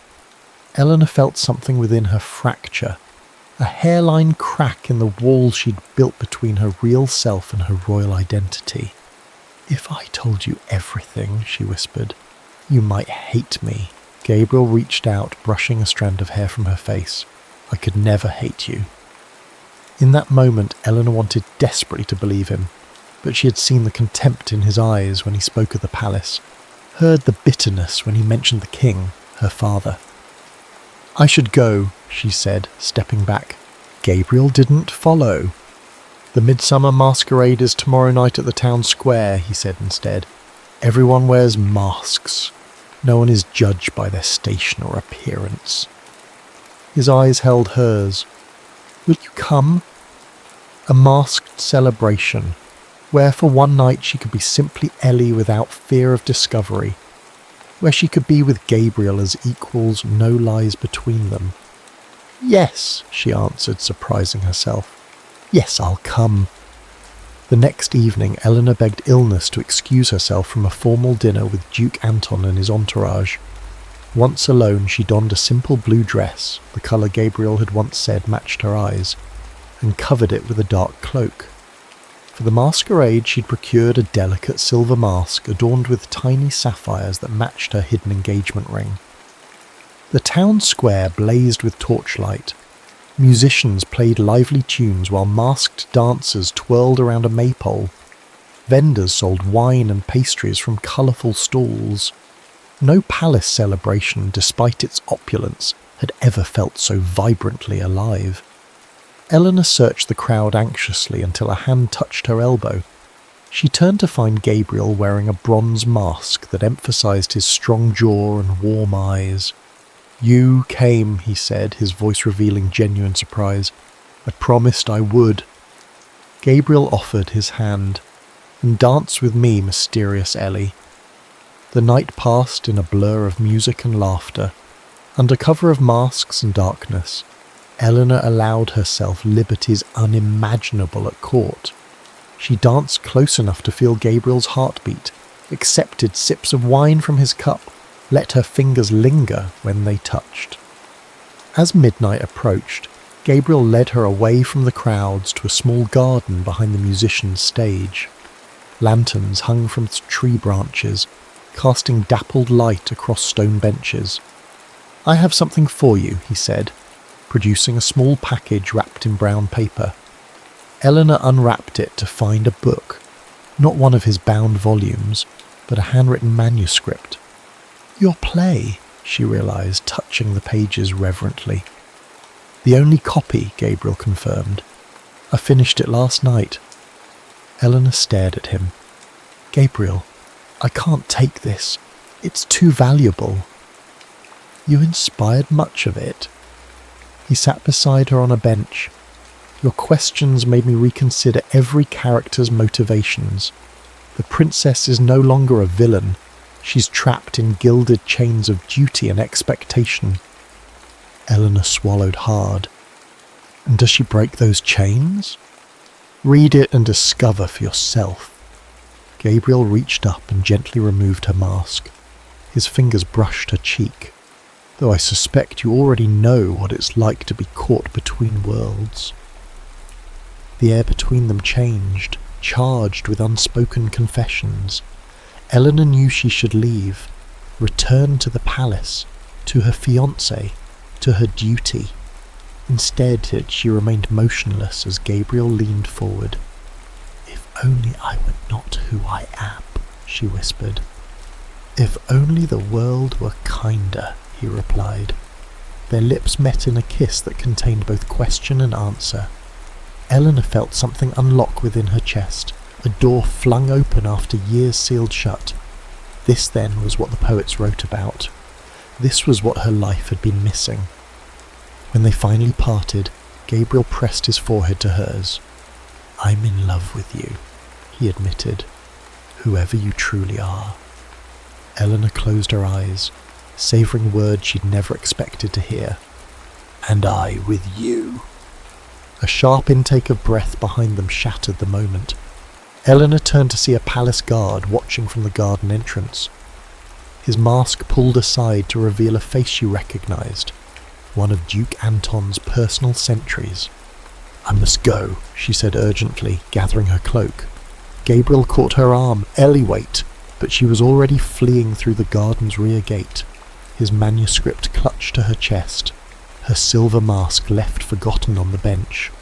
What she didn't see was the guard approaching Gabriel, didn't hear the cold voice saying, "Mr. Laurent, I believe.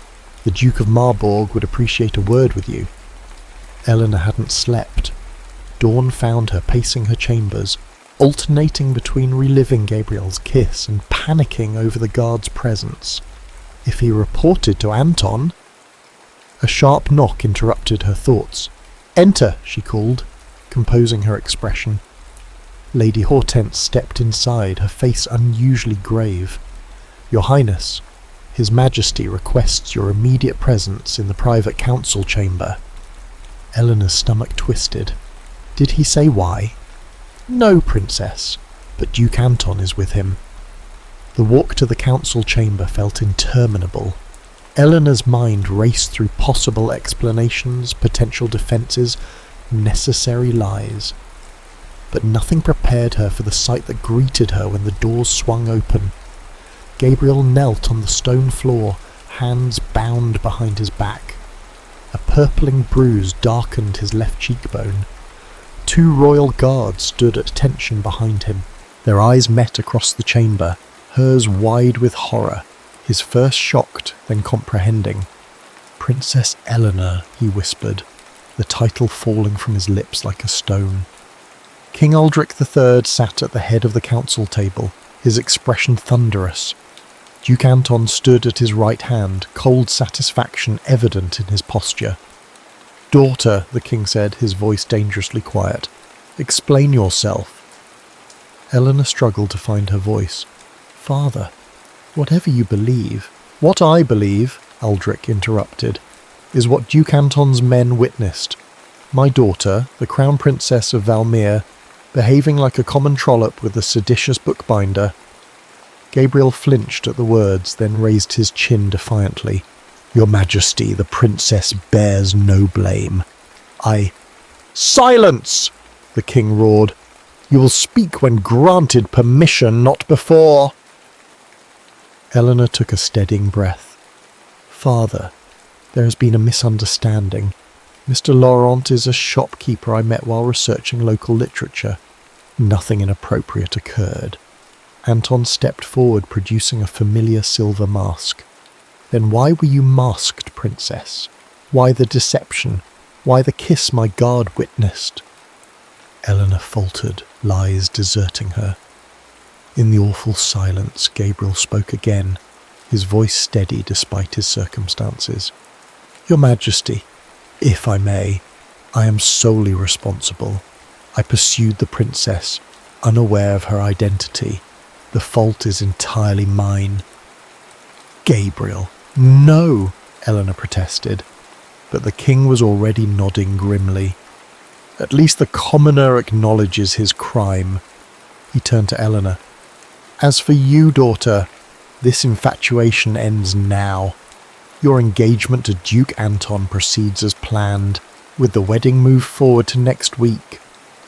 "Father," Eleanor's protest died as Aldrich raised his hand. "Additionally," the king continued, "this man will be charged with sedition. Anton's men found treasonous pamphlets in his shop calling for the overthrow of the monarchy." For the first time, genuine fear crossed Gabriel's face. "Your Majesty, those pamphlets were not mine. I merely—" "The penalty for sedition," Aldrich continued implacably, "is death." Eleanor felt the world tilt beneath her feet. "No," she gasped. "Father, please." "The matter is decided," the king stated. "Guards, remove the prisoner to the—" "Wait!" Eleanor's voice rang through the chamber with unexpected authority. Every head turned toward her. "Wait," she repeated more softly. "I request a private audience, Father. Please." Aldrich studied her, then nodded curtly. "Everyone out, except my daughter." As the guards hauled Gabriel to his feet, his eyes locked with Eleanor's. In that brief moment, everything passed between them. Regret, confusion, and something that transcended the terrible circumstances. A love that had bloomed against impossible odds. Then he was gone, and Eleanor faced her father alone. "Papa," she said, reverting to childhood address, "I beg you, spare his life." Aldrich sighed heavily, suddenly looking older than his 53 years. "Eleanor, you cannot possibly understand what's at stake. This alliance with Marburg secures our northern border against Russean aggression. It ensures our people's safety." "I understand duty," Eleanor said quietly. "I've accepted it my entire life. I will marry Anton as planned, if that's what Valmir needs." She met her father's gaze steadily. "Gabriel's death serves no purpose except vengeance. His seditious activities threaten the crown." "Then exile him," Eleanor countered. "Send him to England or the Americas. I will never see him again. You have my solemn vow." Aldrich studied his daughter, the golden-haired mirror of her long-dead mother, and his expression softened fractionally. "You truly care for this commoner?" Eleanor hesitated, then answered truthfully. "Yes, but I care more for Valmir. I will honour my commitment to our kingdom." A long silence followed. Finally, Aldrich nodded. "Very well. The bookbinder will be exiled to England, never to return on pain of death." His eyes hardened. "But hear me clearly, daughter. You will marry Anton in 1 week. You will perform your duties as his wife and future queen without complaint. You will never, never speak this man's name again." "I understand," Eleanor whispered. "Thank you, Father." 2 days later, Eleanor stood alone on the highest palace tower, watching a merchant ship cast off from the harbour. Somewhere below deck, Gabriel was beginning his journey to exile, believing she had abandoned him for wealth and position. She had been forbidden from seeing him, forbidden from explaining. From her private quarters, she had managed to send a servant girl with a single message: "I had no choice. Forgive me." Whether he received it, she would never know. As the ship disappeared over the horizon, Eleanor removed Gabriel's manuscript from her pocket. She had read it through tears the night before. The story of a princess who sacrificed everything for her kingdom, never knowing that her commoner love would have sacrificed everything for her. "Be well, Gabriel," she whispered to the vanishing sails. "Write your plays. Find happiness." She would never see him again. That was the price of his life and the price of her crown. Squaring her shoulders, Princess Eleanor of Valmere turned away from the sea and walked back into the palace to prepare for her wedding. 5 years later, Queen Eleanor of Valmere stood at the same tower window where she had watched Gabriel's ship disappear. Below, the streets of Lumine seethed with unrest. 5 years of poor harvests coupled with Duke Anton's oppressive taxes had pushed the people toward rebellion. Anton himself had succumbed to typhoid fever 6 months earlier, leaving Eleanor as sole regent until her infant son came of age. His death had released her from a loveless marriage, but bound her more tightly to the throne she'd never wanted. "Your Majesty," Lord Chancellor Beaumont said from behind her, "the English delegation has arrived. They await your pleasure in the blue salon." Eleanor nodded. "The playwright is with them?" "Yes, Your Majesty, though I must again question the wisdom of inviting a man known for Republican sympathies." "Gabriel Laurent's works are performed in every European capital," Eleanor replied, using the name she had been forbidden to speak for 5 years. "His voice carries weight with the people. If he endorses our reforms, it may prevent bloodshed." What she didn't say was how she'd follow Gabriel's rise to literary fame from afar. How she'd secretly ordered every play he published. How she'd implemented reforms inspired by ideas he'd shared during those few precious weeks when she was simply Ellie, not a princess bound by duty. "Very well, Your Majesty," Beaumont conceded, "though I advise caution. Mr. Laurent's latest work, The Crown's Shadow, is hardly flattering to monarchy." Eleanor smiled faintly. "I've read it, Chancellor. It's his finest work." The blue salon hummed with diplomatic conversation when Eleanor entered. All rose and bowed, including a figure at the far end whose face she couldn't immediately see. But she would know that posture anywhere. The slight tilt of the head, the squared shoulders. "Gentlemen," she greeted the delegation, her voice steady despite her thundering heart. "Valmere welcomes you." The English ambassador made formal introductions, saving Gabriel for last. When he finally stepped forward and bowed, Eleanor had to grip her throne to remain upright. 5 years had transformed the bookbinder into a literary lion. He was broader through the shoulders, his face more angular, his eyes bearing the depth that comes only from living fully. But the dimple in his left cheek remained when he offered a careful smile. "Your Majesty," he said, his voice achingly familiar, "England thanks you for your hospitality." If he felt anything upon seeing her again, his expression revealed nothing. Eleanor matched his composure, though it cost her dearly. "Mr. Laurent," she acknowledged with a regal nod, "your reputation precedes you. We look forward to discussions about how your unique perspective might benefit Valmere during these troubled times." The formal pleasantries continued, but Eleanor felt Gabriel's eyes on her throughout. Did he see the changes in her as clearly as she saw his? The subtle lines etched by years of compromise and silent grief, the watchfulness that came from surviving Anton's coldness. That evening a reception was held for the English delegation. Eleanor circulated among the guests, performing her royal duties flawlessly, while hyper-aware of Gabriel across the room, deep in conversation with a group of progressive nobles. As the gathering wound down, Eleanor retreated to a quiet alcove for a moment's respite. She was studying a tapestry when a voice behind her said quietly, "It seems we are destined to meet at masquerades, Princess. Though tonight, our masks are invisible." She turned to find Gabriel standing a respectful distance away, a glass of wine in his hand. No one else was within earshot. "Mr. Laurent," she acknowledged, "I wondered if you would seek a private word." "Did you?" His expression remained neutral. "I wondered if you would permit one." Eleanor glanced around to ensure they weren't observed, then indicated a small side door. "The palace gardens, 5 minutes." The night air carried the scent of jasmine as Eleanor paced a secluded garden path. When Gabriel appeared, he stayed several paces away, maintaining a distance that felt both proper and painful. "Congratulations on your literary success," she offered. "Your plays are extraordinary." "Thank you, Your Majesty." The formality stung worse than anger would have. "And congratulations on your son. The future king, I understand." Eleanor nodded. "Alexander. He's 4 months old."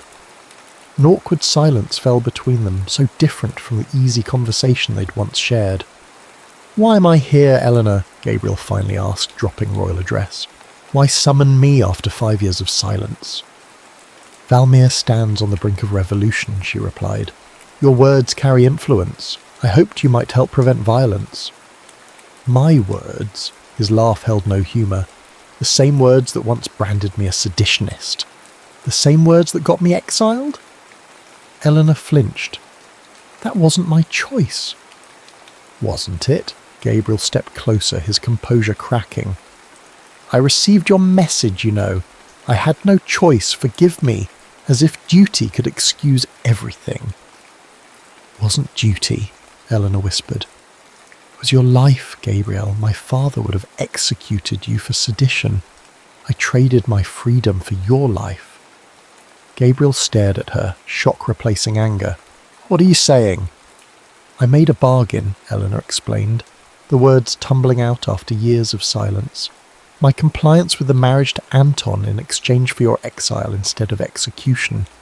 I wasn't permitted to see you or explain." "You sacrificed yourself," Gabriel said slowly, "for me." Eleanor looked away. "You would have done the same." "Yes," he admitted softly, "I would have." Another silence fell, but the quality of it had changed. No longer strained but breathless, like the pause before a symphony's climax. "I built you into my villain," Gabriel finally said. "All these years my writing was fueled by the belief you'd chosen crown over love, that you'd used me to taste freedom before returning to privilege." "And now?"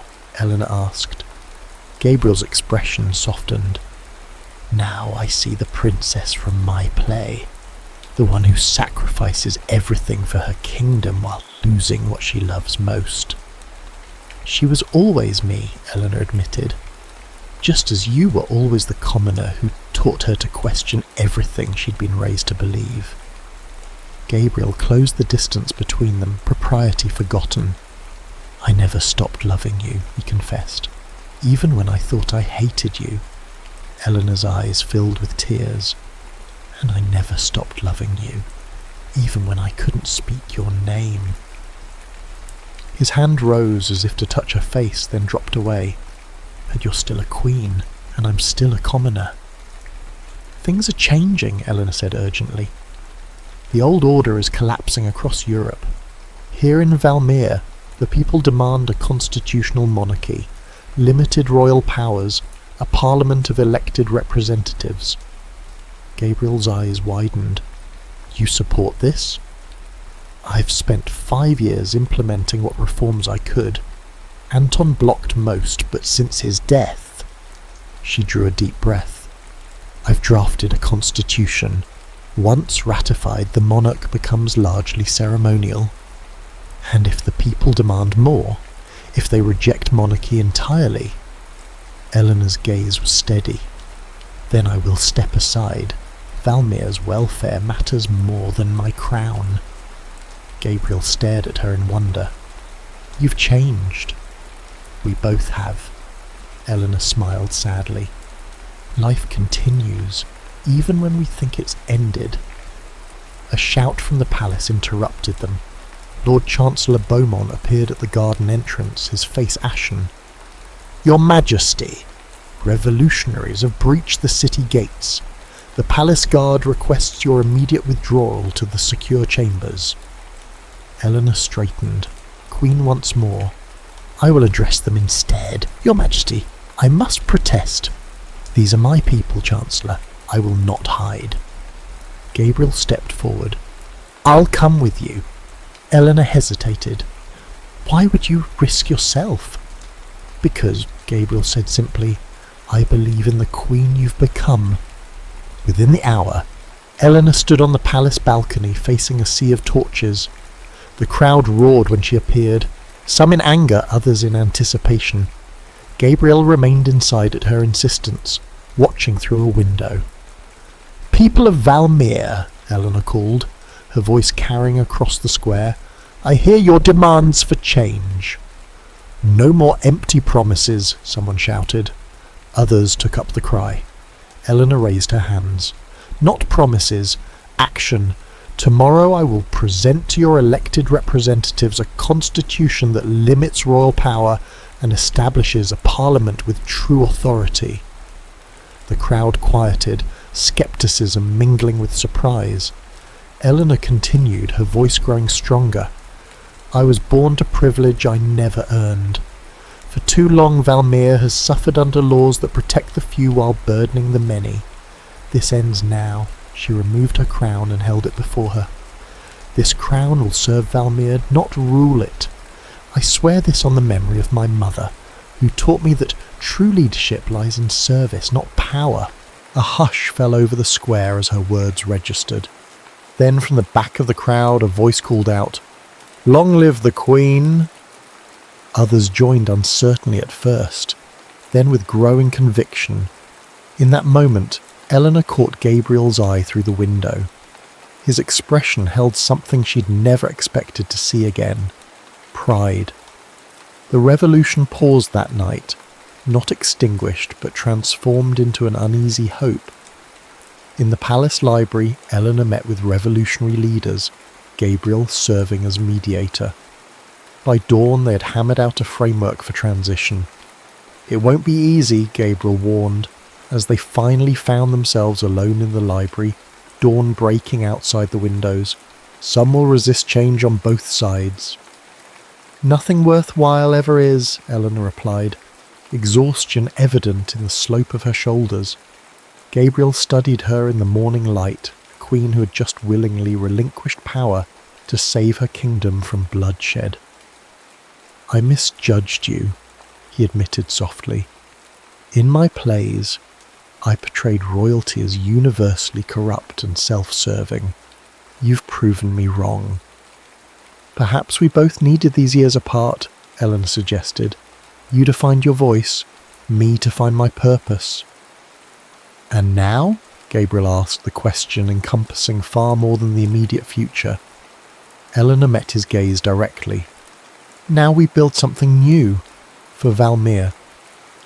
What remained unspoken hung between them, and perhaps for us. The year that followed tested Valmere to its core. The transition to constitutional monarchy progressed in fits and starts, some days bringing triumph, others near disaster. Conservative nobles resisted ceding power, while radical revolutionaries demanded the complete abolition of monarchy. Through it all, Queen Eleanor walked a precarious middle path. In public, she remained the composed sovereign guiding her nation through transformation. In private, she battled exhaustion, opposition, and the constant fear that compromise would satisfy no one. Gabriel remained in Valmere as part of the English delegation, ostensibly to observe the political transition. In truth, he had become essential to the process, respected by revolutionaries for his progressive ideals, yet pragmatic enough to recognise the value of gradual change. They worked together almost daily, their personal history subsumed beneath the weight of national crisis.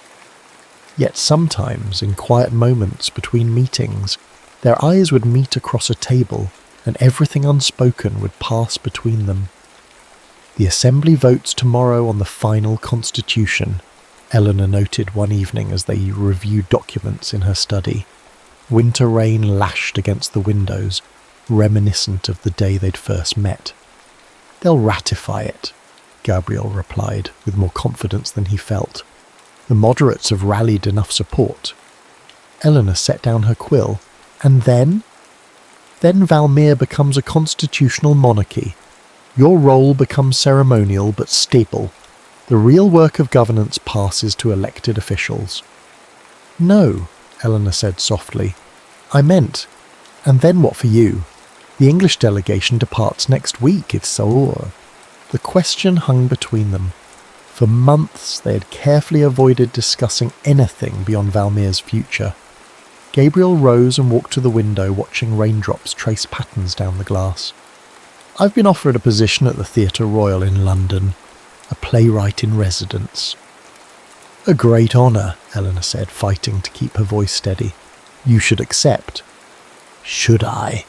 Gabriel turned to face her. "Is that what you want?" Eleanor's diplomatic composure, perfected through 27 years of royal training, finally cracked. "What I want has rarely mattered. It matters to me." Gabriel moved closer. "It's always mattered to me." "I am still a queen," Eleanor reminded him, "ceremonial or not. And you, I am still a commoner," he finished. "Those facts haven't changed." "No," Eleanor agreed. "But we have." She stood, eliminating the last distance between them. 5 years ago, I sacrificed us for Valmir's stability.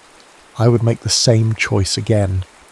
"I know," Gabriel said softly. "It's one of the countless reasons I love you." The admission, spoken plainly after years of silence, made Eleanor catch her breath. "Gabriel, let me finish," he interrupted gently. 5 years ago, love and duty stood opposed. I've spent every day since learning they needn't be enemies. His hands found hers. "A ceremonial queen needs a consort who understands both palace and public. Someone who can bridge worlds."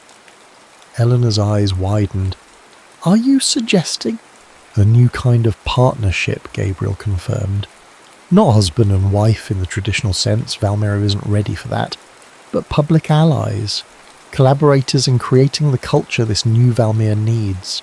"The nobility would resist," Eleanor warned. "They have accepted constitutional limits on my power, but a commoner as royal confidant? That crosses every boundary they hold sacred." Gabriel smiled, the familiar dimple appearing in his cheek. "Let them resist. Boundaries exist to be questioned. You taught me that." "I did?" Eleanor asked, surprised.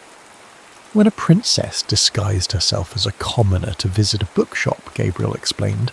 "When she debated philosophy instead of discussing fashion. When she dared imagine a different life." Eleanor's expression softened at the memory. "I was so naive then."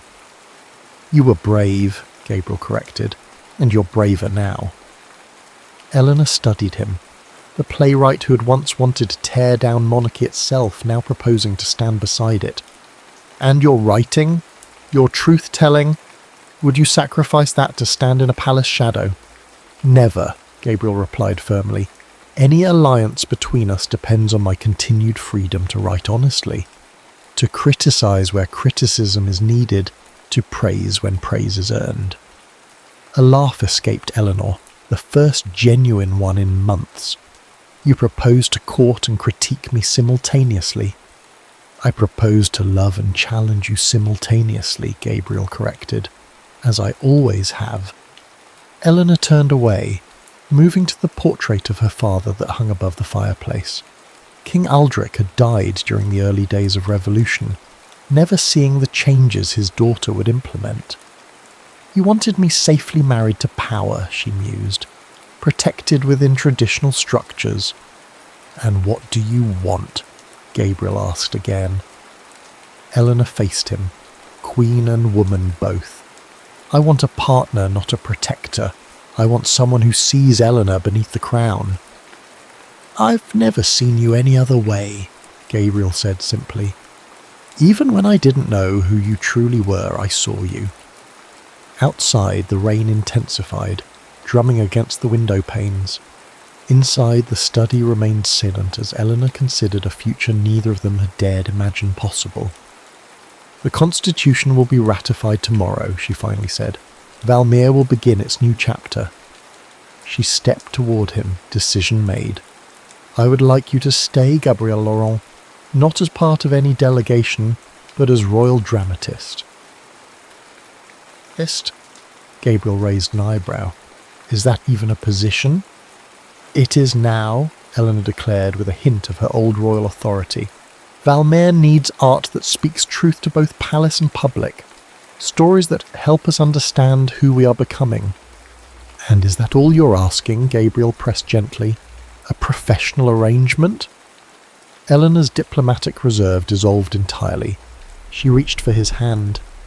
"I'm asking for time. Time to discover who we might be to each other in this new world we're creating. Time to love without sacrifice." Gabriel's free hand rose to touch her cheek. "Then time is what we shall have."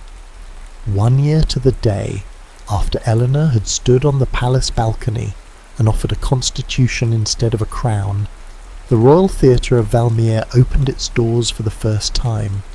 The building stood as a bridge between palace and city, funded partly by the crown, partly by public subscription, owned equally by both. On opening night, nobility and commoners filled separate sections, the divide between them visible in dress and demeanour. On stage, however, that divide vanished as Gabriel's new play unfolded, the story of a kingdom transformed not by bloodshed, but by the courage to question tradition. Eleanor watched from the royal box, no longer wearing a crown, but a simple circlet that symbolised her ceremonial role. In the playwright's box opposite sat Gabriel, their eyes meeting occasionally across the theatre in a private communication no one else could interpret. When the final curtain fell, the audience rose as one in thunderous applause. For a moment, brief but significant, class distinctions disappeared in shared appreciation. "Your Majesty," the Lord Chancellor murmured, as the crowd began to disperse. "The reception awaits." Eleanor nodded, rising to make her way to the theatre foyer, where custom dictated she would receive formal greetings from aristocratic patrons. Gabriel would be there too, accepting congratulations for his work. They would maintain proper distance, their public interactions restricted to respectful conversation about art and national culture. But later, when formal obligations ended, they would meet in the palace gardens where jasmine scented the night air. There, beyond public scrutiny, a queen and a playwright would continue writing their own story, one that had begun in a bookshop during a rainstorm and continued despite every boundary society had placed between them. Their love had survived separation, misunderstanding and revolution. Now, in a Valmere slowly healing its divisions, that love would help build something entirely new, a future where duty and desire no longer stood opposed. As Eleanor took her place in the reception line, she caught Gabriel's eye across the crowded foyer. His expression mirrored what she felt: gratitude for second chances, wonder at how far they'd come, and the quiet certainty that some loves were destined to endure even when the world conspired against them. Especially then.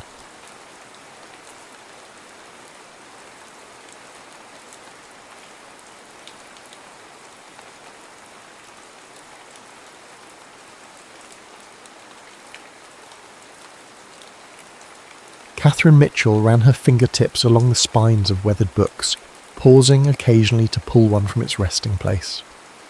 The musty scent that filled Grayson's antiquarian books had become as familiar to her as her own apartment.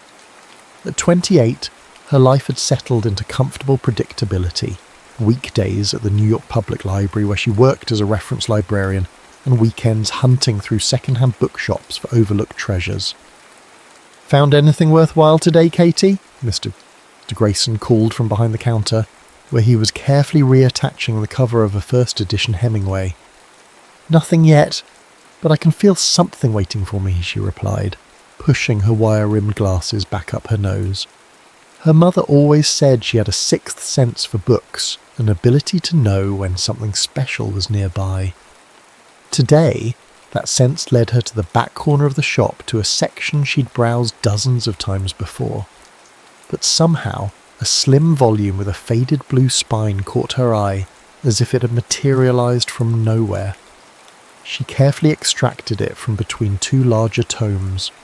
The Quiet Hours by Elizabeth Harmon. Catherine had never heard of the author, but the title resonated with her. The book wasn't particularly valuable, a 1950s novel that had likely enjoyed modest success before fading into obscurity.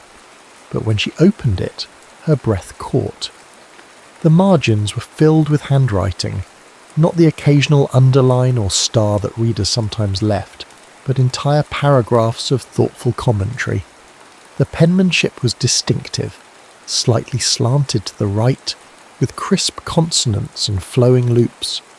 Harmon captures the essence of solitude without making it seem pathetic, read one note beside a description of the protagonist walking alone through autumn woods. There's dignity in choosing one's own company, in listening to thoughts that can only be heard in silence. Catherine found herself scanning pages, not for the author's words, but for the annotations. The unknown reader had engaged with the text as if in conversation with it, challenging some passages and expressing deep appreciation for others. There was humour. If I wrote a letter this melodramatic, I'd burn it before the ink dried. An unexpected vulnerability. I've stood at this same precipice, wondering if anyone would notice if I simply stepped off. She checked the inside cover and found what she was looking for, a name written in the same distinctive hand. Gary Wilson, 1968. Catherine bought the book without hesitation, paying more than its objective worth, but far less than its value to her. That evening, curled in her apartment's window seat as rain tapped against the glass, she read the entire novel, letting Gary Wilson's commentary guide her through the story. By midnight, she had made her decision. She would find him. The search proved more challenging than she'd anticipated. This was 1974, before the internet would make locating people a trivial matter. The New York phone directory listed 12 Gary Wilsons, none of whom, when carefully called, admitted to annotating old novels. Library records offered no help. Bookstore owners shook their heads. 3 weeks later, Catherine caught a break. Mr. Grayson remembered a customer named Wilson, who had sold a collection of books the previous year. A decent fellow, former English professor, I believe, left an address for tax purposes. The address led to a brownstone in Brooklyn Heights. Catherine stood on the sidewalk for 20 minutes, rehearsing what she would say, before finally mailing a letter instead. She wrote and rewrote it 7 times. Dear Mr. Wilson, my name is Catherine Mitchell. Recently I purchased a copy of Elizabeth Harmon's The Quiet Hours from Grayson's Antiquarian Books. I believe it once belonged to you, as it contains margin notes signed with your name. I hope you don't find this letter strange or intrusive, but I felt compelled to reach out. Your annotations transformed my experience of the novel. Your insights, humour and honesty spoke to me in ways the original text couldn't alone. I'm a librarian who has read thousands of books, but I've never encountered marginalia that felt like finding a kindred spirit across time. I simply wanted to thank you for inadvertently sharing your thoughts with a stranger. With appreciation, Catherine Mitchell. She included her return address, but expected nothing in response. 3 weeks later, an envelope arrived, postmarked from a town she'd never heard of upstate. Dear Miss Mitchell, your letter provided the most pleasant surprise I've received in years. I'd completely forgotten about that old copy of The Quiet Hours, and I'm mildly embarrassed to know my scribbles have been exposed to discerning eyes. In my defence, I never expected anyone else to read those notes. They were conversations I was having with myself as much as with Harmon's text. I'm curious which passages resonated with you.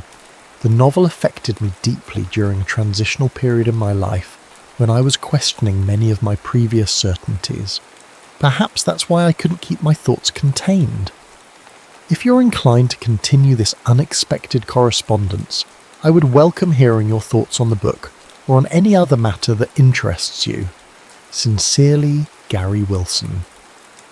Catherine wrote back the same evening, this time without agonising over every word. She quoted his annotation about solitude having dignity and explained how it had articulated something she'd felt but never named. She mentioned her favourite bookshops in the city and asked if he had recommendations. 2 weeks later, Gary's response arrived, longer this time, with observations about Catherine's observations and a list of bookstores worth visiting if she ever found herself in Albany. He asked about her work as a librarian and shared an anecdote about a memorable library from his childhood.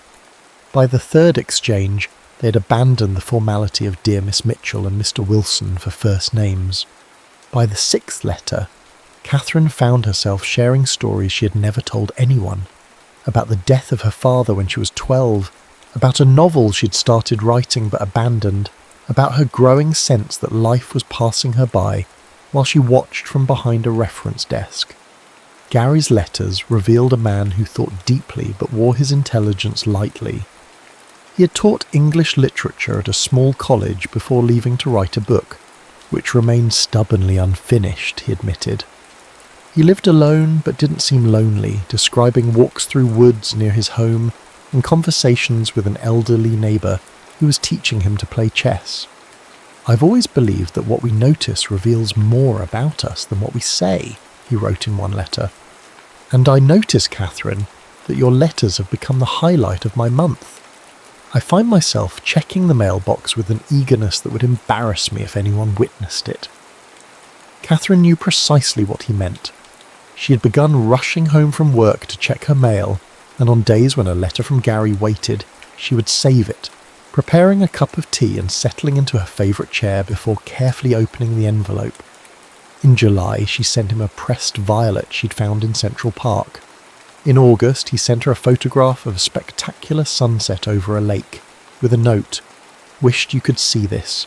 Words failed me." By September, the closing lines of their letters had evolved from "sincerely" to "with warm regards" to "thinking of you." Catherine found herself imagining his voice, his laugh, the way his face might change when he was considering a difficult question. Then came the letter she had both hoped for and dreaded. "Catherine, 6 months of letters, and I feel I know you better than people I've spoken with daily for years. There's a freedom in writing that conversation sometimes lacks, the space to consider words before committing to them, the absence of distracting facial expressions or interruptions. Yet I find myself increasingly curious about the woman behind these thoughtful letters. The way you tilt your head when you're listening intently, I imagine you do this. The sound of your laugh, whether you gesture when you speak as expressively as you write. I'll be in New York on October 12th. Would you consider meeting? I suggest Penn Station at 4 p.m. I'll be standing by the Neddick's hot dog stand holding a purple tulip. Your favourite flower, if I remember correctly from your April letter. If this suggestion makes you uncomfortable, I completely understand. Our correspondence has been a gift regardless. Thinking of you, Gary." Catherine read the letter 12 times. She wrote 4 different responses before settling on the simplest. "Yes, I'll be there. Looking forward to it more than I can say." October 12th arrived with Catherine in a state of nervous excitement she hadn't experienced since childhood, Christmases. She changed outfits 5 times before settling on a rust-coloured dress that complemented her auburn hair and a camel coat against the autumn chill. She arrived at Penn Station 20 minutes early, then decided to walk around the block to calm her racing heart, which made her 5 minutes late. The station buzzed with Saturday afternoon travellers. Catherine scanned the crowd looking for the promised purple tulip. Her imagination had constructed a Gary Wilson who matched his letters, thoughtful eyes, an easy smile, perhaps greying at the temples though she imagined him around her age. Then she saw it, a single purple tulip held aloft above the crowd. Catherine navigated through groups of travellers, her pulse hammering in her ears. As she drew closer, her step faltered. The man holding the tulip was at least in his 60s, with silver hair and the slightly stooped posture of someone who had spent decades hunched over books. He wore a tweed jacket with leather elbow patches and a neatly trimmed beard. His eyes, keen and blue, scanned the crowd. Catherine felt a confusing mixture of emotions, disappointment, yes, but also curiosity and a stubborn affection for the mind she had come to know through his words. Age was just a number, she told herself, though the number was larger than she had anticipated. She approached him with a smile she hoped didn't reveal her surprise. "Gary, I'm Catherine." The man's face brightened. "Catherine, wonderful to meet you at last." He extended his hand, which she shook. His grip was warm and firm. "I was beginning to think you might have changed your mind." "Just circling the block to settle my nerves," she admitted. "Understandable. It's not every day one meets a pen pal who started as a book margin." He gestured toward a nearby bench. "Shall we sit for a moment before we head out? I thought we might walk through Bryant Park if that appeals to you." They sat, and Gary asked about her work, referring to specific details from her letters with impressive recall. Catherine found herself relaxing despite her initial shock. This was the same thoughtful person she'd come to know, just packaged differently than she had imagined. After about 15 minutes of conversation, Gary checked his watch and smiled. "I believe we should be moving along now." "Of course," Catherine said, gathering her purse. Gary stood and looked over Catherine's shoulder, raising his hand in a beckoning gesture. She turned to see a young man approaching, tall with dark hair and the same striking blue eyes as the man beside her. He wore a navy peacoat and carried a book. The older man's eyes twinkled with mischief. "Catherine Mitchell, may I introduce my son, Gary Wilson Jr.? Catherine's mouth fell open. She looked between the two men in confusion. The younger Gary extended his hand, his expression both amused and apologetic. "It's a pleasure to finally meet you, Catherine. I hope my father hasn't been too awful." "Your father," Catherine repeated, feeling as if she had stepped into an alternate reality. Gary Sr. chuckled. "I may have neglected to specify which Gary Wilson annotated that book. Junior inherited not only my name, but my tendency to argue with authors in the margins." "This was your idea, wasn't it?" Catherine asked Gary's father with fond exasperation. "Entirely," the older man admitted without a trace of remorse. "When Junior told me about this fascinating librarian he'd been corresponding with, I insisted on vetting you first. Call it paternal prerogative."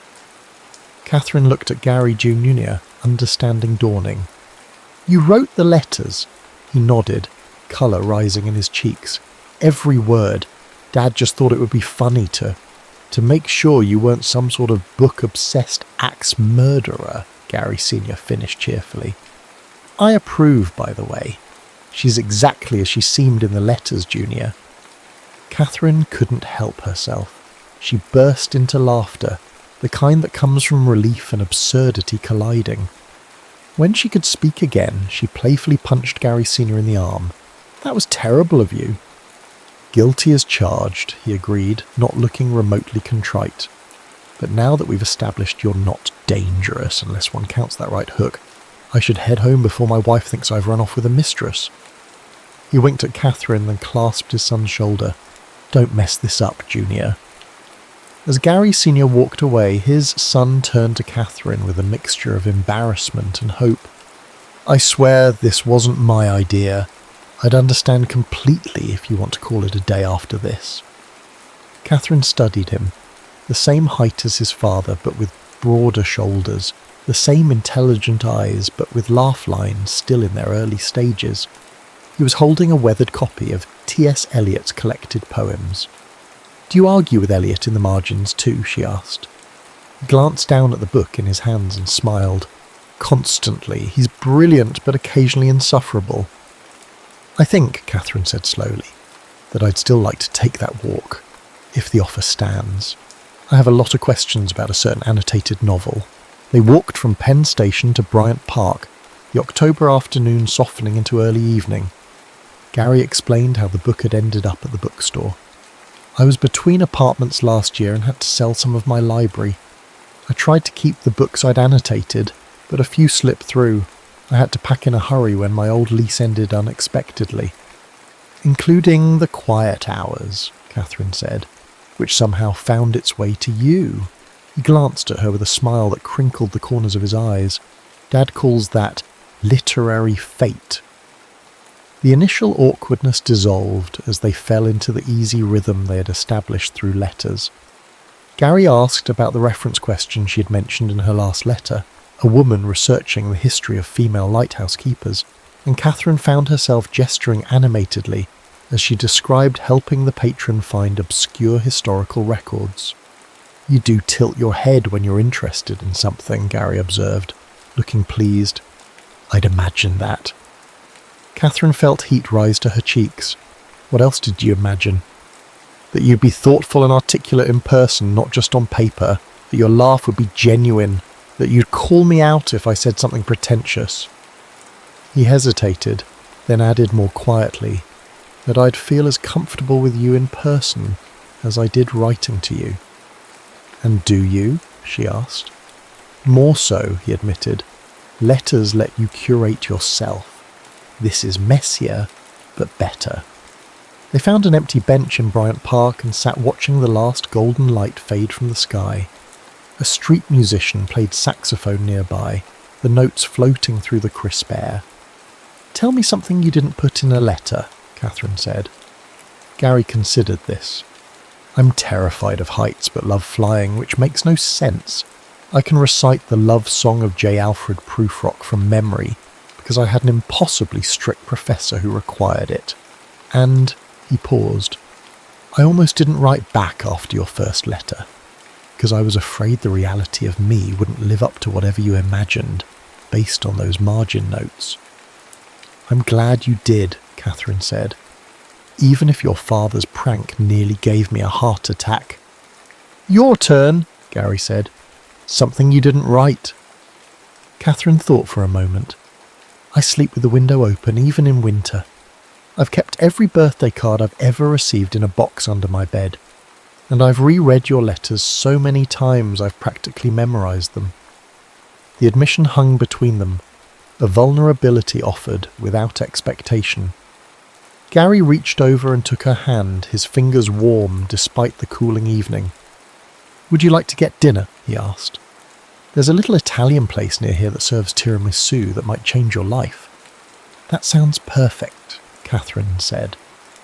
The restaurant was tucked away on a side street, with candles in empty Chianti bottles and checkered tablecloths. Over pasta and red wine, they discussed books they loved and ones they couldn't finish, the merits of first-person versus third-person narration, and whether New York bagels were truly superior to all others. They agreed they were. "You mentioned in one letter that you left teaching to write," Catherine said as they lingered over coffee. "What are you working on?"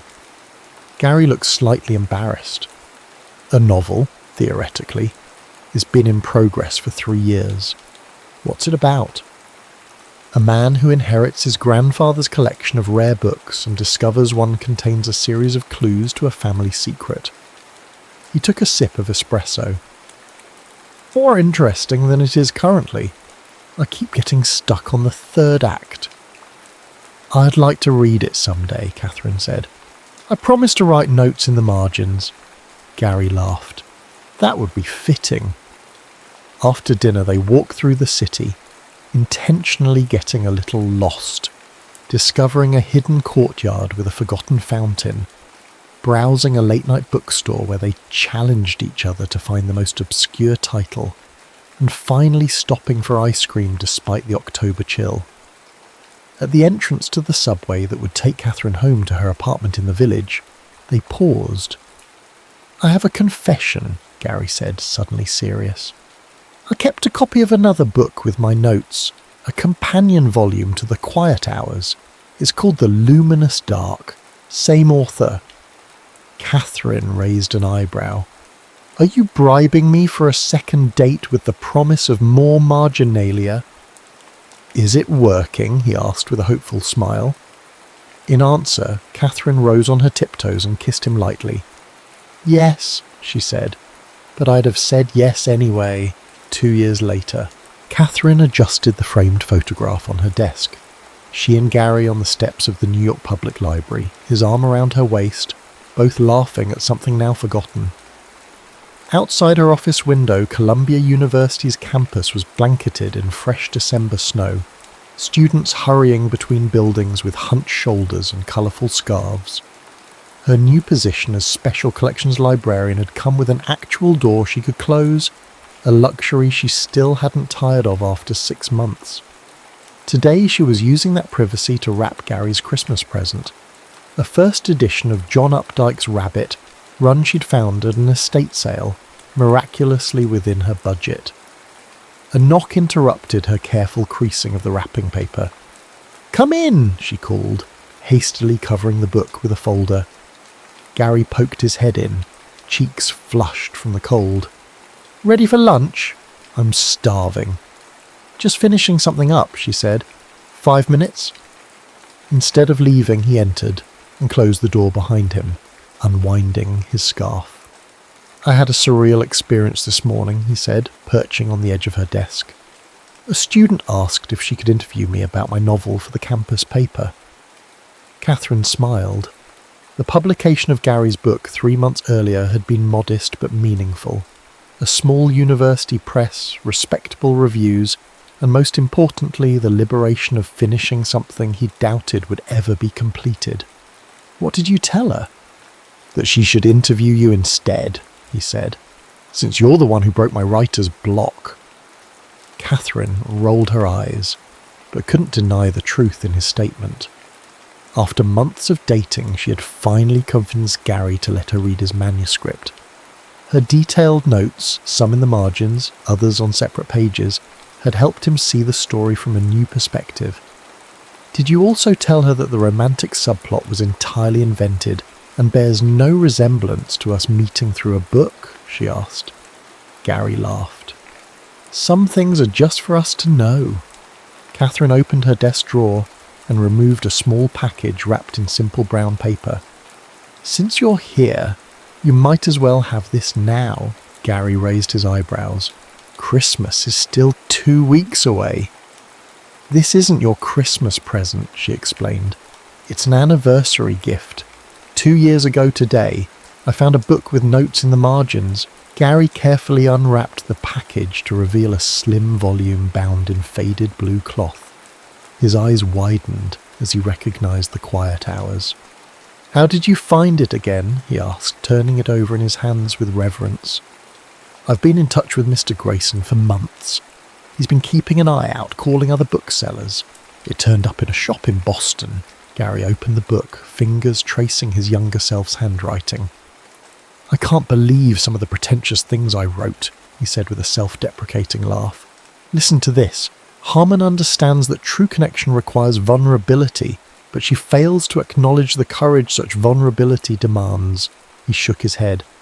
"What did I know about vulnerability at 25? Catherine moved to stand beside him, looking over his shoulder at the familiar pages. "I fell in love with your mind through those notes." Gary closed the book and set it carefully on the desk, then pulled Catherine into an embrace. "And I fell in love with yours through your letters."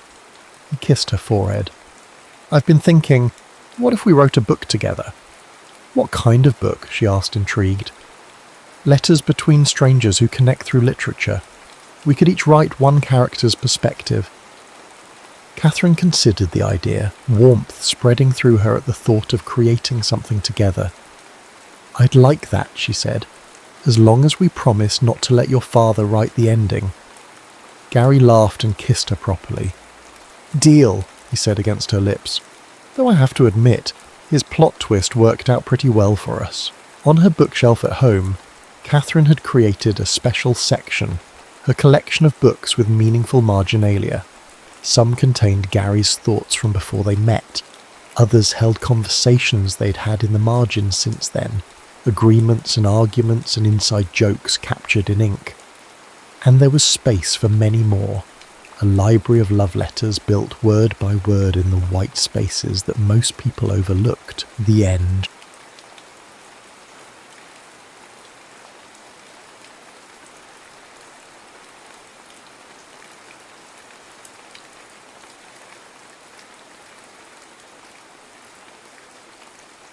Warsaw in the summer of 1939 possessed a peculiar luminosity, as if the city somehow knew to burn brighter before the coming darkness. The cobblestone streets captured late afternoon sunlight in ways that 17-year-old Jakub Novak, Kuba to everyone who knew him, desperately wished to preserve through the viewfinder of the Leica camera he coveted in the shop window on Nowy Świat Street. One day, he promised himself, pressing his nose against the glass. What he earned helping at his father's tailor shop barely covered the film for his battered Kodak Brownie, let alone the Leica's astronomical price. Kuba's fascination with photography had begun 3 years earlier, when a customer left behind a tattered copy of National Geographic. The images of distant lands and unfamiliar faces awakened something in him, a hunger to capture moments that would otherwise be lost to memory's imperfect archives. That Tuesday in July should have been unremarkable. His father had sent him to deliver a repaired suit to Professor Zielinski at the university, but the professor wasn't home. "My father is at the bookshop," his daughter explained from the doorway, a book clutched protectively against her chest. Her name was Zosia, and she had eyes the colour of amber held to sunlight. She wore her dark hair in a practical braid, and there was a smudge of ink on her left index finger. "I could take you there," she offered, already stepping onto the landing. "I know a shortcut." The shortcut took them through a hidden garden in Łazienki Park that Kuba, despite living in Warsaw his entire life, had never discovered.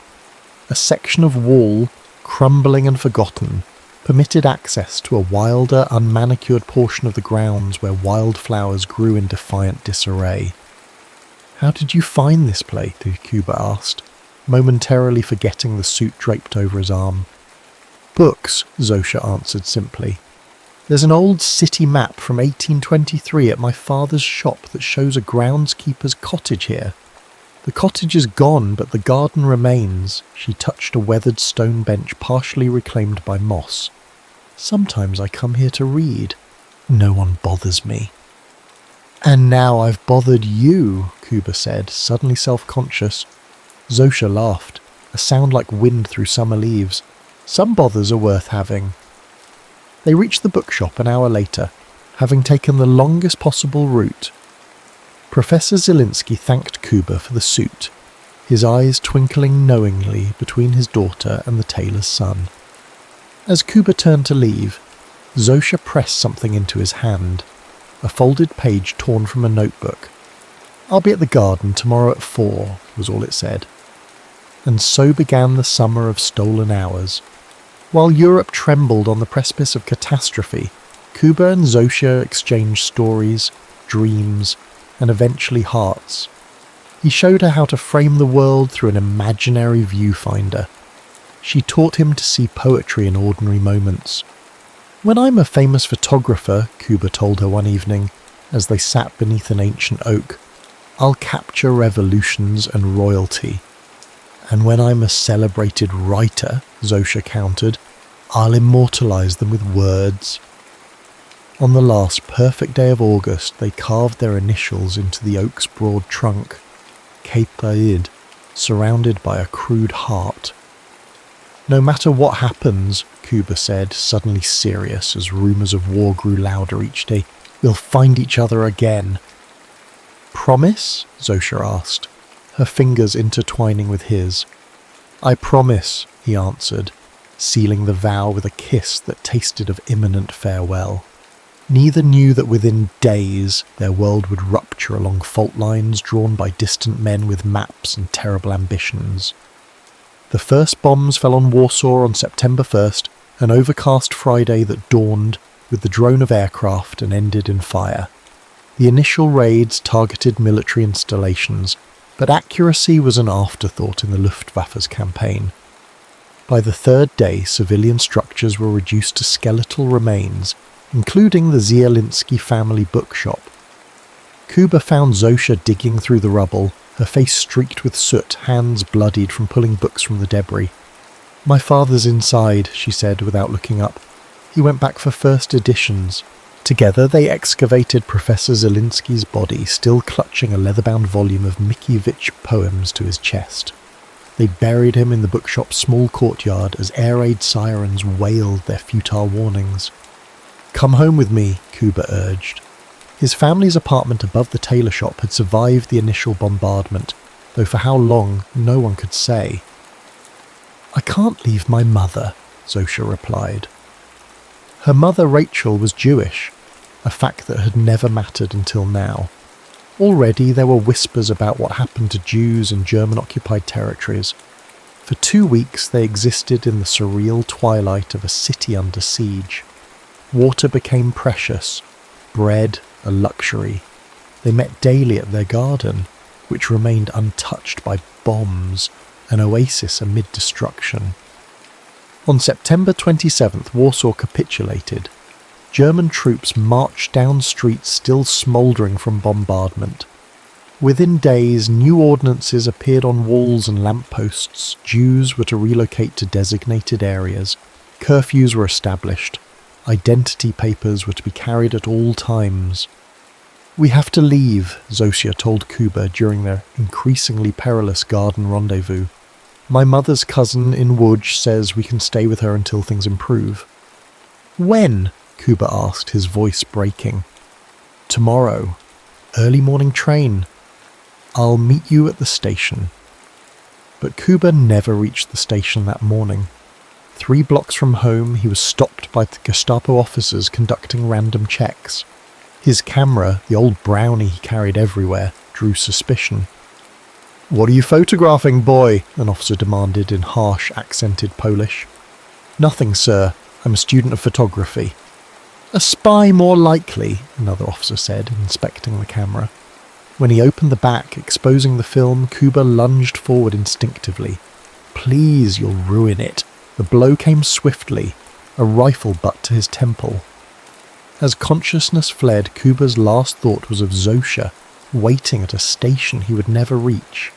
At that same moment, across the city, Zosha stood with her mother among hundreds of displaced Jews at the Warszawa-Wschodnia station. German soldiers moved through the crowd, separating families, directing some to trains bound for ghettos, others to more ominous destinations. "Papers," a soldier barked at Rachel, who presented their documents with trembling hands. "Zielinska," he read aloud. "Jewish?" "My husband was Polish, Catholic," Rachel answered, a fact that had never required explanation before. The soldier's gaze shifted to Zosha. "And the girl?" Before Rachel could answer, shouts erupted from the opposite end of the platform. A man had attempted to escape, creating momentary chaos. When order was restored, Zosha and her mother found themselves directed to different lines. "Mama!" Zosha cried, reaching across the human barrier that separated them. "Be strong," Rachel called back as she was herded toward a cattle car. "Remember who you are." As Zosia was pushed toward a different train, she caught a glimpse of someone being dragged across the main plaza. A young man, bloodied but struggling against his captors. Even from a distance, she recognized Kuba's defiant posture. Their eyes met across the crowded station. One crystallized moment of connection before the tide of humanity swept them in opposite directions. Neither knew that 6 years would pass before fate granted them another glance. Auschwitz revealed itself to Kuba not all at once, but in layers of progressive horror. The initial shock, the processing, the shaved heads, the dehumanizing uniforms, gave way to deeper terrors. The constant hunger that made men fight over potato peels, the casual brutality of guards who shot prisoners for sport, the haunting smell from the crematoria that soon became background noise to daily existence. His salvation, if it could be called that, came 3 months after his arrival. A guard noticed him sketching with a stolen pencil stub during a rare moment of rest. "You, what are you doing?"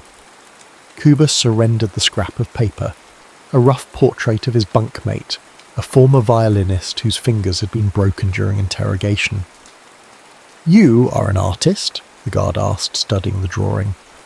"A photographer," Kuba answered truthfully. "Or I was." The next day he was transferred to the camp's photography unit, documenting new arrivals, creating identification photos, occasionally photographing visiting officers for propaganda. The work was less physically demanding than his previous assignment, unloading train cars, offering slightly better rations and the thin protection of being considered useful.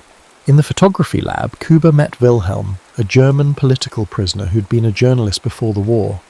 Wilhelm taught him to create double exposures that would subtly sabotage official photographs and, more dangerously, how to make duplicate negatives.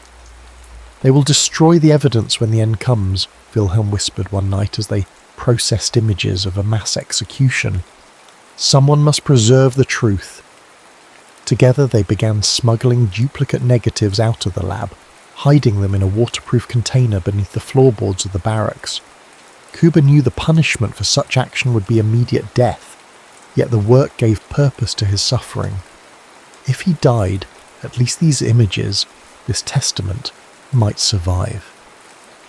Meanwhile, at Ravensbrück women's concentration camp, Zosha learned that survival required a different kind of resistance. After failing to convince the authorities that she was Catholic like her father, she was assigned to the camp's garment workshop, sewing uniforms for German soldiers. The workshop supervisor, Frau Lehmann, was unusually educated for a female SS officer and discovered Zosha could speak fluent German. She assigned Zosha to maintain inventory records, a position that occasionally allowed her access to extra food or medicine, which she secretly distributed among the sickest women in her barracks. In her second year at Ravensbrück, Zosha was selected for medical experiments conducted by Dr. Karl Gebhardt. The procedures, testing experimental antibiotics through deliberately infected wounds, left her with a latticework of scars across her back and a permanent limp in her right leg. During her recovery, she met Simone, a French resistance fighter who had survived both Auschwitz and Bergen-Belsen before arriving at Ravensbrück. "You must make a promise," Simone told her, during the fevered nights when Zosha's wounds festered and death seemed merciful. "Promise that you will live to tell what happened here." "Why me?" Zosha asked through cracked lips. "Because you remember how to see beauty," Simone answered. "Those who can still see beauty will help rebuild the world." To maintain sanity, Zosha began composing stories in her mind during endless roll calls. Tales of the Warsaw that once was, of a hidden garden, of a boy with a camera who saw the extraordinary in ordinary things. At night, she whispered these stories to dying women, offering narrative journeys to replace the freedom their bodies were denied. Liberation came to both Kuba and Zosha in the spring of 1945, though neither experienced it as the moment of jubilation depicted in newsreels. For Kuba, liberation began with a death march westward as Soviet forces approached from the east. Hundreds died during the forced evacuation, shot when they couldn't continue, or simply collapsing from exhaustion. When American troops finally intercepted the column near the German-Czech border, Kuba weighed 90 pounds and was suffering from tuberculosis. Zosha's liberation came when Swedish Red Cross vehicles arrived at Ravensbrück in April of 1945. She had survived typhus that winter, nursed by Simone, who died days before the white buses appeared. As she was carried to an ambulance, Zosha clutched a small cloth bundle containing her only possession, a book of Mickiewicz poems similar to the one her father had died retrieving, given to her by a Polish guard who had recognized her name. Both emerged from the war as hollowed versions of themselves, carrying memories that would wake them sweating in the dark decades later. Both survived because of small mercies granted by unlikely allies. Both carried the same question as they began their separate journeys toward recovery. Did you survive too? New York Harbor welcomed Kuba on a misty morning in October 1945. the Statue of Liberty emerging spectrally through the fog as the ship carrying European refugees approached Ellis Island. Unlike many who wept at the sight, Kuba felt nothing. His capacity for emotional response had atrophied during the war, like a muscle that had withered from disuse. "Name?" the immigration officer asked, barely glancing up from his paperwork. "Jakub Novak," he answered, then corrected himself. Jack Nowak. America, he had been told, preferred simpler names. Occupation? Kuba hesitated. The skills that defined his pre-war identity, tailor's assistant, aspiring photographer, seemed to belong to someone else, a boy who had died somewhere between Warsaw and Auschwitz. "Survivor," he answered truthfully. The officer glanced up, momentarily startled, then checked a different box on the form. "I'll put down unskilled labour." With a stamp and a signature, Jakub Novak ceased to exist, replaced by Jack Novak, resident of the Lower East Side, where the Jewish refugee organisation had established a halfway house for Holocaust survivors. For 3 years, Kuba worked at Moskowitz & Sons, a garment factory where his tailoring background earned him slightly better wages than other immigrants. Every spare dollar went into a coffee can labelled Leica Fund, not because he still dreamed of owning the camera, but because having a goal, however modest, gave structure to days that might otherwise dissolve into formless grief. At night, he wrote letters, dozens of them, to organisations tracking displaced persons. Each letter contained the same inquiry, information regarding Zofia Zielinska, last seen at Warszawa Wschodnia Station, September 1939. Each response contained the same diplomatic regret. No record found. In April 1948, when the coffee can finally contained enough for a second-hand Rolleiflex, Kuba didn't buy the camera. Instead, he purchased a one-way ticket to San Francisco, a city as geographically distant from Warsaw as possible, where hills replaced plains and fog substituted for snow. "You're running away," observed Mr. Moskowitz, who had come to view Kuba as something of a son. "I'm starting over," Kuba corrected, though both knew the distinction was merely semantic. Meanwhile, across the continent, Zosha stepped off a train at Chicago's Union Station in February 1st and sponsored by a Catholic relief organisation. Unlike Kuba, she kept her name, a tether to the self she was trying to reclaim. Chicago's Polish neighbourhood welcomed another war refugee without fanfare. Mrs. Kowalski, a widow who had lost 2 sons at Normandy, offered Zosha a room above her flower shop in exchange for help with the business. The arrangement suited both women, providing companionship without the expectation of emotional intimacy neither could offer. Like Kuba, Zosha spent her first American years writing letters to refugee organisations. Like Kuba, she received only standardised regrets in response. Unlike Kuba, she continued writing even after hope had calcified into ritual. By in-50, both had established versions of normal life. Kuba worked as a commercial photographer for a San Francisco department store, capturing blandly attractive models in the latest fashions. Zosia had progressed from flower shop assistant to clerk at Kramer's Books, where her knowledge of European literature made her valuable to the aging owner. Both were asked on dates, both occasionally accepted. Neither could explain to well-meaning friends why romantic entanglements never progressed beyond a polite coffee or dinner. "You're still young," Mrs. Kowalski told Zosha after yet another unfulfilled introduction. "But youth doesn't last forever." "I know," Zosha would answer, thinking not of youth but of promises carved into an oak tree in a garden that probably no longer existed.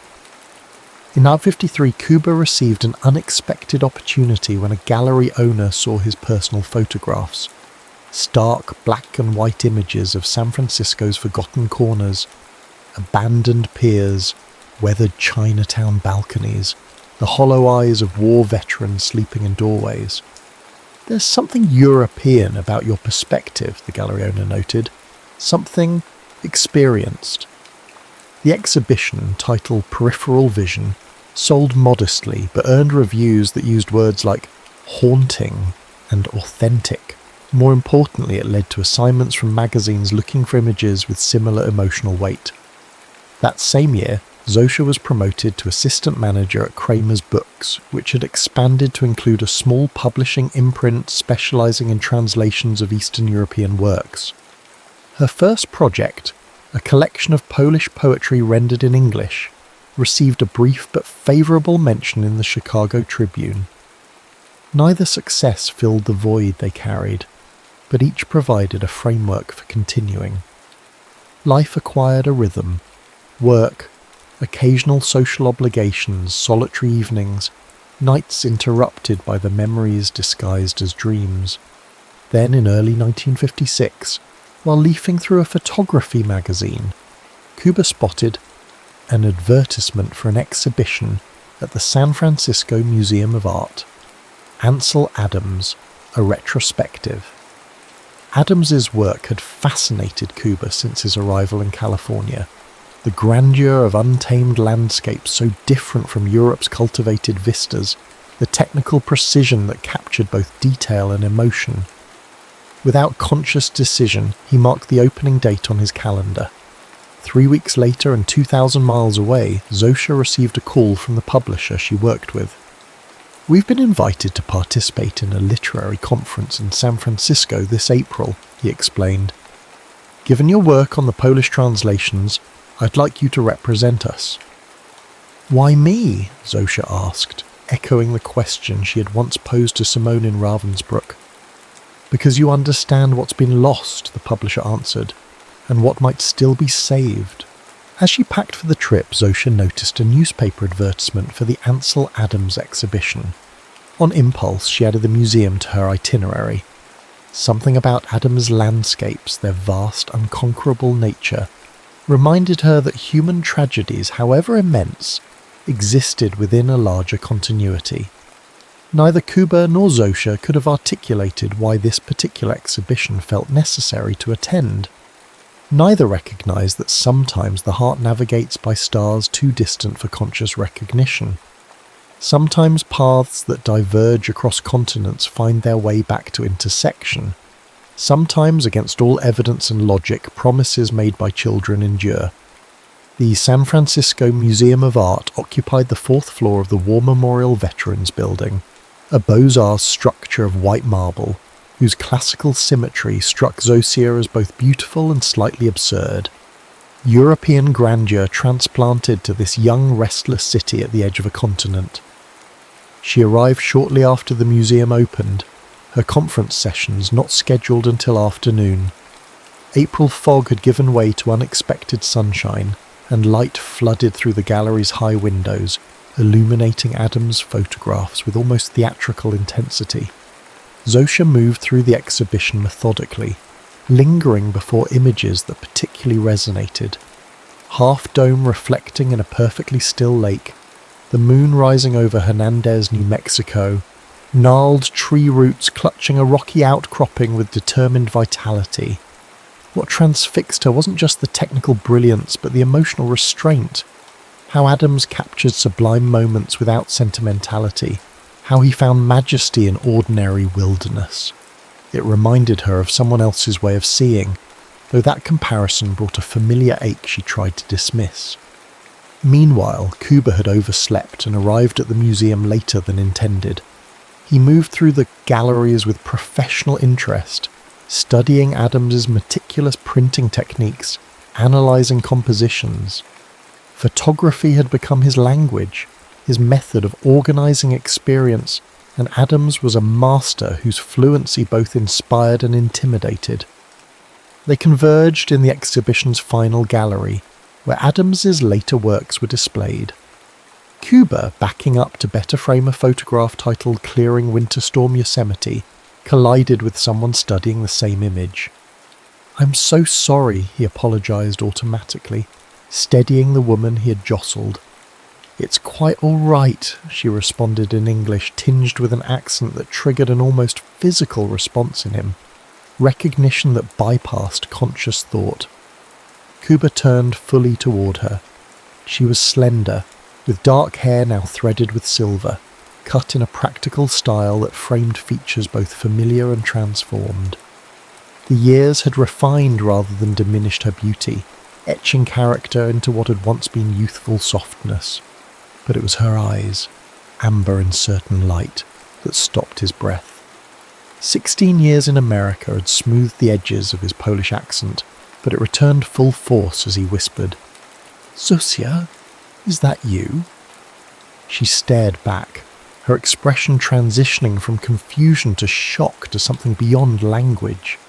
The gallery, the other patrons, Adam's monumental landscapes, everything receded, leaving only this impossible moment suspended between heartbeats. "Kuba!" Her voice broke on the name she hadn't spoken aloud in nearly 2 decades. They reached for each other simultaneously, an embrace that collapsed time and distance. Tears came, silent at first, then accompanied by half-formed questions, confirmations, expressions of disbelief. Museum visitors glanced curiously at the middle-aged couple clinging to each other beside a photograph of a storm-cleared valley. But even the most inquisitive sensed this was a private moment not meant for observation. "I looked for you," Kuba said when speech became possible again. "For years." "As did I," Zosia answered, her hand still gripping his arms as if he might vanish. "Where?" "Auschwitz," he said, the word still difficult to voice. "And you?" "Ravensbrück." A complete understanding passed between them with those 2 words, a shared geography of suffering requiring no elaboration.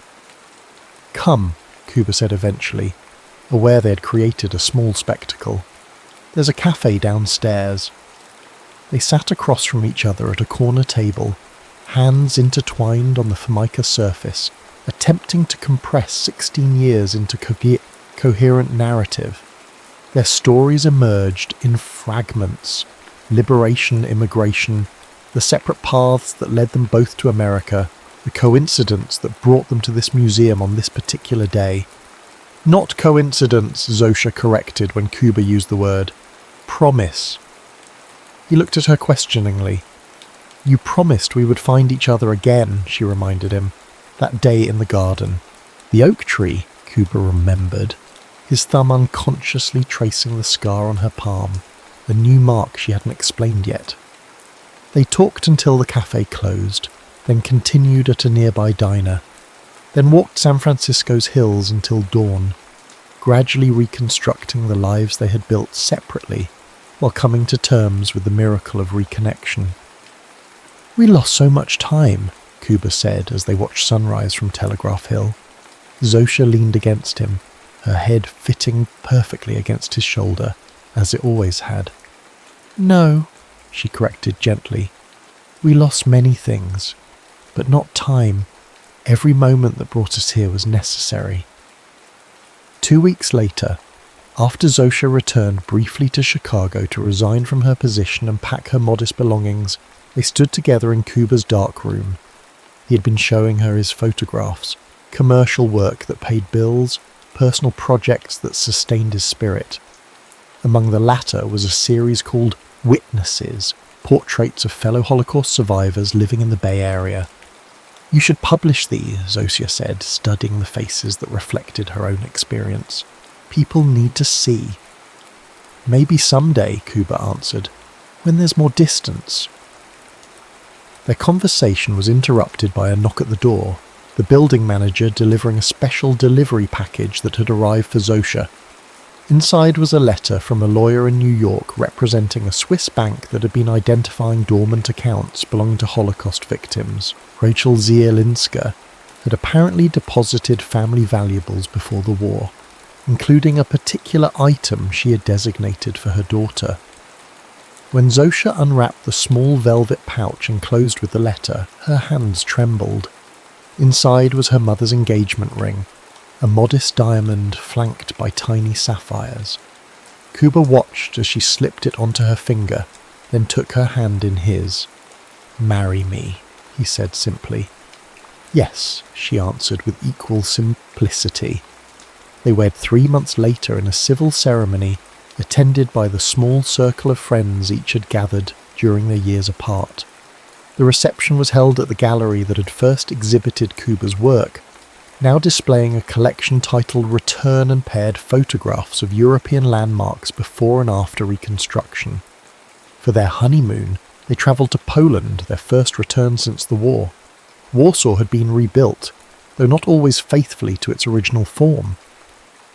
Soviet influence was evident in the stark architectural choices and ubiquitous propaganda, but beneath the imposed aesthetic, the city's essential character endured. They visited the site where the Zielinski bookshop had stood, now occupied by a state-run publishing house. They found the street where Kuber's father had operated his tailor shop, the building itself gone, but the corner recognisable from neighbouring structures. Finally, they made their pilgrimage to Łazienki Park. The formal gardens had been restored to their pre-war elegance, but the hidden section Zosia had once accessed through a crumbling wall was now inaccessible, incorporated into a security zone for government officials. "It doesn't matter," Kuber assured her, seeing her disappointment. "We carry it with us." "Like we carried each other," Zosia agreed. Their return to San Francisco marked the beginning of a second life neither had dared imagine. Kuber's photography career flourished as magazines discovered his unique perspective. Zosia completed the novel she'd composed in her mind during the darkest days at Ravensbrück. A story of Warsaw before the storm, published to critical acclaim in 1961. They never had biological children. The medical experiments Zosia had endured left that possibility remote. But they became surrogate parents to young photographers and writers who sought Kuber's technical expertise or Zosia's editorial insights. Their home in North Beach became a salon of sorts, where Holocaust survivors mingled with beat poets, where conversations about art's responsibility to memory unfolded over Polish dishes Zosia recreated from recollection. Time, which had once seemed frozen, accelerated. The 1960s brought social upheaval that reminded them how fragile civilized norms could be.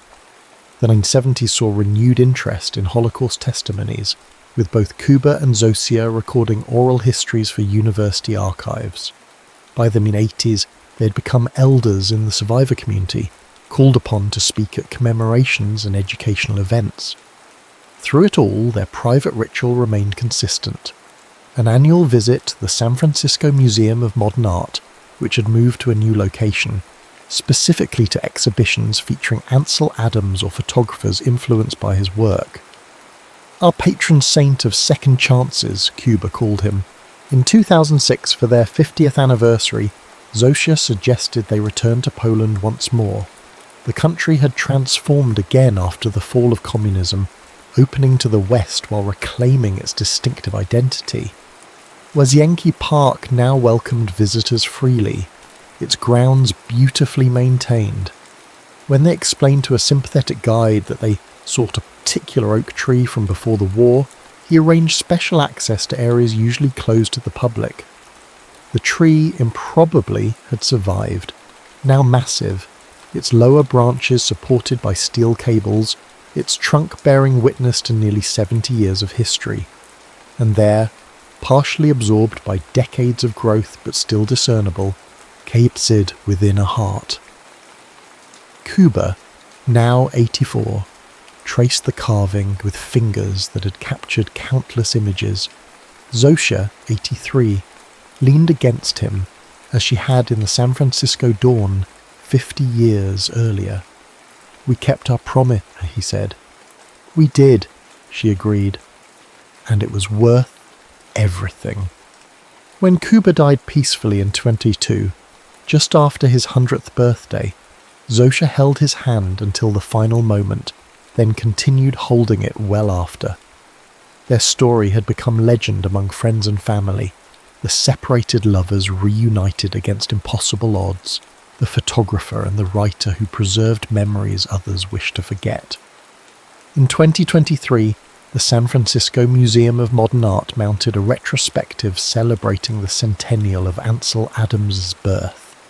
Among the supplementary exhibitions was a small display titled Influenced by Adams, featuring photographers who had acknowledged his impact on their work. Kuber's contribution was a black and white portrait taken on April 9th, 1956, the day he and Zosia reunited. In it, she stands before Adams's clearing winter storm, her profile illuminated by gallery light, her expression capturing the precise moment of recognition. The photograph's title, inscribed in Kuber's distinctive handwriting, "Through the Ashes into the Light." Beside it hung Zosia's handwritten reflection, composed shortly after Kuber's death. "Some fires destroy, others purify. Some lights extinguish, others guide us home." Visitors to the exhibition often noticed an elderly woman who sometimes sat quietly observing their reactions. Few recognised her as the subject of the photograph, now a renowned author in her own right. Fewer still understood that they were witnessing not just artistic appreciation, but a continuing conversation between souls temporarily separated by death, but eternally connected by a promise carved in oak. As Zosia once wrote into the epilogue to her novel, "History records what was destroyed, love remembers what endures." The end.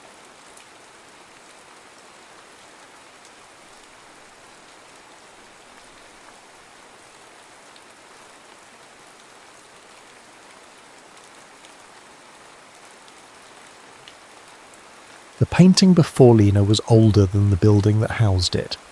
A 17th century depiction of lovers caught in an eternal embrace, their faces forever young despite the canvas's cracking patina. Under her careful touch, history breathed again. She dabbed her solvent-soaked cotton swab along the edge, removing centuries of grime with the precision of a surgeon. It's a bit morbid, isn't it? Preserving something that should have faded away naturally. The voice startled her. In the conservation studio of Aix-en-Provence's Museum of Fine Arts, visitors weren't permitted. Lena turned to find a tall man leaning against the doorframe, a press badge dangling carelessly from his neck. "You're not allowed in here," she said, not lowering her tools. "Callum Hayes," he held up his badge, "doing a piece on forgotten masterpieces. Your director said I could observe the conservation process." His accent was unmistakably British, but softened by something else, the linguistic ghosts of too many countries visited. "Preservation isn't morbid," Lena replied, returning to her work. "It's respectful." "Is it?" He approached, studying the painting over her shoulder. He smelled of cedar and rain-dampened wool. Maybe art, like everything else, is meant to have a lifespan, a beginning, middle, and end. Lena set down her tools, annoyed by both his proximity and his philosophy. "Some things deserve to outlast us, but that's just it, isn't it?" His eyes, an unsettling shade between green and gold, fixed on the lovers in the painting. "Nothing really outlasts us. Even this painting will eventually disintegrate despite your best efforts. The universe tends toward entropy." "How cheerful," Lena's tone was flat. "Perfect attitude for a travel journalist. Why bother seeing anything if it's all temporary?" His laugh was unexpected, warm and genuine.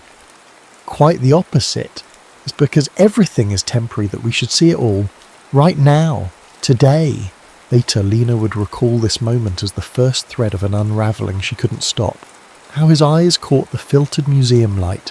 How his fingers brushed the frame of the painting without quite touching it.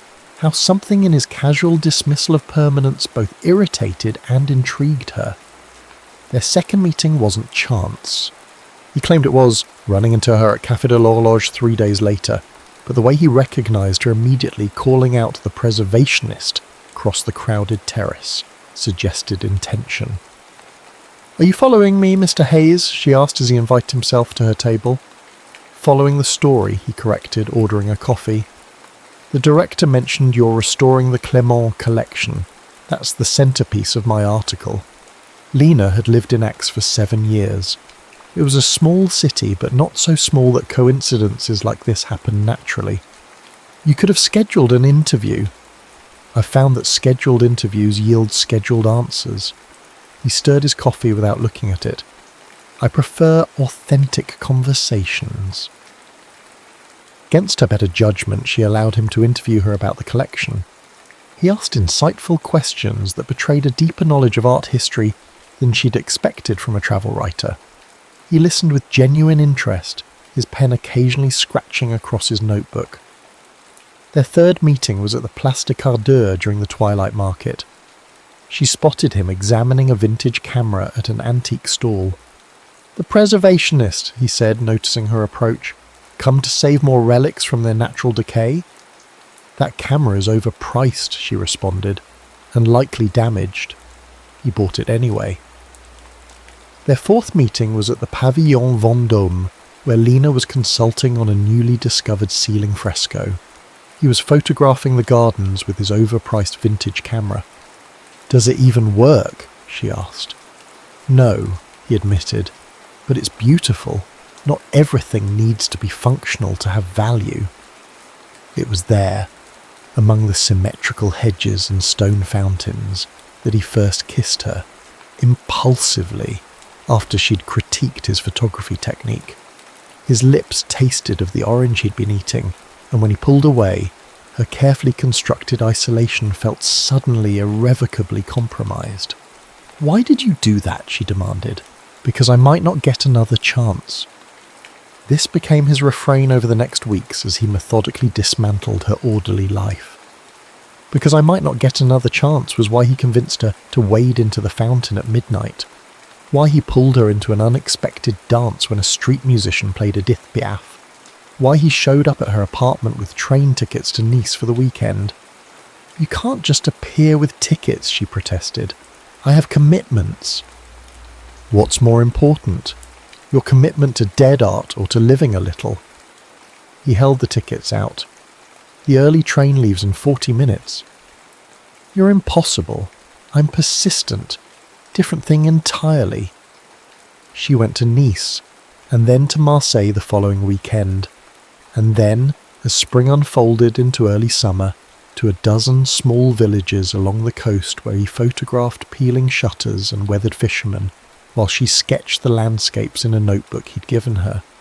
It was on one of these excursions, sitting on a stone wall overlooking the Mediterranean, that Callum first showed a crack in his carefree facade. "Do you ever wonder," he asked, his camera idle in his lap, "if we leave anything behind that matters? Like art?"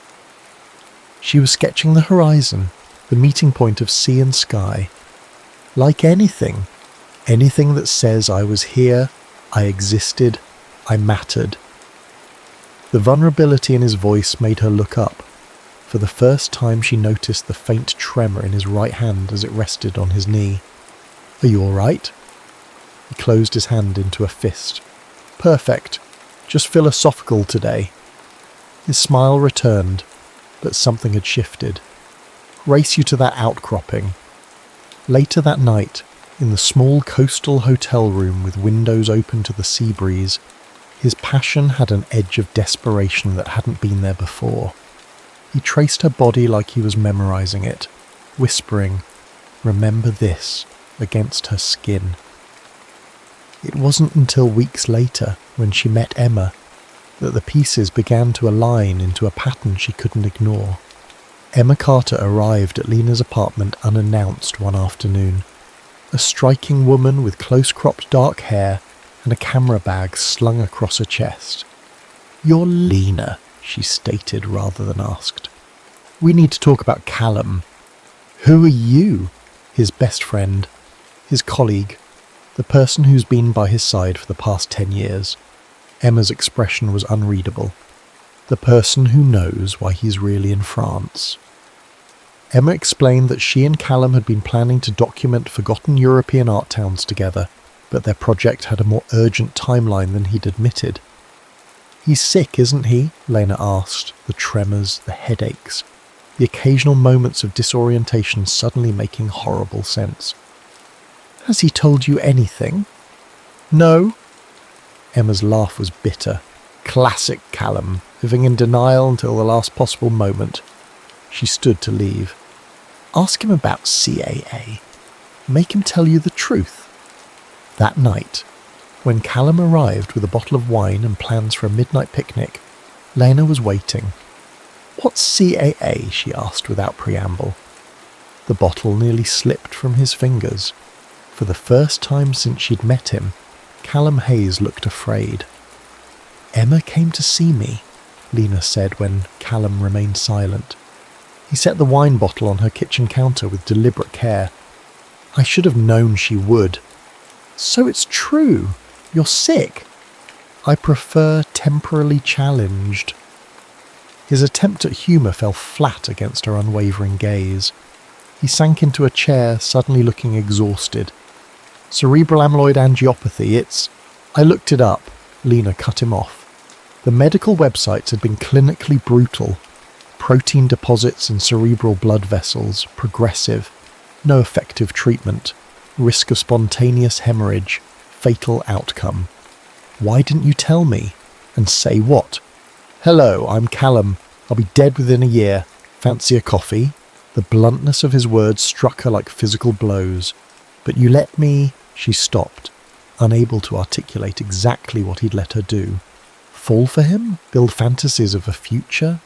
Step outside the carefully constructed walls she'd maintained since her mother's death? "I didn't plan on you," he said quietly. "The assignment was real.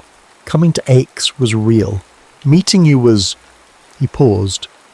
"An unexpected complication." "A complication," she repeated. The word was so inadequate it was almost offensive. "I should have walked away that first day, when I realised I was attracted to you. But you didn't. No." His eyes met hers. "'Cause I might not get another chance." The phrase that had charmed her now revealed its darker meaning. Every impulsive adventure, every moment of intensity, they weren't just his philosophy, they were his countdown. How long? They can't be precise. The amyloid deposits can cause a major bleed at any time, but based on progression... He looked away. 8 months, maybe a year. And then what? Then nothing. Game over. Lena felt the room tilt. She'd spent her life in the company of old things, paintings, sculptures, buildings that had weathered centuries. Her work existed in the long arc of time, the idea of Callum simply stopping, of his vibrant presence being extinguished, violated every principle of continuity she believed in. There must be something, research trials, experimental treatments. "I've explored them all, twice." His voice was gentle but firm. "I'm not in denial, Lena. I've had 3 years to adjust to this reality." 3 years? But you said... "A year left." "Yes, I was diagnosed at 29. The revelation struck her anew. He'd been living with this knowledge while travelling the world, writing his stories, building his career, all with an invisible clock ticking. "So what now?" she asked. "Now, I finish my article. I move on to the next assignment." His expression softened. Unless, come with me." The proposal hung between them, absurd and tempting in equal measure. "I can't just leave. I have work, commitments, all to things that are already dead." His intensity returned. "I'm offering you something alive, for however long it lasts." "That's not fair." "None of this is fair." He stood approaching her with the urgency she now recognised as his defining characteristic. "I know I should walk away. I know it's selfish to ask you to watch me deteriorate, but I want whatever time I have left to include you." Lena stepped back. "I need to think." "Of course." He reached for his jacket. "Oh, but don't think too long. I don't have..." "Don't say it." She cut him off. "Please." After he left, Lena sat alone in her apartment for hours, staring at the small collection of sketches she'd made during their trips. Cliffs, harbours, and Callum himself, always in motion, always looking toward the horizon. She thought of her mother's long illness, the gradual fading that had turned her vibrant parent into a ghost long before death made it official. She'd sworn never to watch someone she loved die again. Yet here she was, contemplating exactly that. She called her father, something she rarely did. "Papa, how did you know it was worth it, with maman?" Gérard Vauclair, a man of few words and fewer emotional displays, was silent for so long she thought they'd been disconnected. Finally, he said, "There is no calculation that makes sense in matters of the heart, Lena. Your mother was dying from the day I met her. We all are. I just had the misfortune of knowing exactly how and when." A pause. "And the fortune of loving her anyway. But the pain is the price of admission." His voice, usually so stoic, wavered slightly. 23 years later, I would pay it again." 3 days passed. Callum didn't call or visit, giving her the space she'd requested, or perhaps protecting himself from her rejection. On the 4th morning, Lena walked to his hotel, her decision made. The desk clerk recognised her. "Mr. Hayes checked out yesterday morning, mademoiselle." "Did he leave a forwarding address, a message?" "No, but he did leave this." The clerk handed her an envelope. Inside was a handwritten note and a train ticket to Barcelona dated for that afternoon. "I won't presume your answer, but I've left possibility open. If you come, I'll be waiting at the Font Magica at sunset. If not, know that meeting you is worth whatever pain follows. C.P.S. The Clement painting of the lovers." The conservator's notes indicate the artist painted over their faces 7 times before getting them right. 7 chances to tell their story perfectly. I've had 1 chance with you, and even imperfect, it's the best story I've told. Lena packed a single bag, called the museum to request emergency personal leave, and caught the train with minutes to spare. Barcelona greeted her with warm sea air and the fading light of sunset. The Font Magica, Montjuic's famous fountain, was crowded with tourists watching the evening water display. Coloured lights transform the cascading water into liquid artwork, changing from crimson to azure to gold. She didn't see him at first. Then the crowd shifted, and there he was, leaning against a railing, his camera raised to capture the display. Even from a distance she could see the slight instability in his stance. "Callum," she called, too quietly for him to hear over the music accompanying the fountain show. She pushed through the crowd. "Callum!" He turned, his expression transforming from concentration to disbelief to joy. When she reached him, he gathered her into an embrace so tight it bordered on painful. "You came," he whispered against her hair. "I came." Later, in his hotel room with the windows open to the Barcelona night, they made love with a desperate tenderness. Afterward, lying in the tangle of sheets, Lena traced the contours of his face. "I need you to promise me something." "Anything," he said. "Don't protect me. Don't hide what's happening to you. If I'm in this, I'm in completely." He was quiet for a long moment. "Even when it gets ugly." "Especially then." He took her hand, kissing each fingertip. "Promise, complete honesty, no matter how difficult." "And one more thing." She propped herself up on an elbow. "We don't talk about the end. We don't count down days. We just live." "Just live," he repeated, as though testing the phrase. "I can do that." "Good." Lena settled back against his chest, listening to his heartbeat. "'Cause we have a train to catch tomorrow." "Oh? Where are we going?" "Wherever you haven't been." Summer blazed into autumn with a ferocity that matched their determination to outrun time. They traced unplanned routes across Europe, Florence for its Renaissance treasures, Prague for its haunted spires, the Greek islands for their ancient stones and turquoise waters. Callum wrote his articles on trains and ferries in hotel lobbies and beachside cafes, while Lena learned to sketch quicker, rougher impressions of the places they visited. In Athens, standing beneath the Parthenon in merciless August heat, Callum had his first significant episode. "The light is wrong," he said, suddenly stopping mid-sentence during their tour. "It's just the sun angle," Lena replied, not yet recognising the change in his voice. "No, the light." His expression became confused, lost. "It shouldn't. I can't see the edges." Then came the nosebleed, crimson drops staining the ancient stone at their feet. By the time they reached the hospital, Callum was himself again, embarrassed by the fuss. "Just a minor short circuit," he insisted as doctors examined him. "Happens sometimes." The neurologist was less cavalier.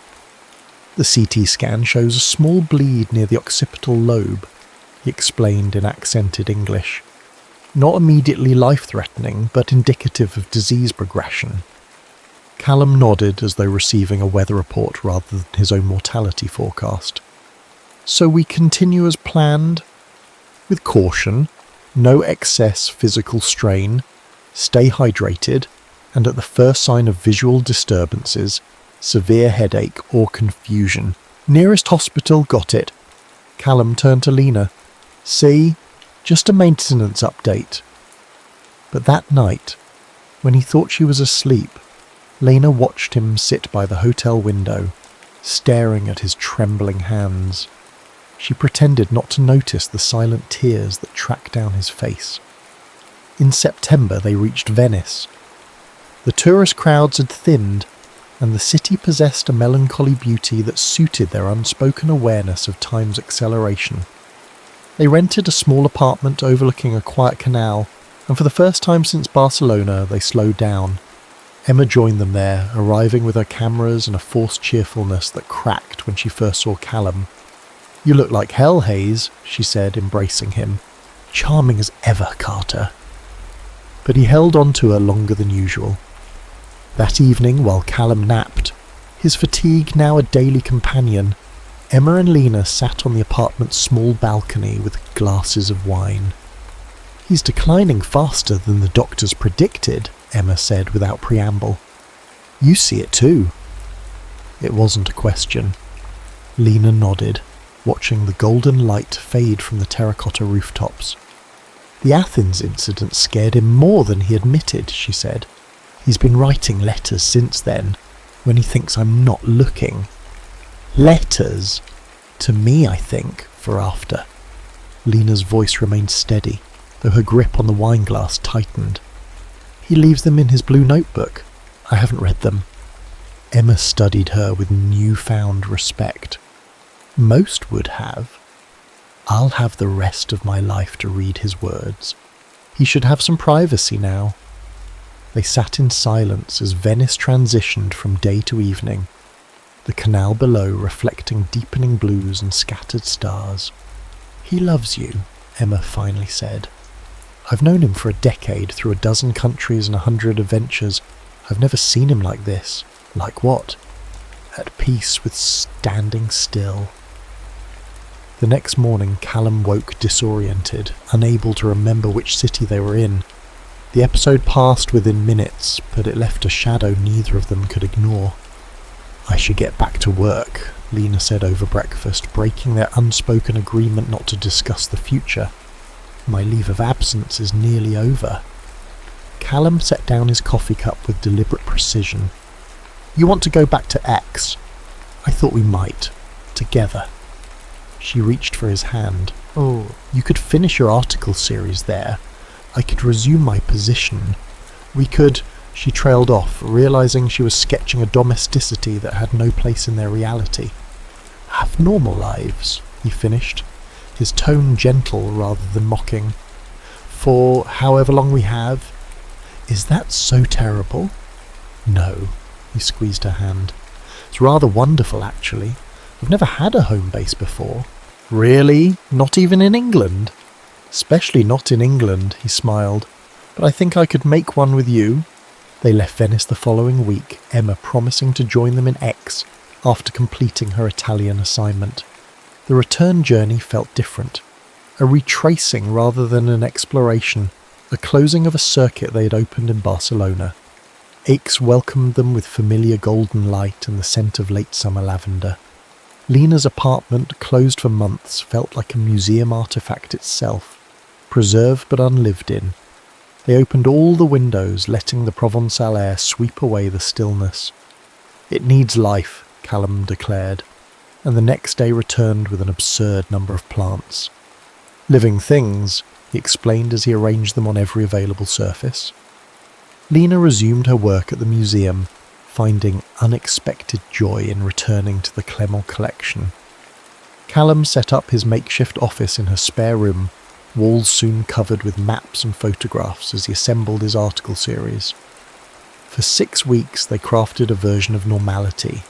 They had favourite cafes, a Sunday market routine, friends who welcomed Callum into their circle. They hosted dinner parties where no one mentioned his occasional memory lapses, or the days when fatigue kept him in bed. "I feel like I'm cheating time," he confessed one evening, as they sat on her tiny balcony, watching the sunset paint X's rooftops. "Living a life I wasn't supposed to have." "Maybe this is exactly the life you were supposed to have," she replied, "just condensed." The good days still outnumbered the bad, but the balance was shifting. October brought more frequent headaches, more alarming memory gaps. One morning he couldn't remember Emma's name when she called. Another day he spent hours looking for his camera before Lena found it in the refrigerator. Still, they persisted in their fragile normalcy. Callum submitted his articles, Forgotten Canvases, Europe's Overlooked Artistic Heritage, to his publisher. Lena completed the Clement restoration. They planned a weekend trip to Paris to celebrate both accomplishments. The night before their departure, Callum had a seizure. It happened without warning. One moment they were cooking dinner, arguing playfully about the amount of garlic needed, and the next he was on the kitchen floor, his body rigid, eyes rolled back. Lena kept enough presence of mind to call the emergency number, to move dangerous objects away, to time the episode as the dispatcher instructed. 3 minutes and 17 seconds of helpless watching before his body relaxed and consciousness returned, confused and fragmented. At the hospital, the neurologist confirmed what they already knew. The disease was accelerating. A new scan showed multiple microbleeds, pressure building within his skull. "How long?" Callum asked directly, his speech slightly slurred from the anti-seizure medication. The doctor's compassionate expression said everything. "Weeks, rather than months, Mr. Hayes. I'm sorry."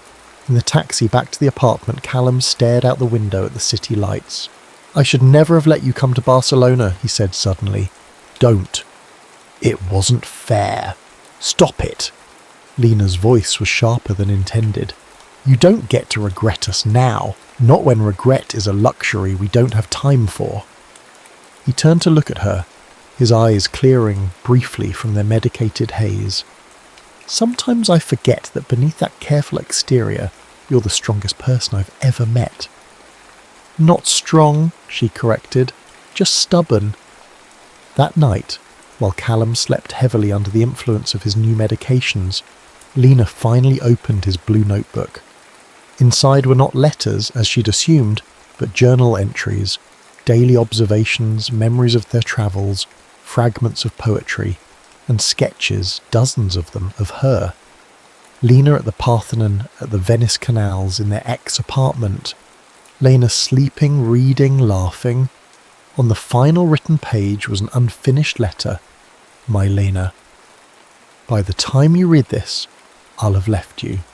Not by choice, never that, but because some journeys can't be shared to their conclusion. I'm writing this while I still remember the exact blue-grey of your eyes, the precise curve of your smile, the particular way you tuck your hair behind your ear when you're concentrating. You once told me that art preserves what matters. I understand now what you meant. You've preserved me, not just in your sketches or memories, but in the way you've loved me without reservation, without surrender to the shadow hanging over us. Here is what I know for certain. I have lived more in these months with you than in all the years before. If time is measured not in minutes but in moments that matter, then I have lived a century in your arms. When I'm gone..." The letter broke off mid-sentence. Lena closed the notebook and placed it exactly where she'd found it, then curled beside Callum, listening to the rhythm of his breathing, memorising it for the day when memory would be all she had left. November arrived with relentless rain and rapidly diminishing hope. After a second seizure, more severe than the first, Callum was hospitalised for a week. He emerged changed, thinner, slower, his trademark spontaneity replaced by a caution born of necessity. "No more adventures for a while," he conceded, as Lena helped him settle back into the apartment. "Doctor's orders."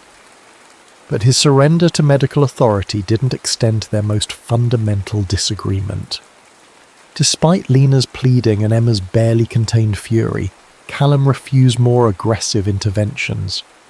The treatments would buy a few weeks at most, he explained, during what became known as the kitchen table summit, with Lena and Emma facing him like prosecutors. Weeks I'd spend drugged, confused, and in hospitals. That's not living, it's just postponing. But research is advancing every day, Emma argued.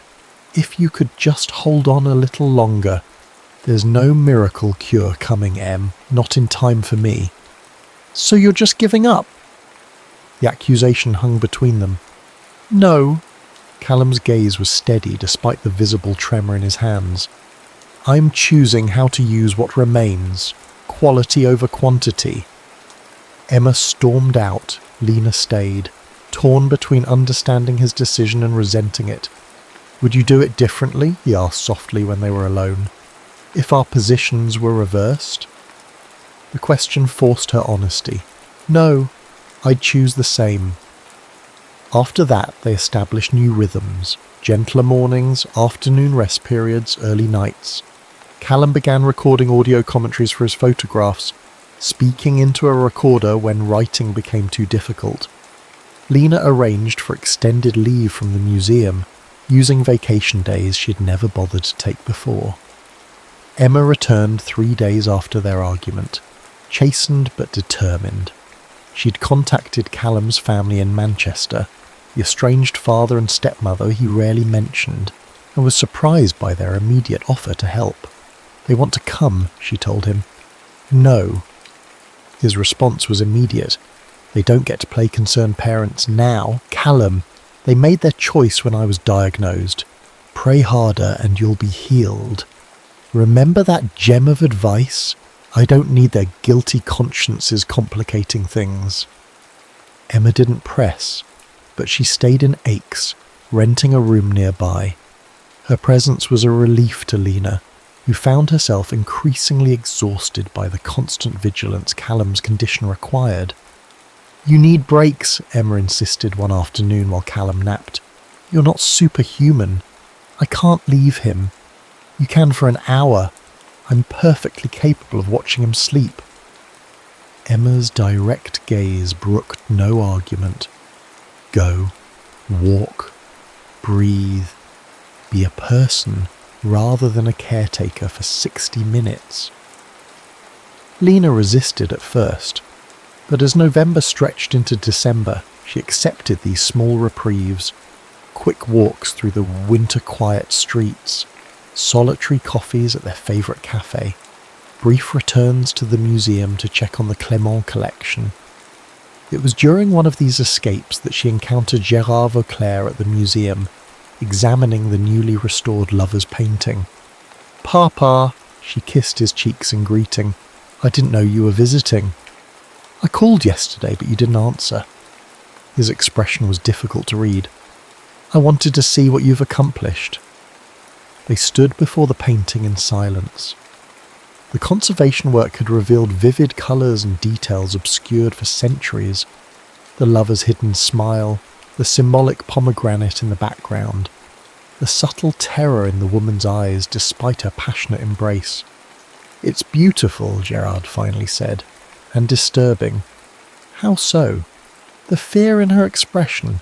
She loves him, but she's afraid. Lena had never noticed this interpretation. I see determination, not fear. Perhaps both, her father conceded. How is your Englishman? The abrupt change of subject startled her. Declining. The doctors say weeks, maybe. Gérard nodded solemnly. Will you bring him to Loire for Christmas? Your aunts would like to meet him. The invitation shocked her. Her father had never shown interest in her partners before, and his family's traditional Christmas gathering was reserved for relatives only. I don't think he can travel that far. Then we will come to you. His tone left no room for argument. Family should be together at such times. Later, recounting the conversation to Callum, she marvelled at her father's unexpected gesture. He called you my Englishman, she said, adjusting Callum's pillows as he rested on the sofa. He's never acknowledged anyone I've dated before. Clearly he recognises quality when he sees it, Callum joked, though the humour was undercut by his now constant breathlessness. Or perhaps he's just pleased I won't be around long enough to disappoint you. Don't. Sorry. He caught her hand. Bad joke. I'd like to meet your family, actually. Show them I'm worthy of his daughter, even on a shortened timeline. As December progressed, Callum's mobility decreased dramatically. The apartment became their entire world, a universe contracting to match his diminishing strength. Emma moved her belongings into their spare room, officially becoming part of their household without discussion or ceremony. The seizures came more frequently now, smaller but cumulative in their damage. Each one stole another piece of him, a memory, a word, a skill. After one particularly bad episode, he couldn't recall how to use his camera, the tool that had been an extension of his body for over a decade. It's all right, Emma assured him, showing him the basics again with infinite patience. Like riding a bicycle, it'll come back. But they all knew it wouldn't. Nothing was coming back now. They were in a time of pure subtraction. On the winter solstice, the longest night of the year, Callum asked to be taken outside. It's freezing, Lena protested. Please, he said, with such naked longing that further argument was impossible. They bundled him in layers and helped him to the small courtyard behind their building. The night was clear, stars pricking the black sky with ancient light. Look up, he instructed, his voice stronger than it had been in days. Most of those stars are already dead. The light we're seeing travelled for years, centuries, millennia to reach us. Even though its source is gone, the light continues. Emma wiped away tears, not bothering to hide them. Are you getting philosophical on us, Hayes? Someone has to provide the profound thoughts in this trio. His smile was ghostly in the starlight. I need you both to promise me something. Anything, they answered in near unison. When I'm gone, don't let me be just a sad story you carry. Let me be light that continues. Be happy. Create things. Love again. Callum, Lena began, but he squeezed her hand with surprising strength. Promise me. I promise, Emma said first, her voice breaking. Lena couldn't speak, her throat constricted with the enormity of what he was asking. How could she promise to be happy in a future without him? To love someone else when he had carved himself so completely into her heart? But looking at his face, gaunt now, shadowed with pain even through his medications, she understood this wasn't about her grief. It was about his peace. I promise, she whispered. 2 days before Christmas, Gérard arrived in Aix, along with Lena's aunt Marguerite.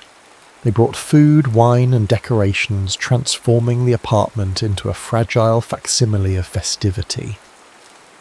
Callum rallied for their arrival, dressed in proper clothes for the first time in weeks, his hair combed neatly despite the effort it cost him.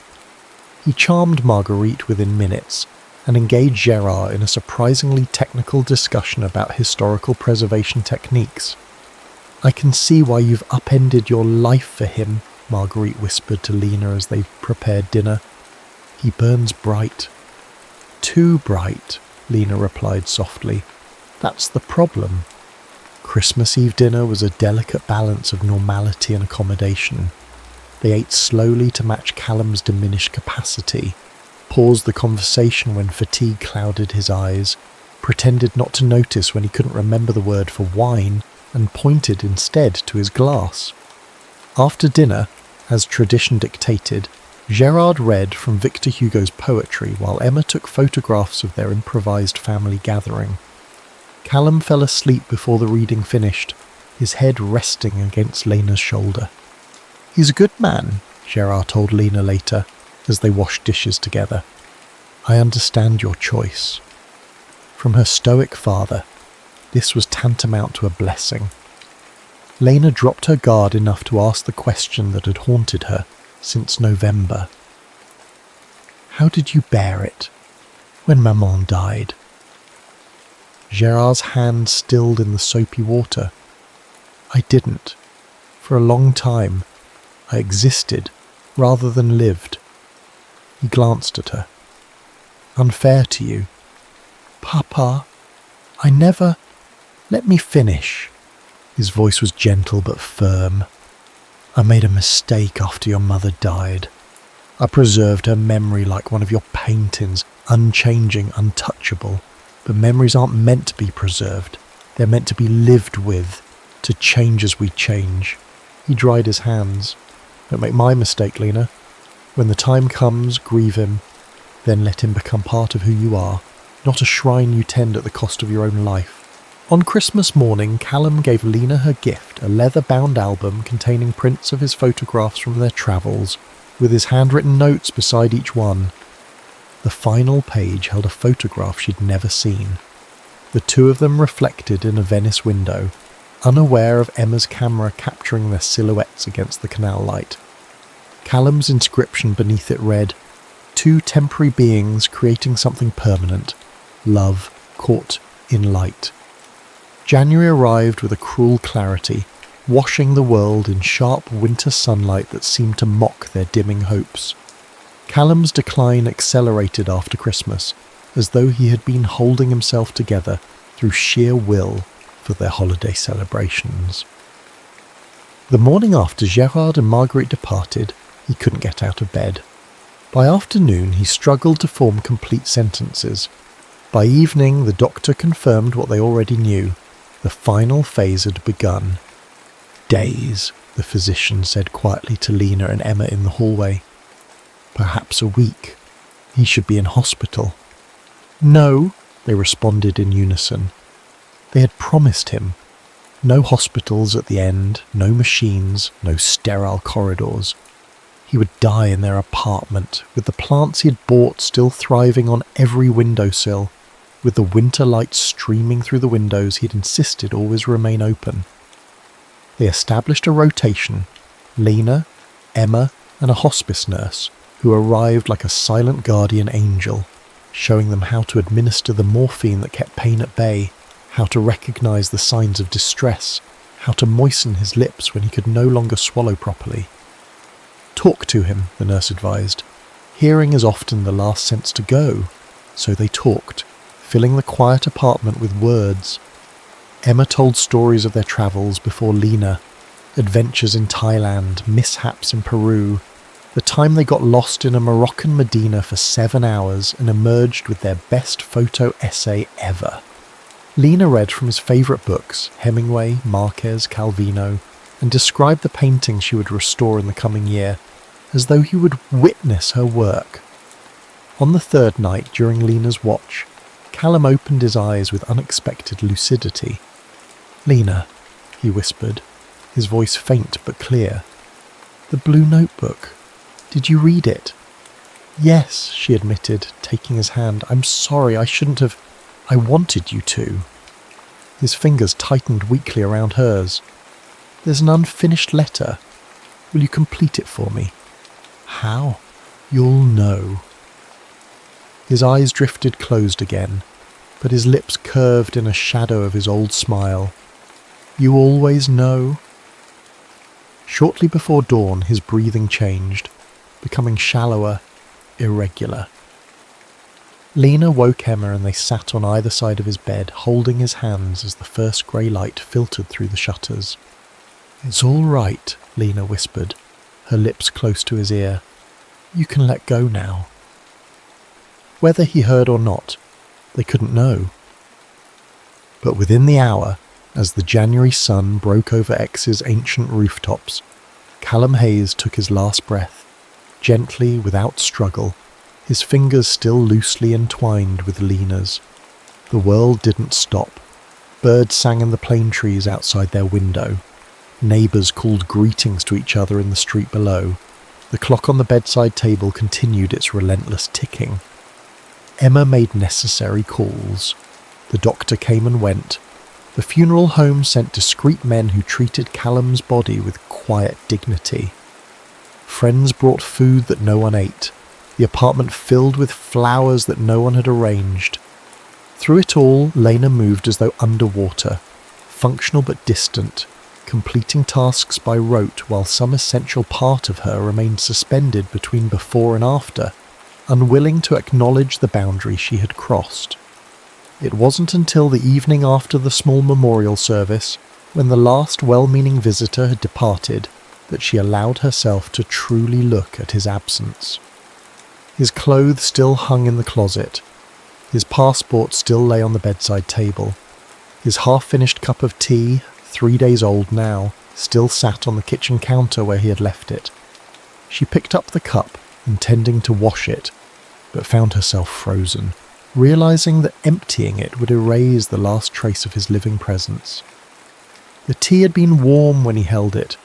She sank to the floor, the cup clutched to her chest, and finally wept, deep, wrenching sobs that came from a place she hadn't known existed within her. Emma found her there hours later and silently sat beside her until the storm passed. "I don't know how to do this," Lena confessed when she could speak again. "How to be the person who survived." "None of us do," Emma replied. "We just keep breathing until it becomes bearable." In the weeks that followed, they established a fragile routine. Emma stayed in X, extending her leave from the photography agency. Lena returned to the museum part-time, finding solace in the familiar rhythms of conservation work. They sorted through Callum's belongings together, deciding what to keep, what to donate, what to send to his publisher for the posthumous collection of his travel articles. The blue notebook remained untouched on Lena's bedside table. She couldn't bring herself to open it again, to see his final unfinished words. Not yet. February brought unexpected snow to Aix, transforming the terracotta city into a monochrome dream. Walking home from the museum one evening, Lena stopped on the Pont des Deux Eaux, watching snowflakes disappear into the dark water below. A memory surfaced, Callum photographing this same bridge last autumn, telling her that bridges were his favourite metaphor. Neither here nor there, but necessary for the journey. She realised suddenly that she was stranded on her own bridge, unable to return to before, afraid to continue to after. That night, she finally opened the blue notebook. The unfinished letter waited on the last page. "When I'm gone." She picked up a pen and continued where he had left off. "When I'm gone, remember that love doesn't follow the rules of physics. It doesn't diminish with distance or time. It doesn't require physical presence to exist. When I'm gone, find joy again. Not despite having loved me, but because you did. Let loving me be a door that opened, not one that closed. When I'm gone, forgive yourself for the days you wished this burden hadn't fallen to you. Forgive yourself for the moments of resentment, the flashes of anger. I had them too. When I'm gone, look at the world through both our eyes. Your eye for permanence, my eye for the fleeting moment. Both are true, both are necessary. When I'm gone, live fully. That's how you honour what we were. When I'm gone, remember that I was happiest when I was with you. And that is a gift no disease could take from me. Always yours, Callum." She closed the notebook, certain he would have approved of her ending. It was the last time she would speak in his voice, she knew. From now on, she would have to find her own words again. Spring came to Provence with its customary explosion of colour. The cherry trees near the museum erupted in pale pink blossoms that reminded Lena of the first time she'd seen Callum laugh. The markets filled with early strawberries, his favourite fruit, which he'd eaten by the handful during their summer travels. Emma returned to London in March, promising to visit often. "He'd be proud of you," she told Lena before boarding her train. "You haven't become a shrine keeper." "Not externally, at least," Lena admitted. "Inside, I'm still learning." "We all are." In April, the museum unveiled the fully restored Clement collection. The centrepiece, the lover's painting that Callum had first commented on, now hung in a place of honour, illuminated by carefully designed lighting that revealed its complete story. 7 faces painted over one another, visible only through the advanced imaging techniques Lena had employed in her restoration work. At the opening reception, Lena found herself standing before it, champagne untouched in her hand, when a voice beside her asked, "Did they get their happy ending?" She turned to find a woman in her 60s who was studying the painting with genuine interest. "I don't think that was the point," Lena replied. "I think the point was that they found each other at all." The woman nodded thoughtfully. "Like gravity, 2 bodies influencing each other's trajectories, even if only briefly." "Exactly," Lena smiled, recognizing a kindred spirit. "Are you a physicist?" "Once," the woman said. "Now I teach art history in Paris. The universe has a strange sense of humour." Later that evening, as Lena walked home through the soft spring night, she felt a shift within herself, subtle but unmistakable. The weight she'd carried since January hadn't disappeared, but it had transformed, becoming less like a stone and more like a compass, a presence that oriented rather than burdened. At the apartment, she opened all the windows as Callum had always insisted on doing. The night air carried the scent of jasmine from the courtyard below. She picked up her sketchbook, neglected since his death, and began to draw, not with her usual precise technique, but with quick, impressionistic strokes. She drew from memory, Callum on the Barcelona beach, laughing into the wind. Callum in the Venice apartment, framed by morning light. Callum with his camera, capturing a world she had only begun to see through his eyes. When she finished, she wrote beneath the sketches, "The light continues."